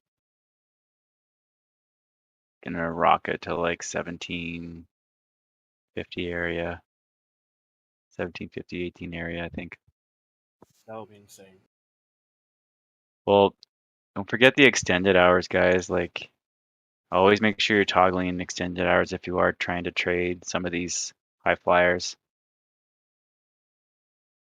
You can see on Wish, like that's how I got some really good fib lines on Wish, is because when there is high volume and after hours, they do matter. They do play a role on levels. So that initial pop was 1765 on the extended hours on June 9th.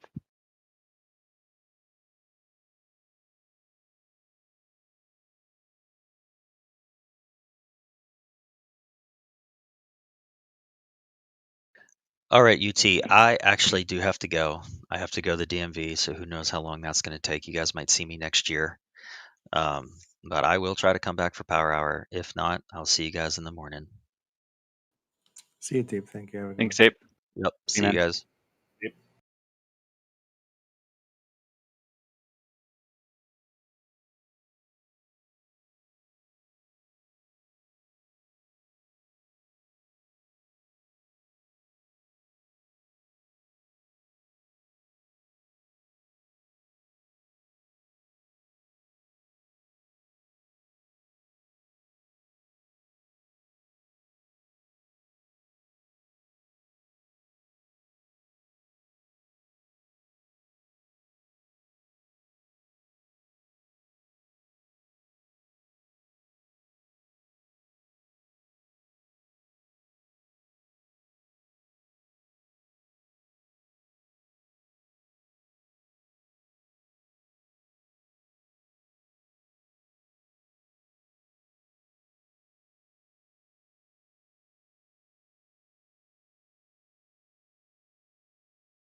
Ladies and gentlemen, It's the moment you all been waiting for. the prince is here. Prince himself. Fubo's about to melt. I'm about to buy some Fubo Pet.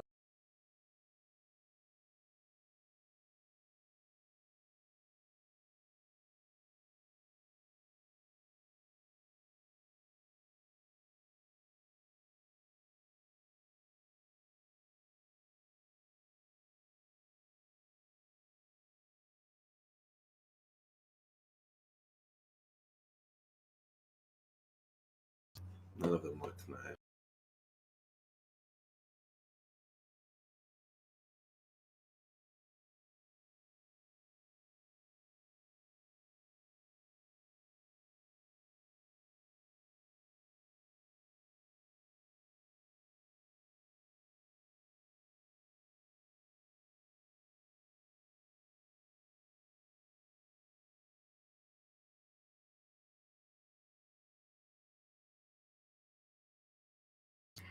Looking for Wish to come back down to that 1310.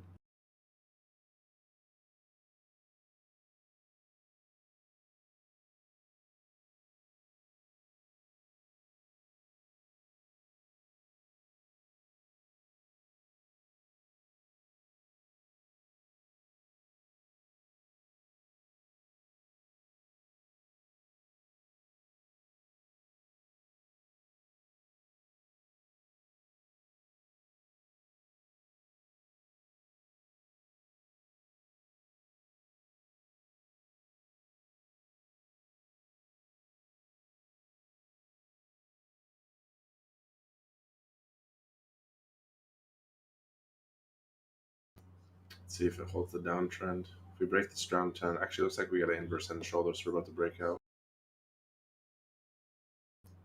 Let's see what happens right here.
Wish looks like wants to break out of this inverse head and shoulders.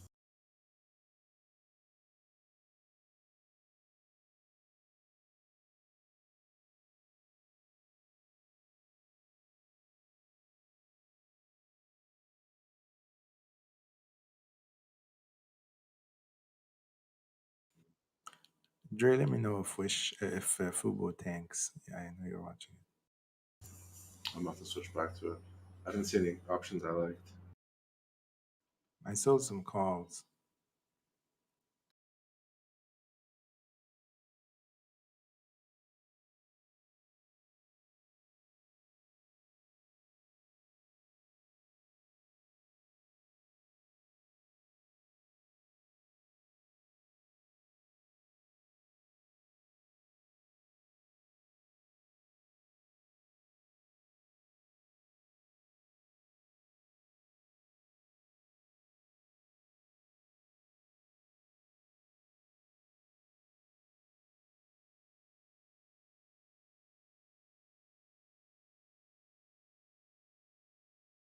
There was the breakdown on Fubo. As long as we hold under 31.80, we're going to come right back down, probably about 40 to 60 cents as a gap fill.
There's the breakout on Wish on the inverse head and shoulders for a reshort right here at 13.7.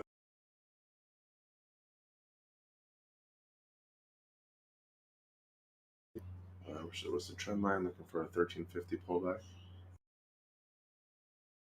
If we break through this trend line, we're going to push up to 14.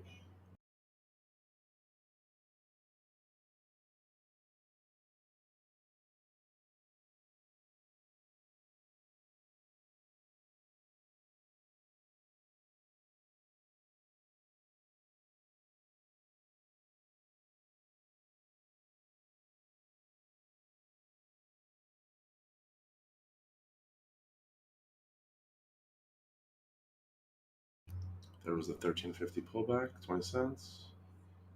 See if we hold it.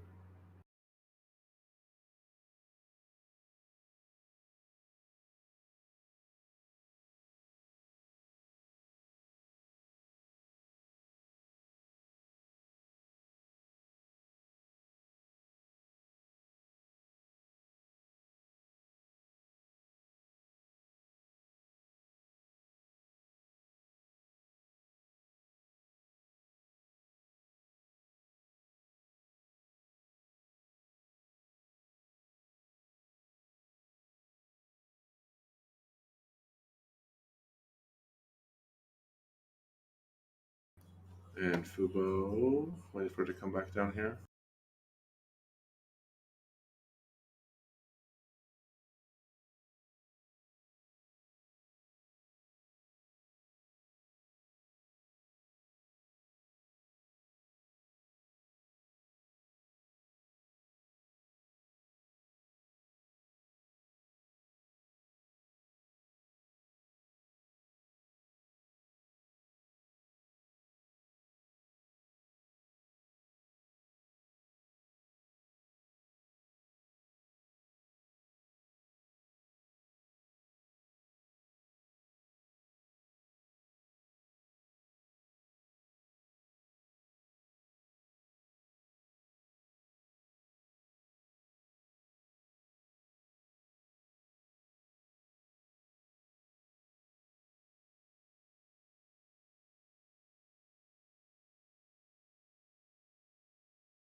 Wish is trying to hold.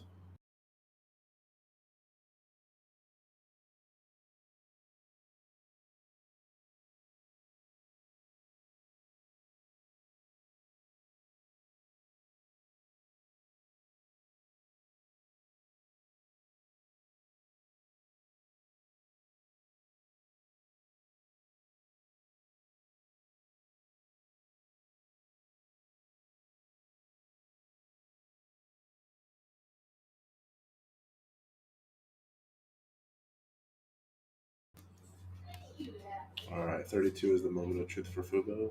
Come on, buddy.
Look at that Wish melt. Told you guys short under 1370.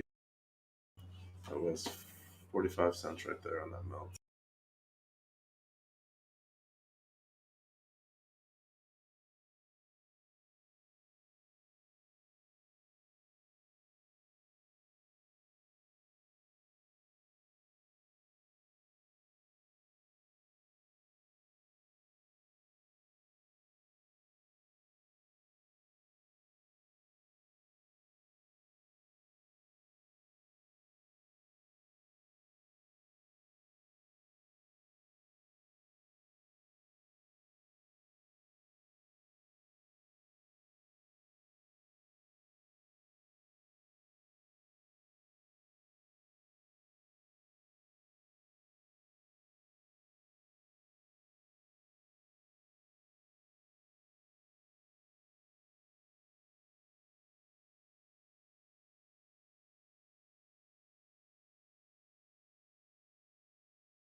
TRCH is on the movie.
NQ is ripping.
Enjoy, you have a hot mic.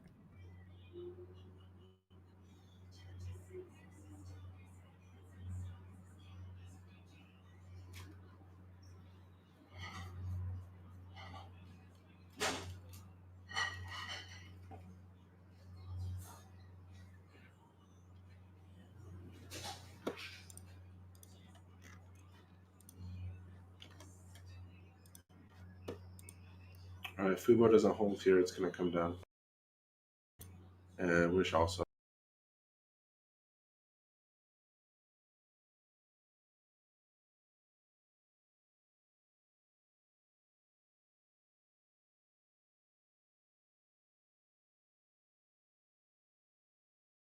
And Q goes up, memes come down. That's just how the game is played.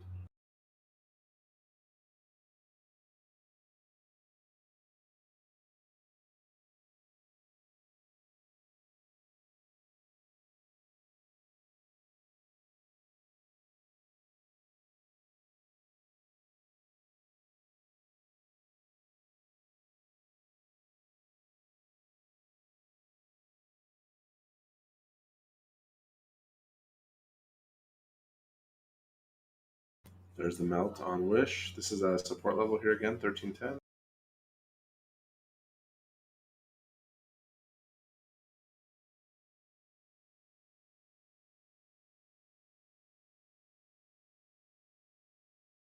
Next level is 13, so this one may not hold defense this time. We'll see.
Look at that Wish knife. Anybody get that 1370 short on Wish? You just got almost a buck.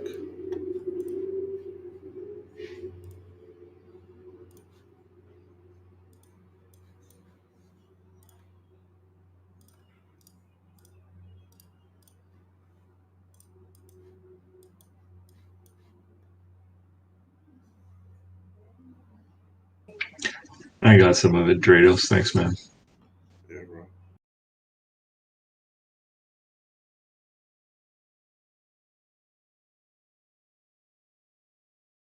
That was right up view app to the penny there on Wish.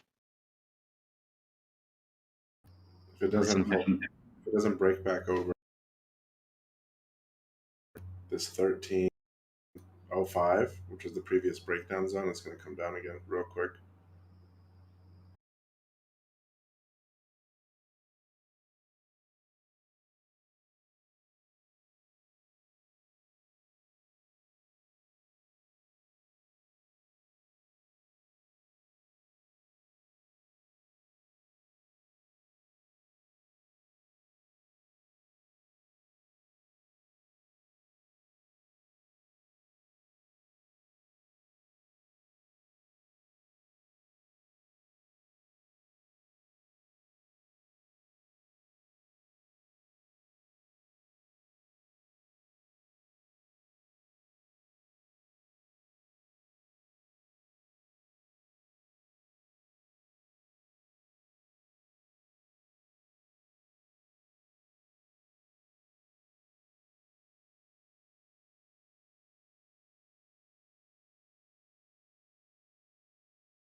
It needs to break out right here.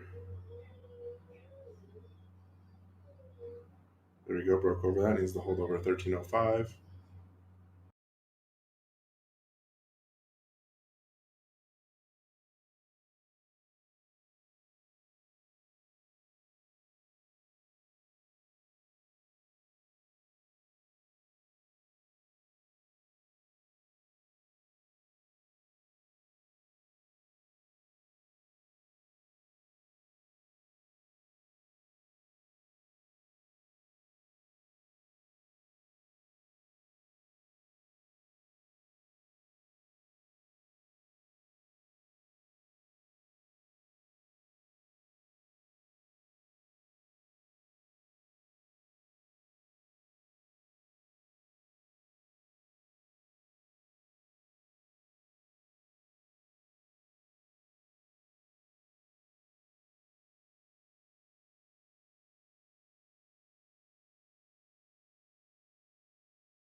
I'm looking for Wish to come back down to 1305 ish for a head and shoulders inverse pattern.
There it was. I'll look for this to push back up and break out.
We're going to hold over 1310.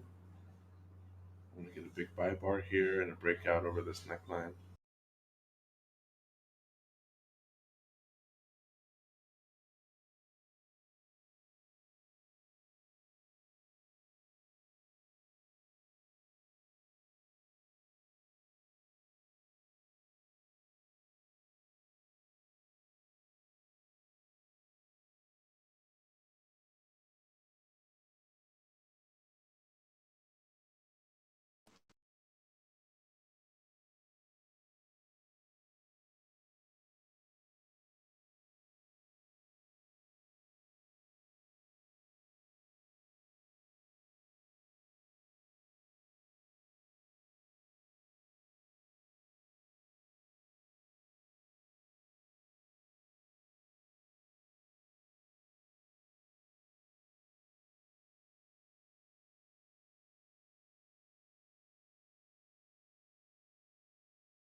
It's not holding. You got to hold.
All right, let's see if we get a neckline break right here.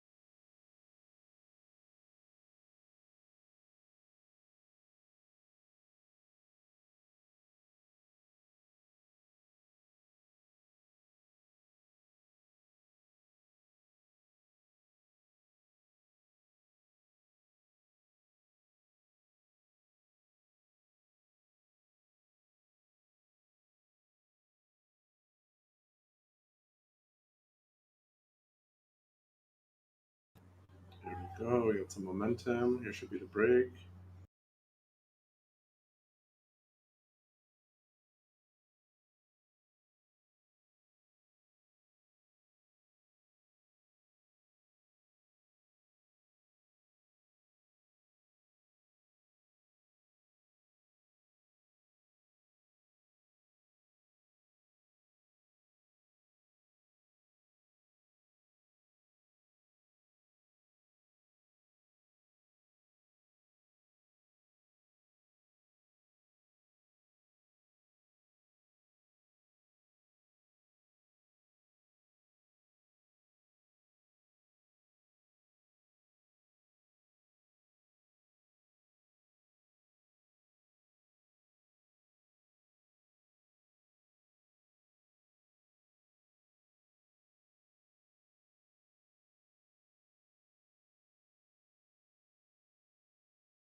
All right, there was a neckline break. Look for a retest. And let's get a push up to the next trend line, which is around 1340.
All right, it's pushing up. Look for 1340 for more resistance. If you're still long at the right shoulder at 1290, we're at 1340. That's 40 cents.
Yo, yo.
Hey guys, anyone here? Hey, man.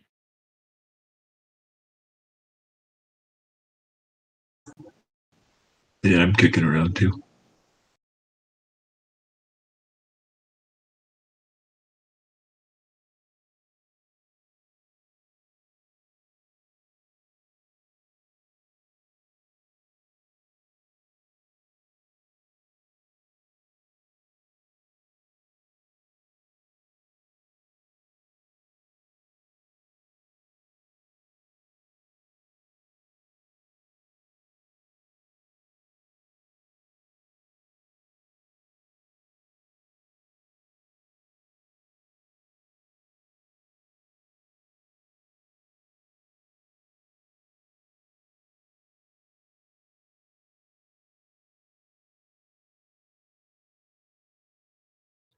Thanks for confirming.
Yeah, I think AMC is leading that pop. GME also is ticked a little bit higher.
Is anybody other than me talking on voice? Because I don't seem to hear anyone else.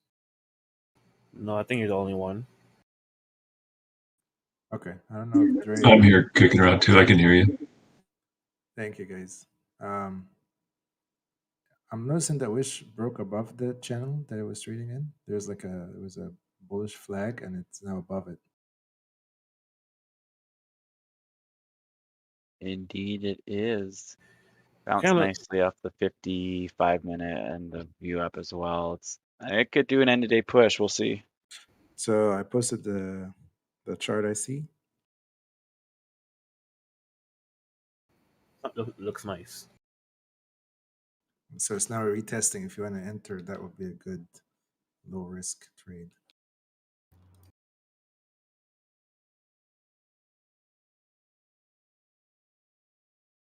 Careful though. Kind of looks like a big bull flag.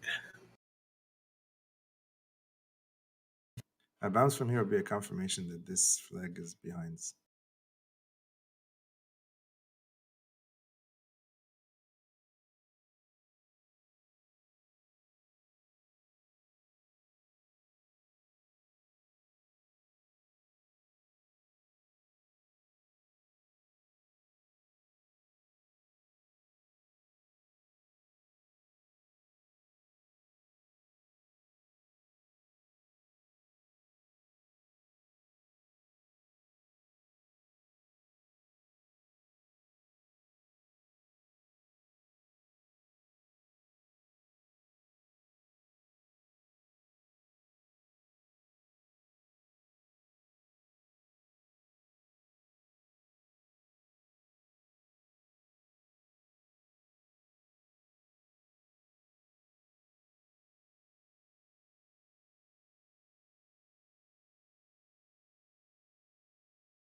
So I went long at 13.39.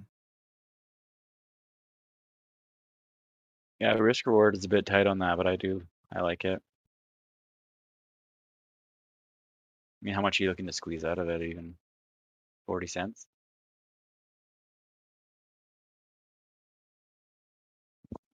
Well, first target would be 1364, which is the previous peak.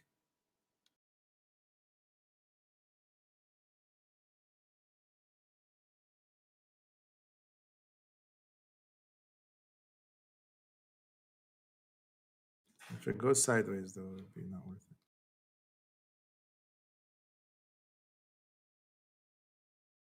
My stop is at 13.3.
think that's the top on S&P for today, personally.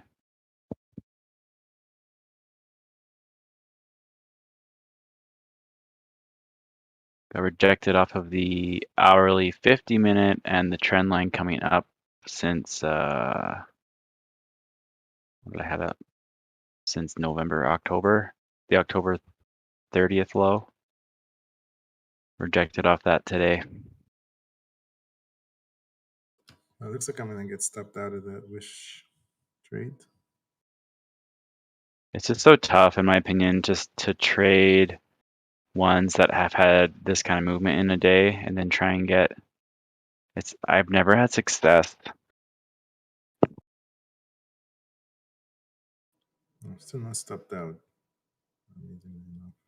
I think I think it right hit here, like that, 1330. the low of this candle right now is where I think you want like a 5-minute not to close under it. But I mean, really, you could still pull back to 1320 area and continue trending upwards the rest of the day. Yeah, I made money on it. I'm not gonna throw it now on that cheese. Yeah. If it stops me out at 1330, I'm okay with that. The $14 calls I scalped are now free for me. Like the realized P&L is equal to the cost basis. Love that. I know, that's the first time I had that.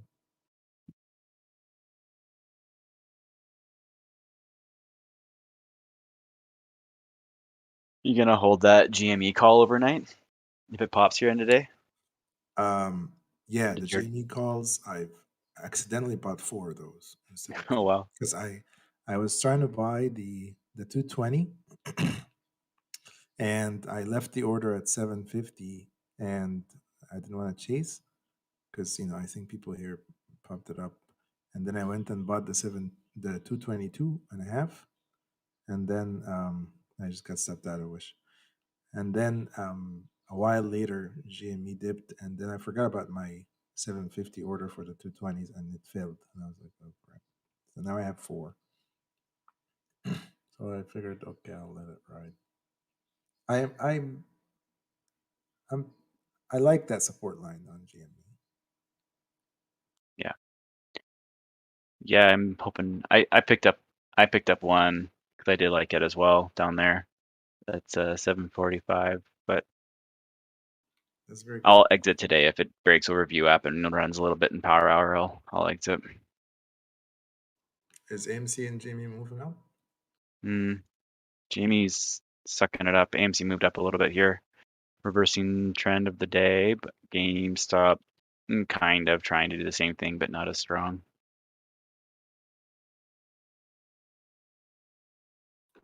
Oh, I see. Okay.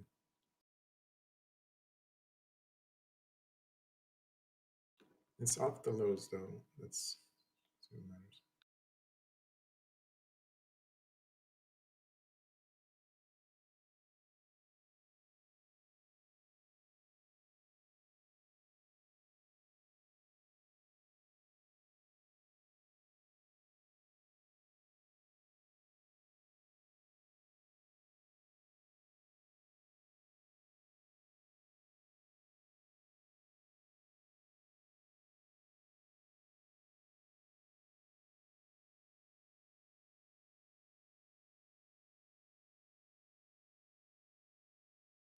I just love Ninja Trader charts. It just looks so good.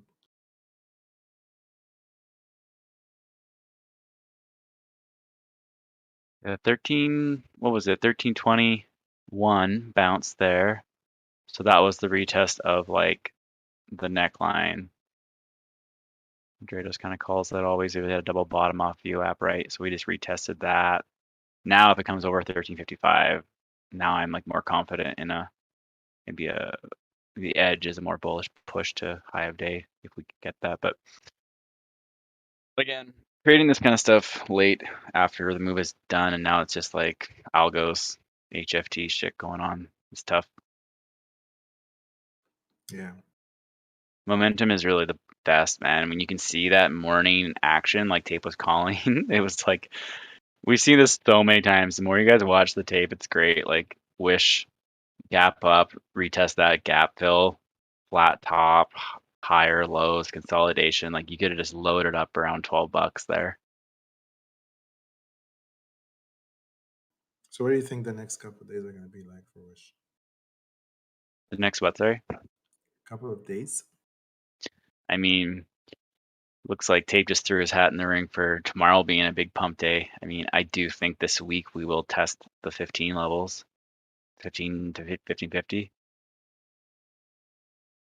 But if What I are mean, you this could easily gap up big tomorrow. I have no idea. There's like this is flooded right now. The whole trading market is all aware of Wish, all eyes on it. Look at the volume today, right? We're massive. We're probably going to beat out June 9th.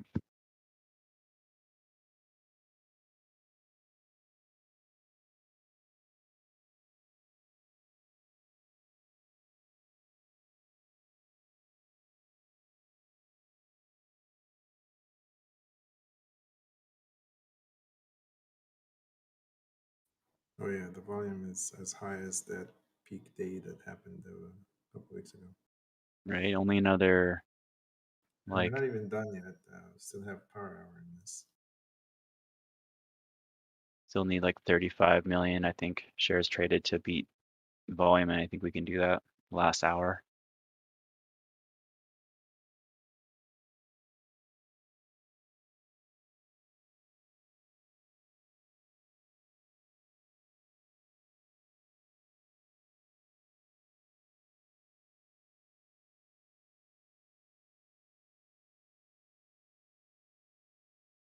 Finished my Corsair position today. Happy about that.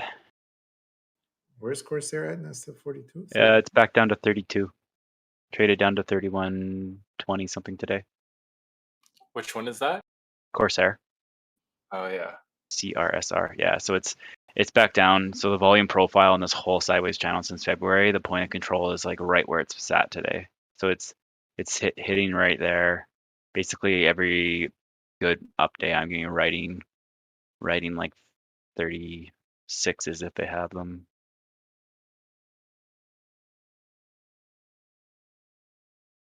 35s, I guess. I met with like a TD broker who like claims that she's the #1 like option seller, or she won the board or something. She wants to pick my brain about selling high IV stocks. I don't know. Don't reveal our secrets. No, not at all. We barely have an edge right now with it. She couldn't even do it if she wanted to because her clients won't own stocks like Wish. Oh, right. Yeah. So she is legit. She's not just a day trader, like a home trading. I mean, she manages money for like high net worth people, and I guess likes doing this for her clients. And she hasn't done high volatility options before.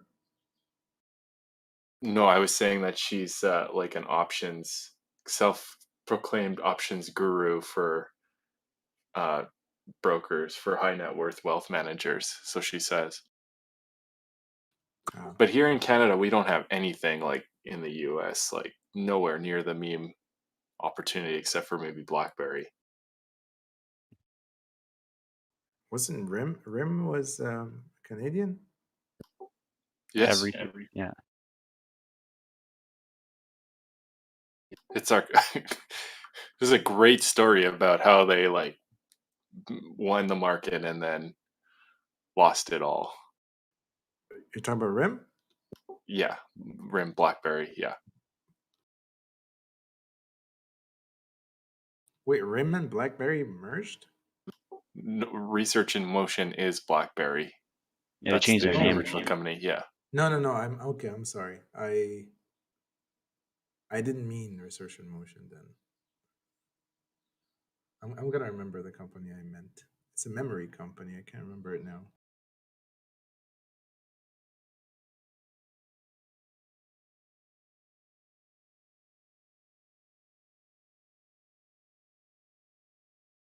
Wish looking really strong now.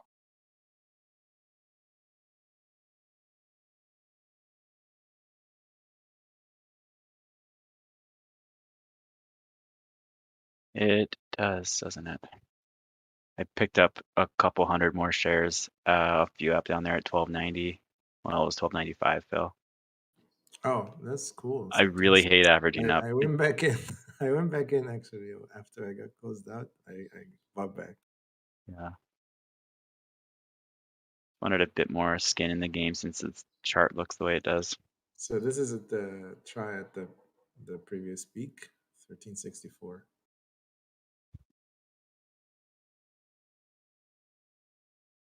And the only reason I added more is because I already took about 1,500 in profits off of covered calls off Wish. So I just basically added that back in. Yeah, I just bought 100 shares. I have 5 calls, and on the 14, and I'm short 5 on them, on the 18. And I figured I'll just tip towards bullish if I buy 100 shares of Commons. If tomorrow does explode, if it does gap up and really meme tomorrow, like I'm gonna be fully out. I think just with I get nervous ever since like I was closely for a while a year or two ago watching more of these guys on Twitter who have an insane amount of followers and all they gotta do is tweet a ticker right and it moves. Like I was kind of watching it and just I was tracking like dozens. I was going through their trade histories and just watching how the tickers moved, the ones that they were a part of, and it makes me more apt to take profits earlier, I guess, just because of the sheer number of guys who aren't intending to hold this. They're intending to take, I mean, they take profits like pretty heavy. They're not as skillful as some of these other guys are at like hiding They're their not sells. squeezing the pennies. Yeah. Yeah, they're just like, no, it's just they want out, right? So if they're calling like 20 plus, like I'm out before 20, or I'm at least putting stops. Like how I trade typically is if we see an hourly big pivot point with lots of volume and it's over my profit taking target, like I'm gonna put my stop there. Because if they do decide to start dumping their shares, then I don't have to worry about it. Instead of trying to time the top, I like to scale up my stops under pivots. Right. It's a good idea. It's really good to do on momentum trades, guys, because you don't it's so hard to time these tops. You'd never know. Everyone's like, oh, I should have held. Well, then stop trying to time the tops. That's really the key. You're taking profits early because you're trying to time the tops. Instead, just lose 5% off of the true top by just scaling in your stops underneath these massive pivot points. About how I'm on the lookout, guys. When I have some time, I had a bunch of calls that I sold puts on stocks that I wanted to buy that expired. So I'm just on the lookout again. I might sell some on Upstart.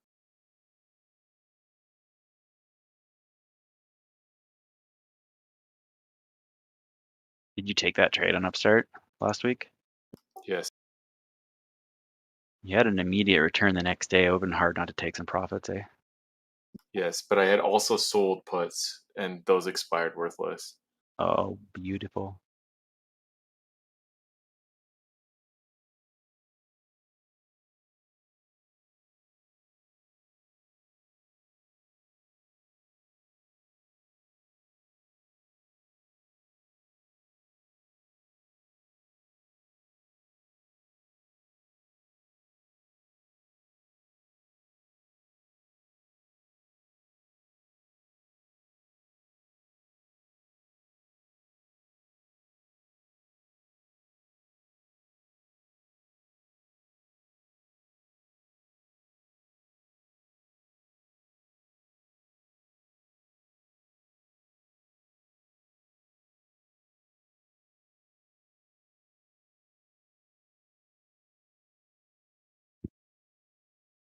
You didn't cover yet? Like you didn't write any cover calls yet on Wish, Ali?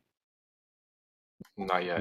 Or are you just joking? Oh man, you're I'm a gonna do killer. it. I'm jealous. I was I was way too antsy. No, I just got lucky, man. I've been busy at work today.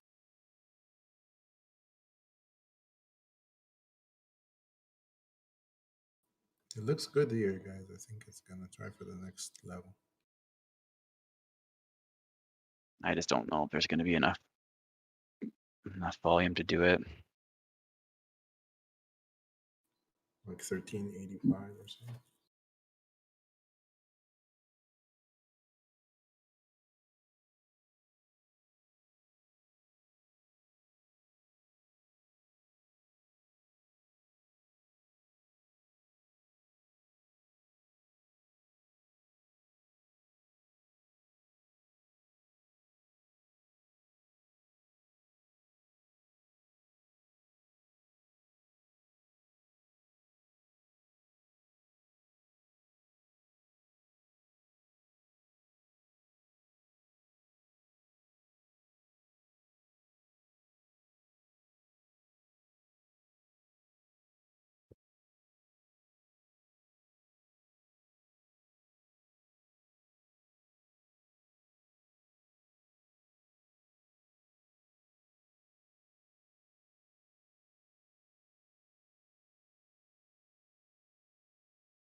Power hour, 5 minutes.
All right, what's up, guys?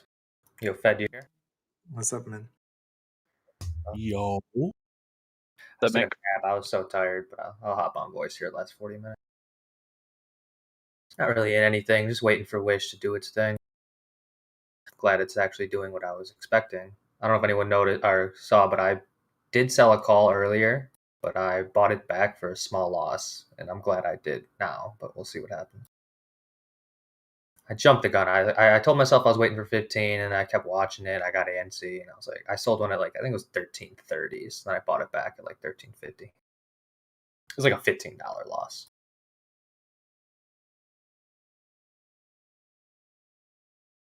But I'm really hoping it gets that nice little after hours push that we all like.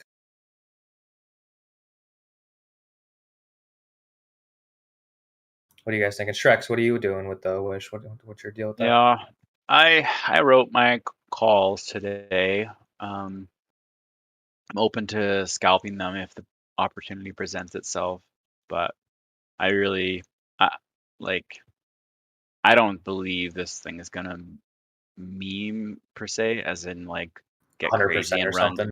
run to like 30s or 40s or something silly. Like I don't believe that personally, but I do like Wish Hey, as I'm a totally with you. shareholder. Yeah, I don't think doing what you did is wrong. I mean, like I sold one too. I mean, let's face it. If Well, you're in at 10s, we're up 30. I mean, you're up like 40, 50% on comments. I'm up like 35%. yeah, I'm up, not including the cover calls that I've already cashed out on. I'm up 42% right now on my shares. So like and I've got quite a bit. So I'm happy if I get 16 on them. It's a really good swing trade, but I mean, ideally, I would love to own shares longer term and not be called away. So I will be open to rolling these up and out if we do get crazy tomorrow. Yeah, we will see. Definitely a nice close. It's looking like if we can get a close over 13.50, that'd be beautiful for me. Definitely. Yeah, but you never know. It's just The Yeah, ask side is stacked. I mean, the ask's seen like 200K between 1389 and 1390, another 60K at 95. I mean, the ask's always stacked.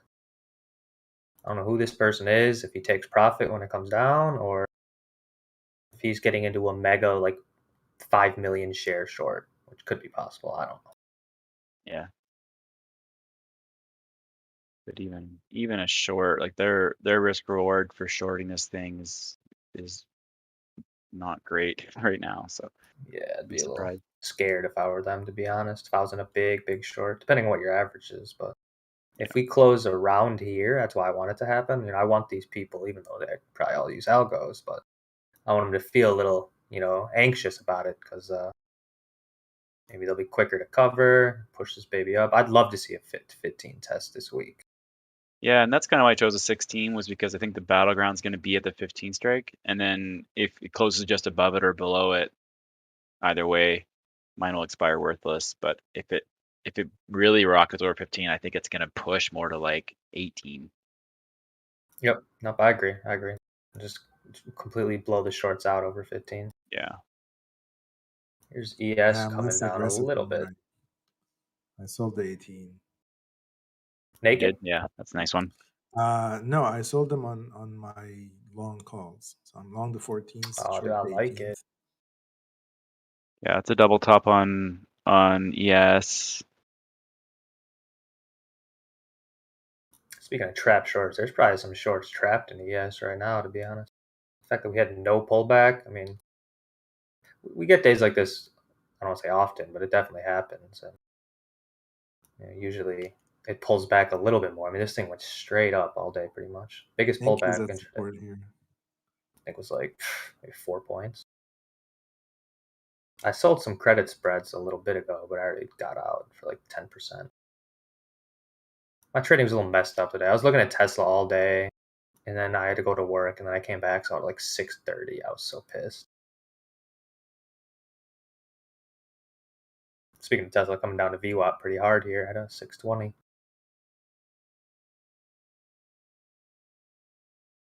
You in NQ or ES, Ribisoft? Yeah, I'm short NQ, 2 contracts at 14,126. Struggled through it. at this sideways, and Yeah, now it's it's always paying off. painful, right? I'm thinking of covering one of them. Yeah, I wanted to short it yes again at like the 15s, but I was like, oh, dude, it came back up here. Thing's strong, man. We might just see 42.20 in a flash. Knowing my luck, this will close under 4,200, and basically everything I did today was wrong, but it's all good. Life goes on. We live and we learn, you know? We're learning, baby. It's all you can do.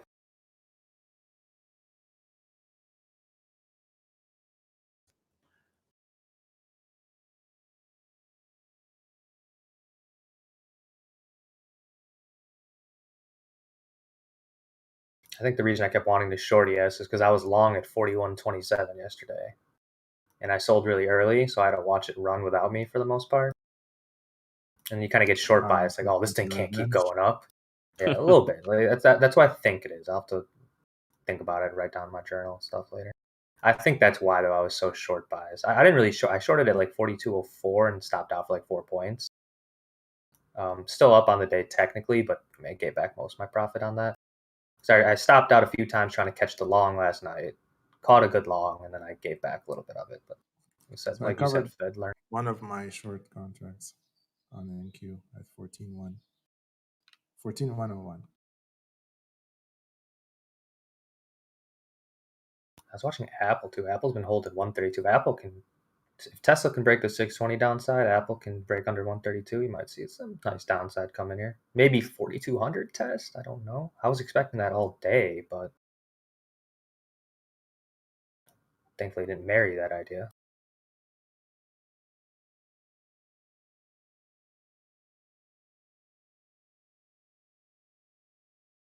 Like if I was a market maker, I'd bring this thing to 4198. Just stop out those late longs or people who aren't too comfortable holding this. And they could lock and load back up there. Which is at support. Every penny under 1360 support on Wish. Hopefully.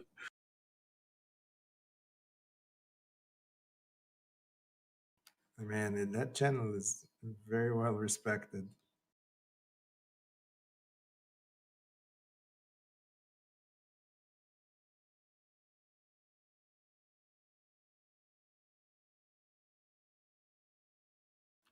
This is what I mean by channel. Look at how it just touches it and then moves up. Yeah, I saw you post that earlier. It looked good. It was looking good when you posted it, then it kind of came down a little bit. But I guess it hit the top of that channel. But it also hit that the top of that channel coincided with that second peak, that straight side line that I drew. I added that in this. Oh, now it's failing support, or it's at support. Oh, it broke down.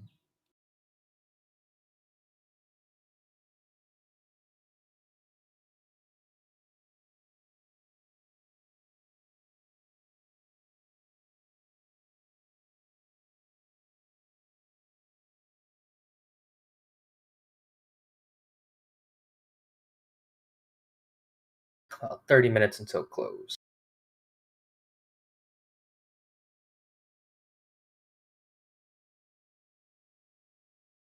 Something's gonna happen. I don't know what it is. We know.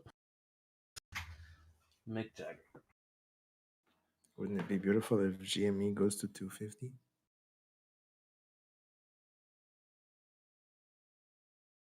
What's that? Is sitting at 200 GME right now? 199. Yeah. Yeah, they're toying with that one there. Thanks I for stuck mentioned there. that that's at support. I don't know if you saw that. The chart I posted a long time ago this morning. No, I've been gone the last couple hours. Took a little nap. Had some work to do. I'll find it for you.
30 minutes.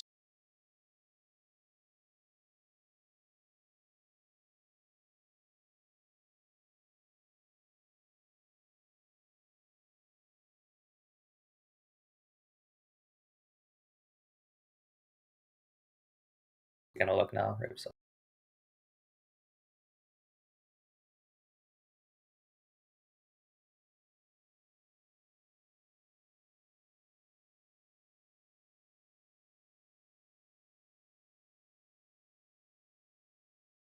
Can't believe it was just at 350. I almost forgot about that.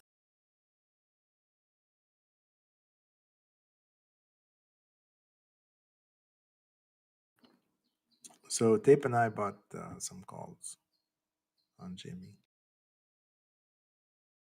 Weeklies, or? Yeah, this week's. The 220s to be exact. How much were those? Just curious. Like what, $4 or $5? 650 or 750. Jeez.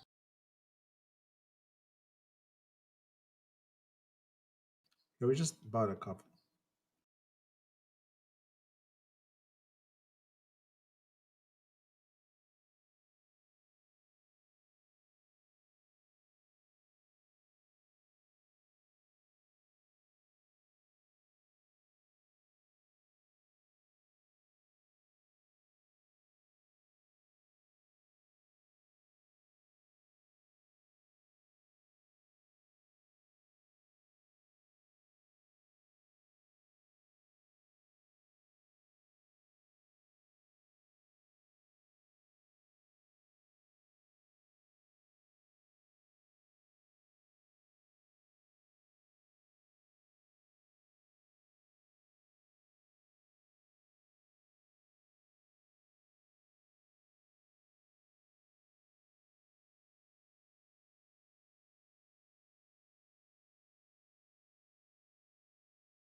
Wish is about the knife.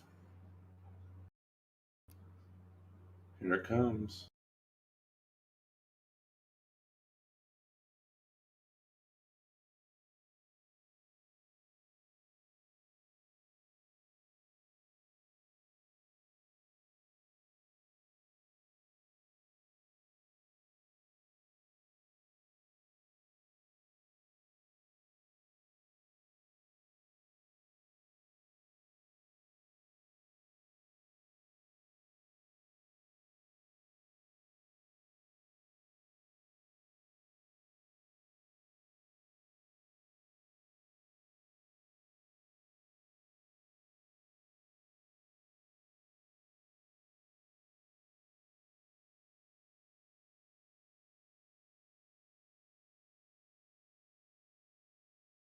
There it is.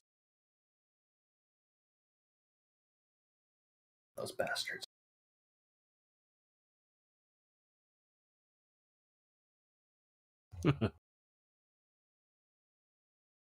There's what? The Wish dip? Yeah, a little mini night. Nothing crazy, to be honest.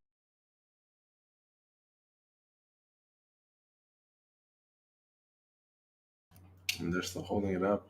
They're holding it up for another push up, so as long as we hold over 1350, we should be good on the long side. Wish for me is going to be a good potential after hours mover. That's what I'm going to be. Not trading, but observing, I guess.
So below 1347 is not a good time.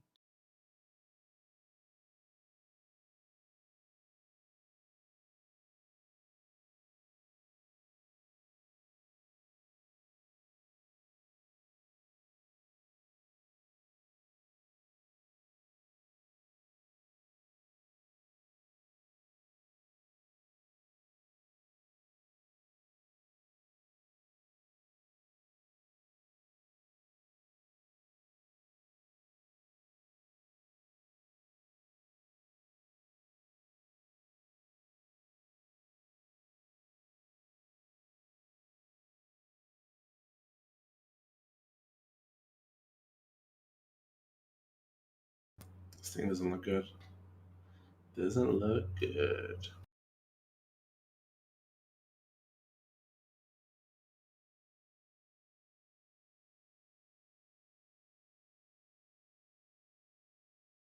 So the next support I have is 1328.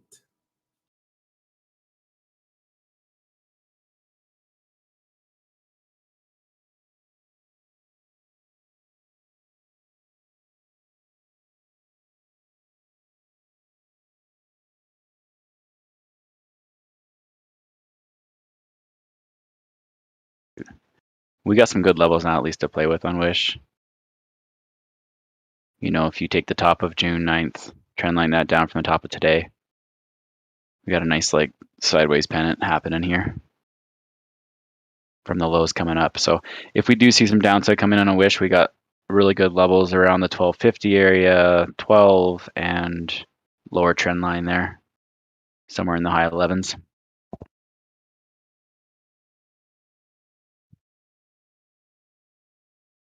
Yeah, I'll see what I'm talking about. Yes, sir.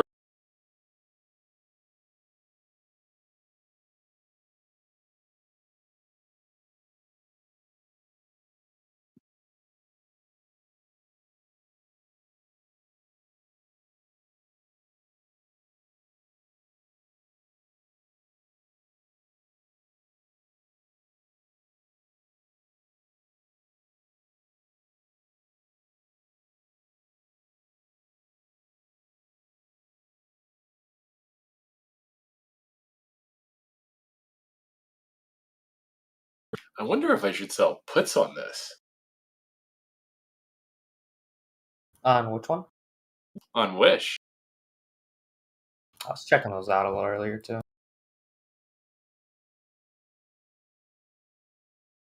I don't do that often though, so it's not something I'm too comfortable with yet. The problem is I think the company actually is not a very good company. So it's tough to do that. Yeah, it becomes an issue, right? That's what we were just saying in chat with some guys. Like, should I add? We were talking about adding the winners. He's like, should I add to Wish? I'm thinking it's probably not the best stock to practice that with. For sure. Definitely better it's a, company. that's all it is. Yeah, we're just taking advantage of the market right now, kind of. Which ones would you look to sell? Just curious if you were gonna, let's say, like this Well, I week, really love Upstart, maybe Unity. Like I love these businesses. I just think they're too expensive.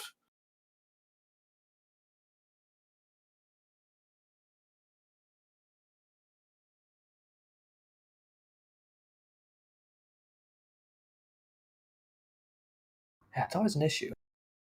These stocks are too damn high. They're too high, and I don't have enough money. 20 minutes until close. I'll be back in a sec.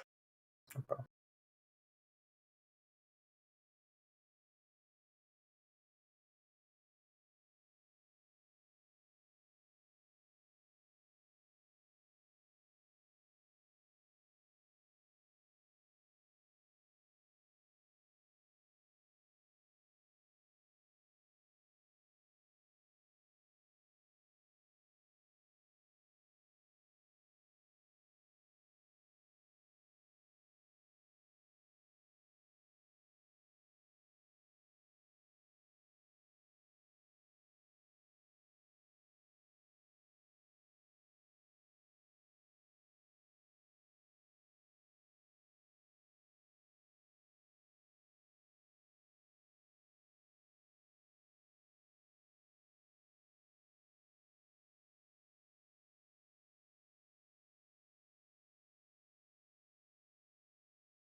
Alrighty, let's see what the 350 algorithms want to do with ES here.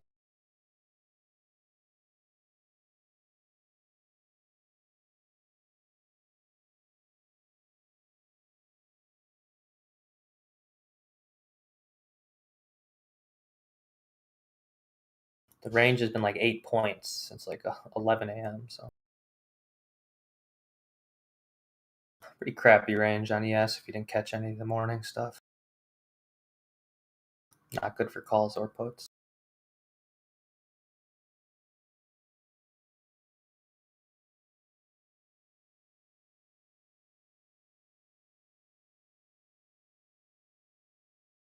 Damn, I just looked. The Bollinger Bands are tight on ES right now. They're real tight.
ES 4210 test here.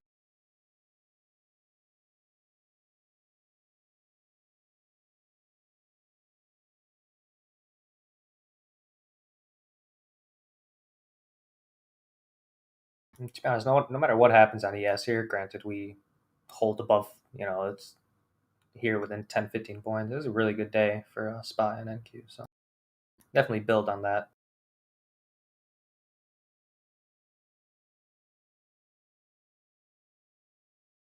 So I'll be honest, I was a little panicked. I shouldn't say panicked because I was trying to buy the dip, but seeing this thing at 4120s after that big sell off on Friday too was a little worrying for me. I'm not gonna lie.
Wait, Mick, on what broker do you trade futures? TradeStation. I love them. Strong, for some reason, talk shit about them. I don't know why he didn't like them, but I personally love them. You only need like maybe 2 or 3 grand, and you can trade on there. I think commissions are like 50 cents a side, maybe like 60 cents including fees for micros, and then like 250 for minis. It's good commissions, competitive commissions. Not the best, but not bad. Good execution, good charting, good everything. I like them. I like them a lot. Good mobile app. Can do bracket orders really easily. So if you're, it's a solid broker in my opinion. Been around for a long time. Someone I know who's traded for decades has just only used this broker for whatever reason. So pretty good. There's some lag issues here and there. I don't think as much as TOS. I feel like TOS, I always see people saying there's issues.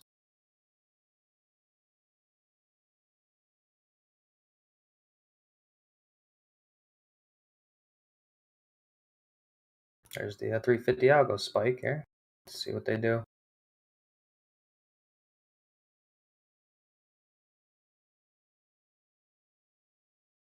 Yeah, Casey, freaking, that's so stupid with the commissions, dude. It's just stupid.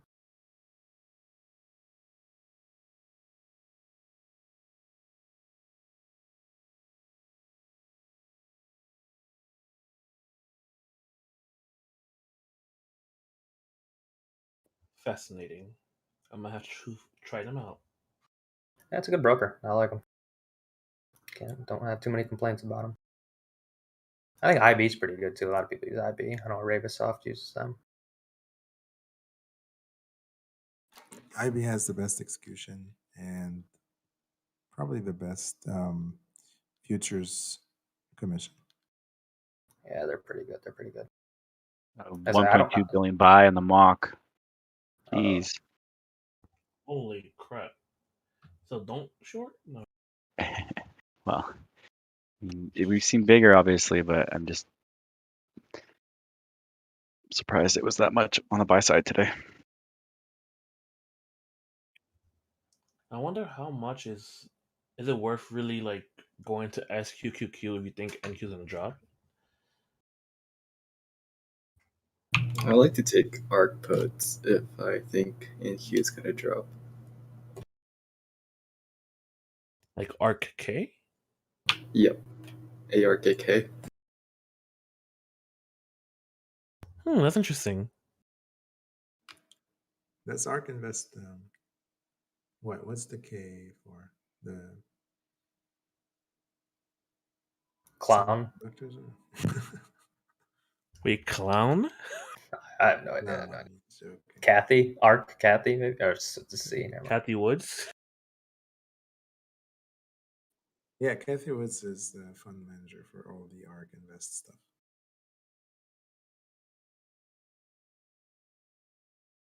Less than 8 minutes, guys, until close. So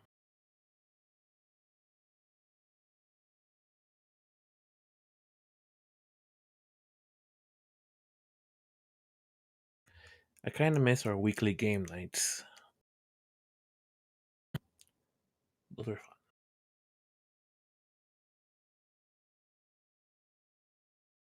I was wondering about those.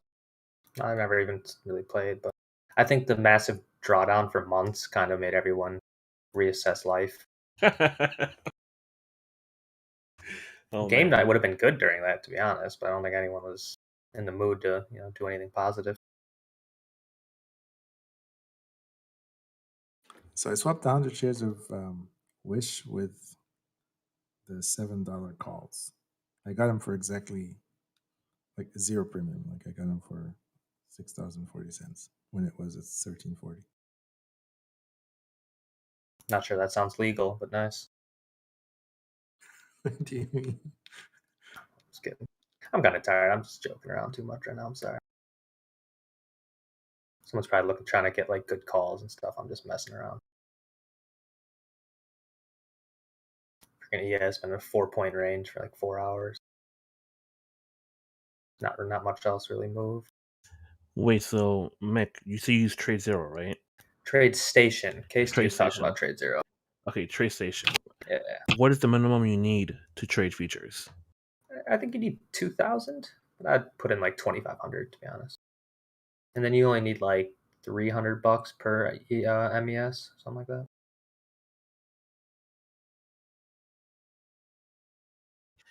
All right, thank you. I'm gonna work on that for the summer.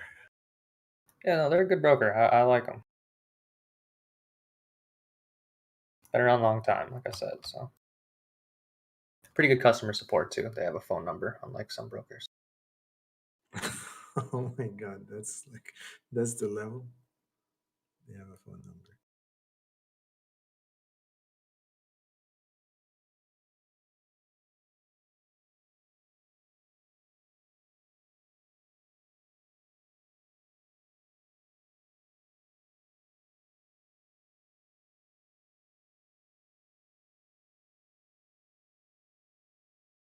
Damn, they'll pop on ES there, right to high day. There's like a bad candle on GME. There's a lot of action on GME just the last minute. How many examples of buy the dip V bottoms do we need before it's enough and they can really hoodwink enough traders to let this thing go down? They're waiting for me.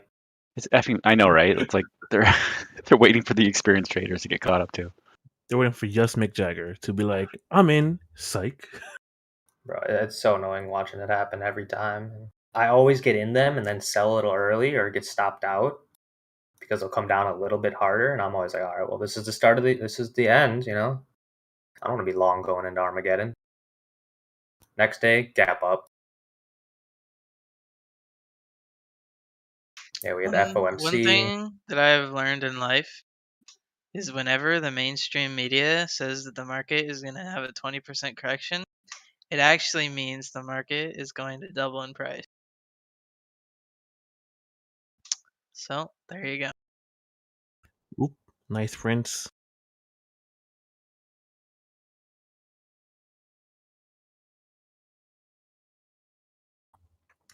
So what are we looking for? Wish after hours today. 1450, 16. I just want it to hold here, and I'd love to see it test 14, but if it can just hold 1350s, I'm cool with that. Just build on that throughout the week. I want to see like a big day. You know, Shrek was saying something how he doesn't think we're going to see like a 30s or something. I agree, but I'm getting greedy. I'd love to see a good like 50% day or something just stupid like that. Like we see that, I'm taking some profits for sure. 18% is obviously amazing, right? This is fantastic, but I may or may not have increased my position size by 50% today, but we'll see. it's not a bad idea, man. You're up pretty good on it. Like you might as well. Like, worst case, you just lose profit, not like taking a bigger loss. Mm-hmm. Unless we gap down to single digits. Well, disappear. yeah, yep. That's when we hit the close it up button.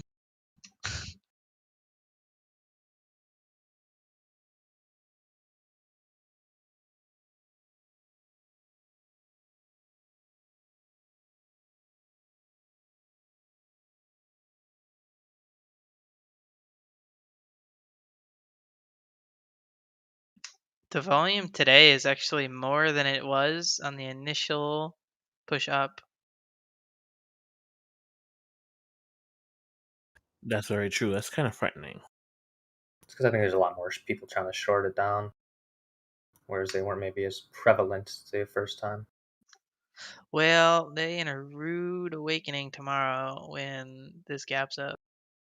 Oh god, that'd be awesome. No, like think about it. This is the biggest candle since last week. It's bigger than last week's candles. Mm-hmm.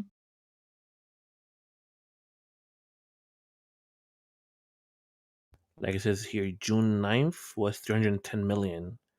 We're at 315 million now. It's wild. Yeah, we hit like 500 mil. That's gonna be my day. I want to sell some stuff. Not to mention, like today's candle has a lot of buying going on, like a lot of green.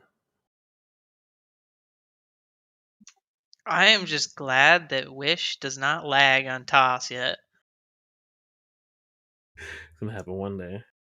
Because as soon as it starts lagging on toss, that's when I don't like to trade anymore.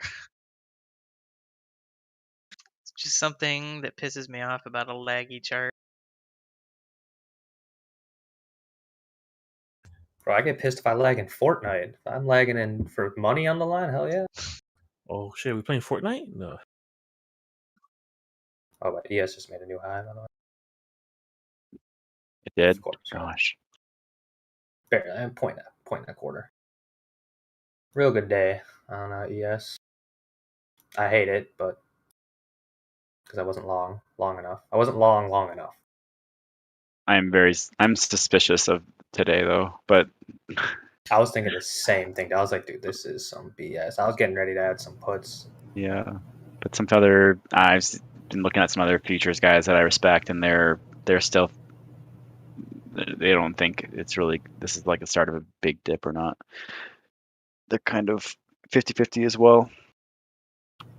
We've seen this happen before, right? Big gap downs and then right back. Total retracement. Yep. Closing bell. Now we watch the action. He just feels sus.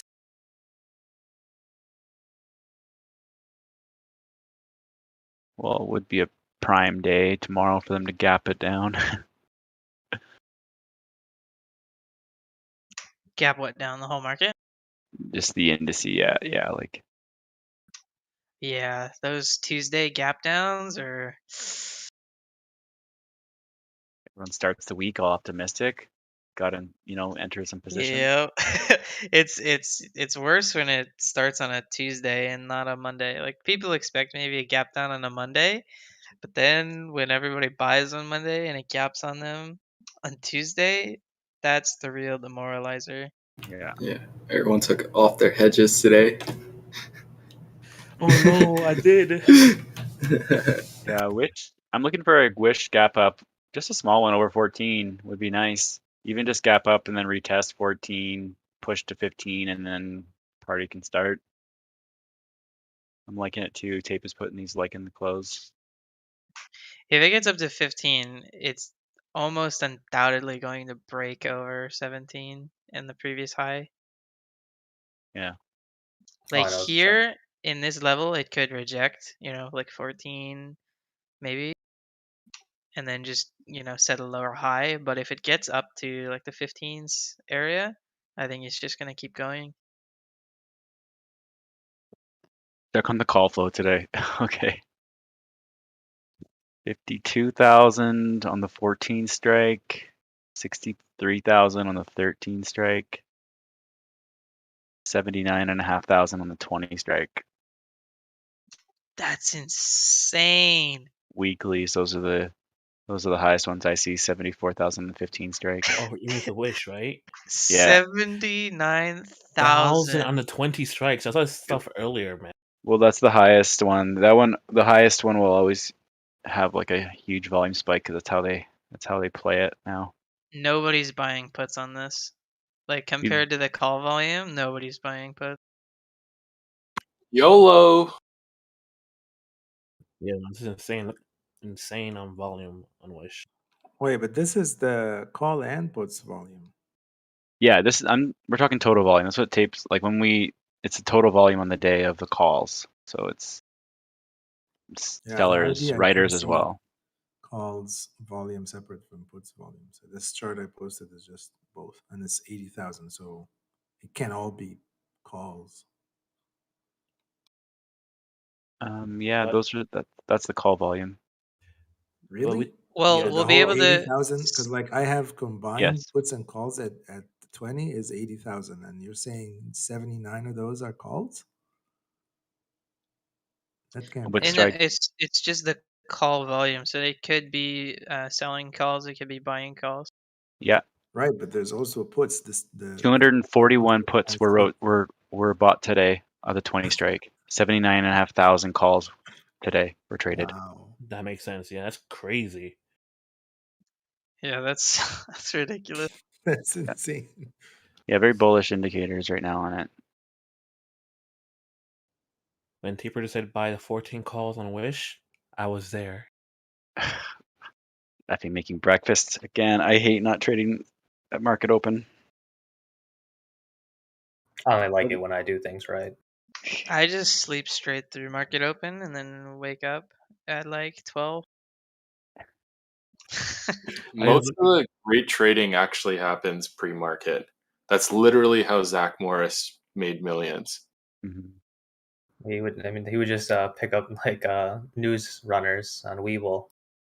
Exactly. Yeah. Most like SPACs and warrants and sometimes more liquid, they all trade amazing pre-market. I bet you most of the alpha comes pre-market.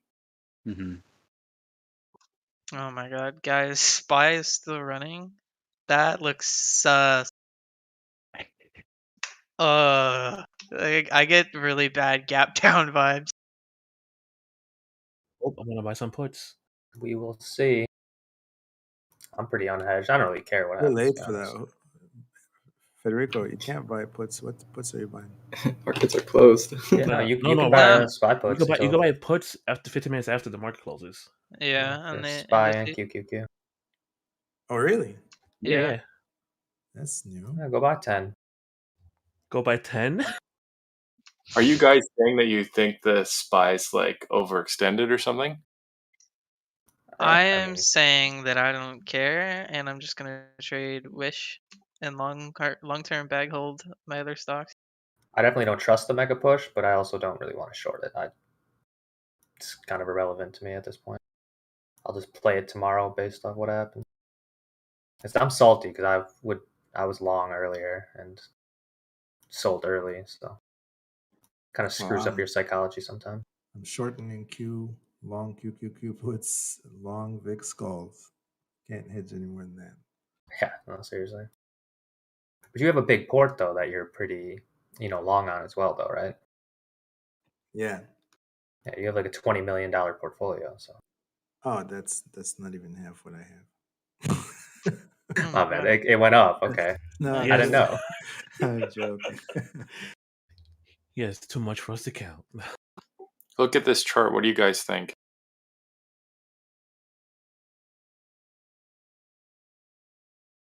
Oh, nothing normal. but up, dude. Up, up, up. Yeah, like I don't think today's market action, that was a nice bounce. I didn't think that was anything too excessive. No, definitely not.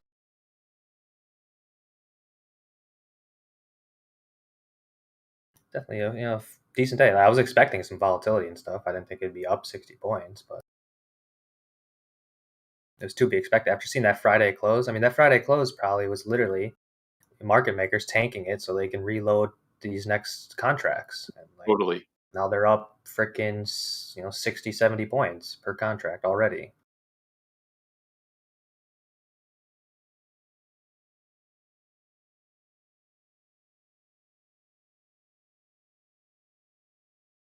I mean, if that's probably what it is, and if that is what it is, they are all criminals. But good for them because it was played out perfectly for them. They've been doing this for years, man. I know, it's sick.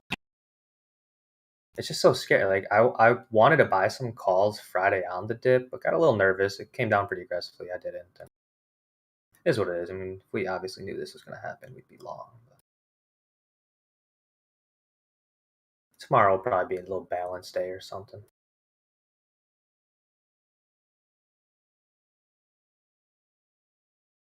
Because I've noticed that sometimes when futures has a huge move, I think a lot of people want to start trading it again, and then that's when you get chopped up.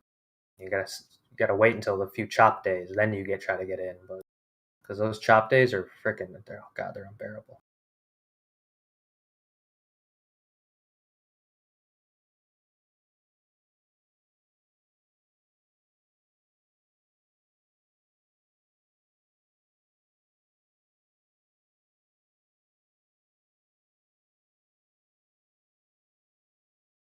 There's a 23,000 order right now on Wish being eaten at 1375. Oh, they just pulled it.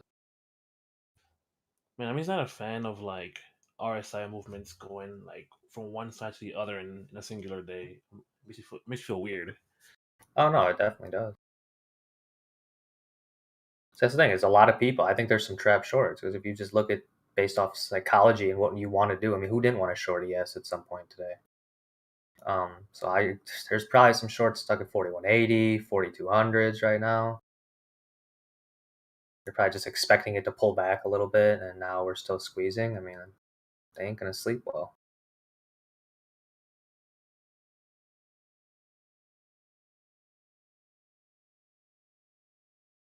Because that 4180 level was real heavy. On I think Friday, we tested it like 4 times.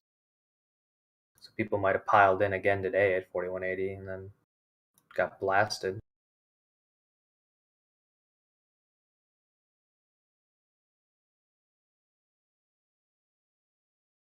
All right, I'm gonna head out though. I'm gonna go hit a little workout, guys. I will be back tomorrow. Hope everyone did good today. Have a good rest of your night. See you, Fed, Arabisoft, Ali, Shrek. Shreks. Same to you, Mike. Have a good one, guys. Yeah, man, take it easy.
Does this happen to anyone else where on Discord you can't find the trading chat channel?